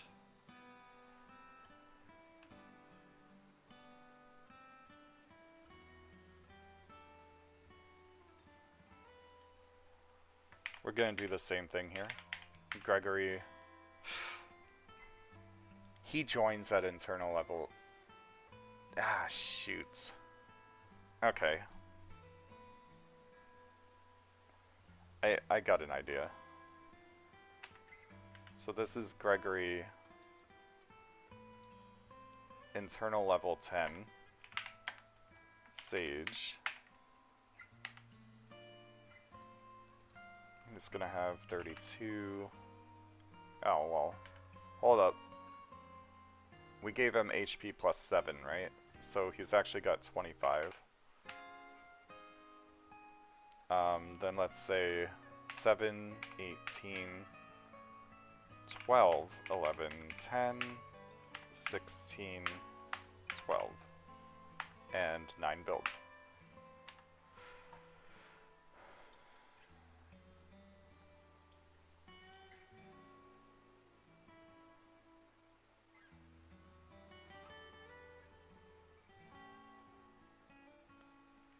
Stat growths are 55, 30, 80, 25, 25, 40, 35, 80, 5. And then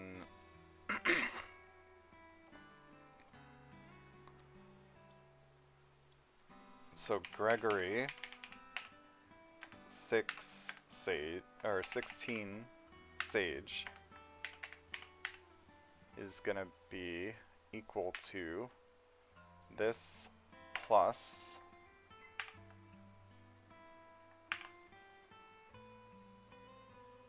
this divided by 100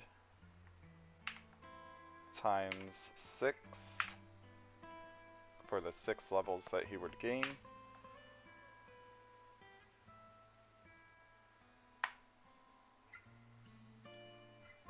We'll pull that across, we'll truncate the numbers. No, we'll copy, paste the values, remove this, boom. And then just drop the decimals.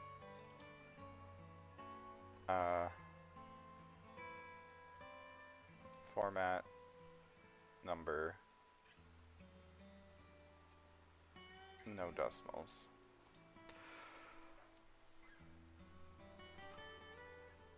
So our Gregory is on the path to have an exceedingly large magic stat while having almost no dex or speed.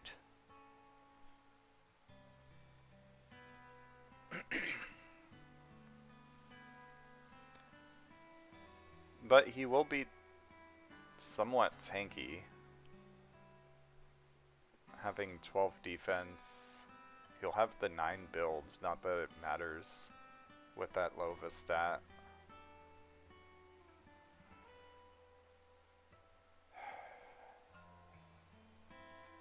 If I'm being honest, maybe we just wait for Citrine.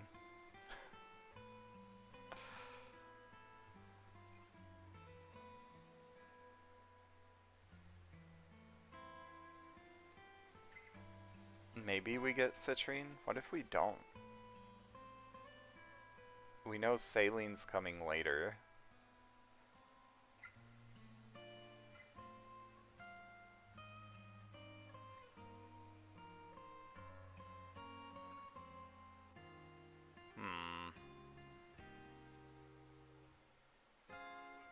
Is there any way to patch Gregory's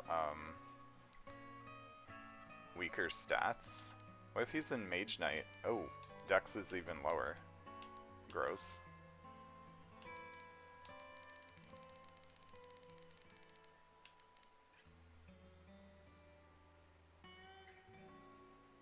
No.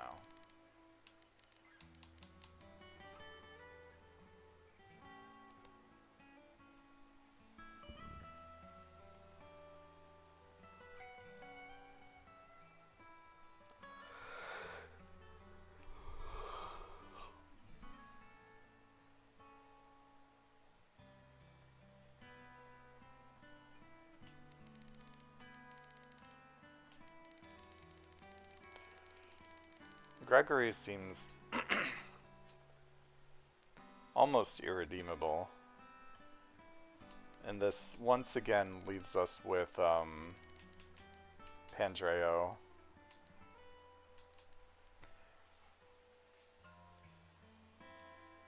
So Pandreo's stats, he'll have the lowest of the magic of the three characters. But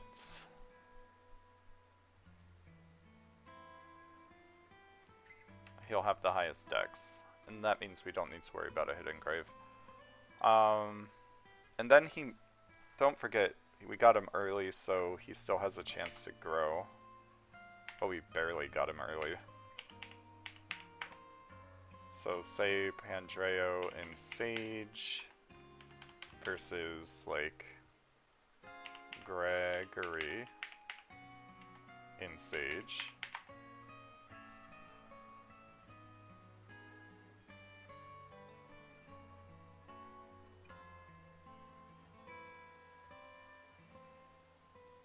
Is Gregory actually just a better growth unit? No. He's just got an insane magic stat.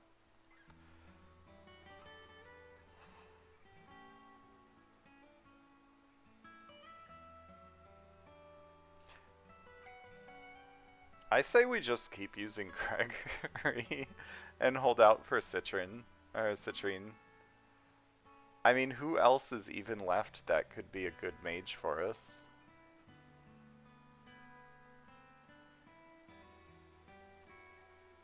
We've got Gregory and Celestia already. We can still get Anna, but she'll be leveled up. She'll be leveled up in her Axe Fighter class. She might even be a warrior by the time we get her. If we get her.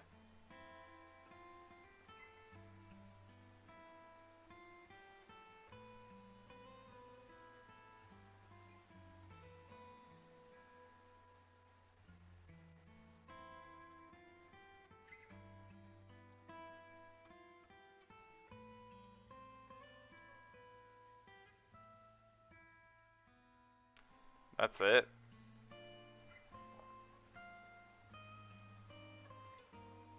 We also don't know. We also don't know if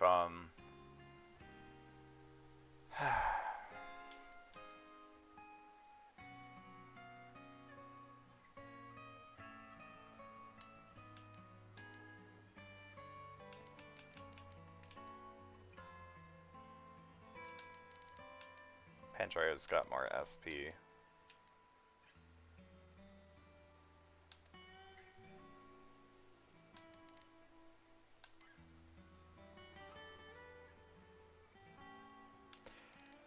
Alright.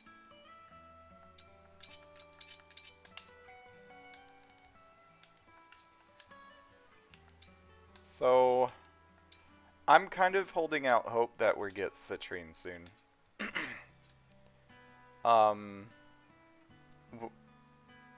Preferably with good bases, like maybe in the next chapter as Pandreo's slot, we get Citrine. But we will drop Gregory for now. We'll take Pandreo with Celica. Lady Celica. Of course. And then we'll turn him into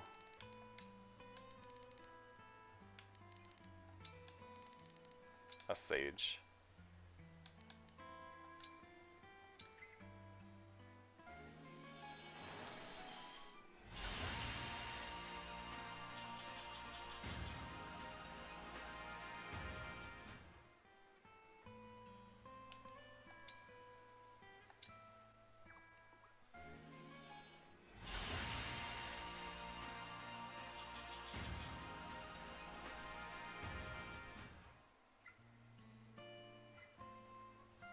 Was Pandreo better as a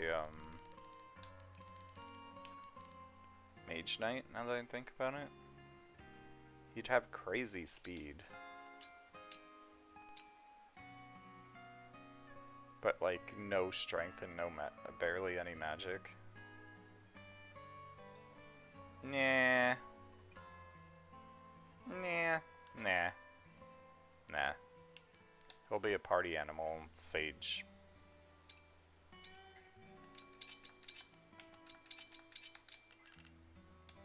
We'll take the Elfire from earlier, the Elf Thunder, and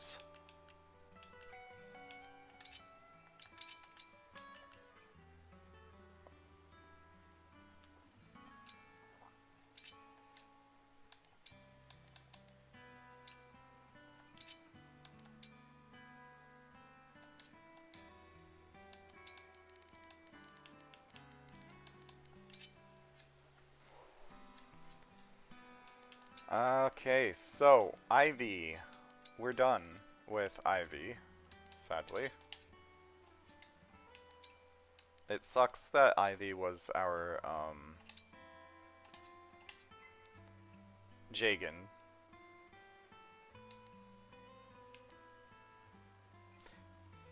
If it weren't for her like disgustingly low dex and speed for a internal level 15, she could almost be usable.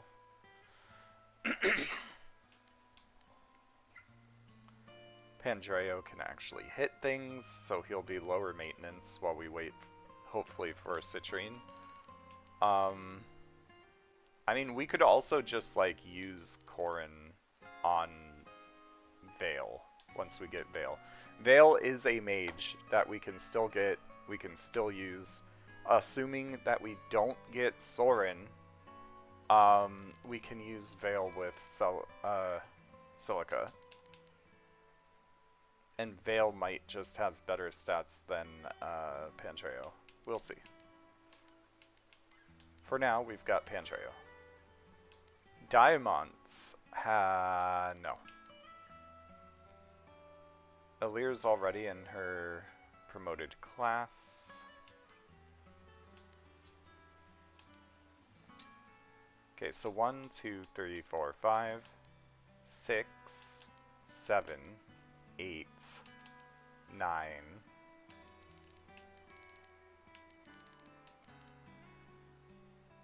We might be dropping diamonds at this point.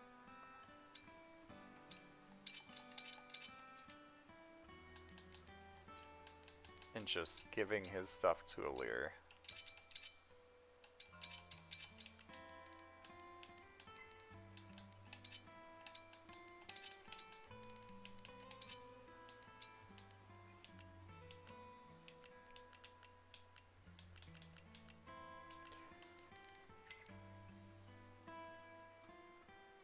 I'm somewhat tempted to actually just give her the Folkvanger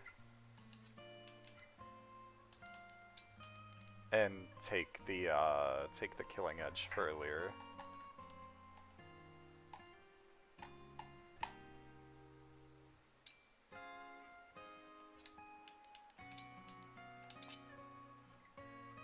Because Chloe's better with the Weapon Sword anyway.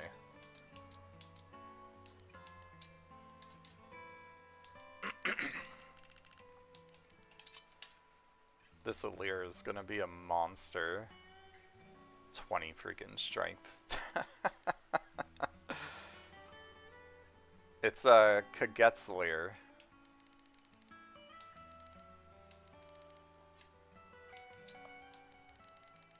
Alright, Alir definitely gets the gold ring.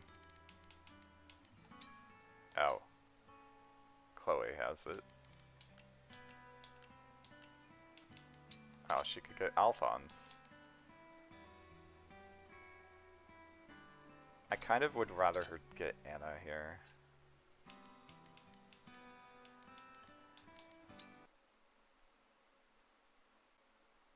What is with the crashes during the prep?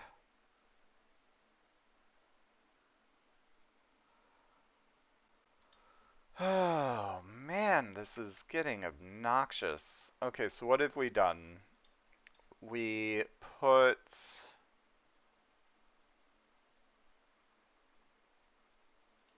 we put Alir in our team. We gave Alir the killing edge. We went ahead and made Pandreo the sage. We dropped Gregory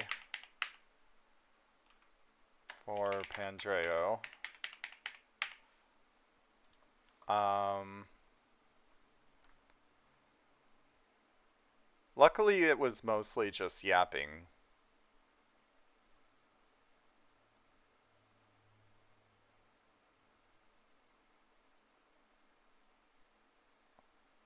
That's all we did. We just yapped. Um, so we'll load up the autosave.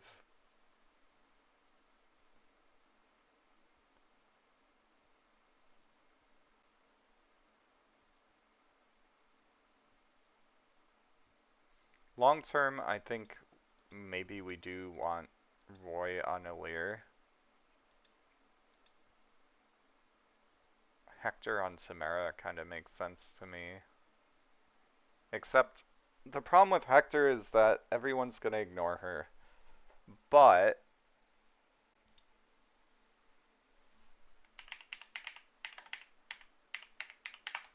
I think Hector gives defense. Yeah, Hector gives defense and strength and build, which are all things that Tamara appreciates. So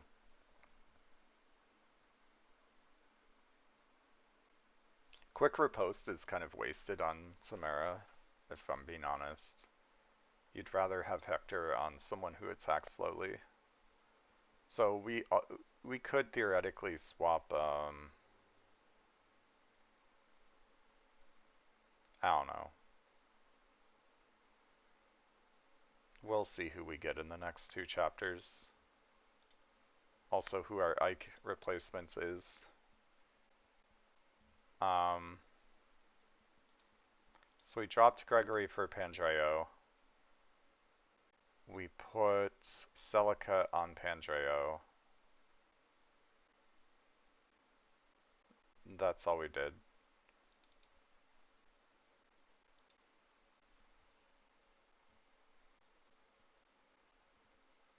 Okay. And with that, I'm just going to go ahead and end the stream. This is our second stream now to end with a crash to desktop. I'm guessing it's something to do with the mod. Something about being in the Somnial is just making it crash, because I've never experienced that before. We did how many streams of that previous run and did not have a single stream end with a crash to desktop in the Somnial like this. Um, but now we've done it multiple times. So I'm gonna call it a day here. Good stream. We are still at 0 deaths on our Ironman. So it's possible that the randomization is actually making the game slightly easier. So with that in mind, I might consider, once we're doing the real Ironman run that I was planning, um, we could turn on some of the things that make it a little more difficult. Like you could give dark emblems to random units, like 10-15% of the time. Or we could give like revival stones to random units. That might be a benefit though because of extra EXP. We'll see. We'll definitely have to turn up the difficulty a little bit to make up for the getting powerful units, potentially getting powerful units early, and potentially getting broken um, DLC emblem combinations. Like if we get that Veil online, the game's just over. Sombron has no chance at that point. But it would be fun to watch. Anyway, I will see you guys tomorrow.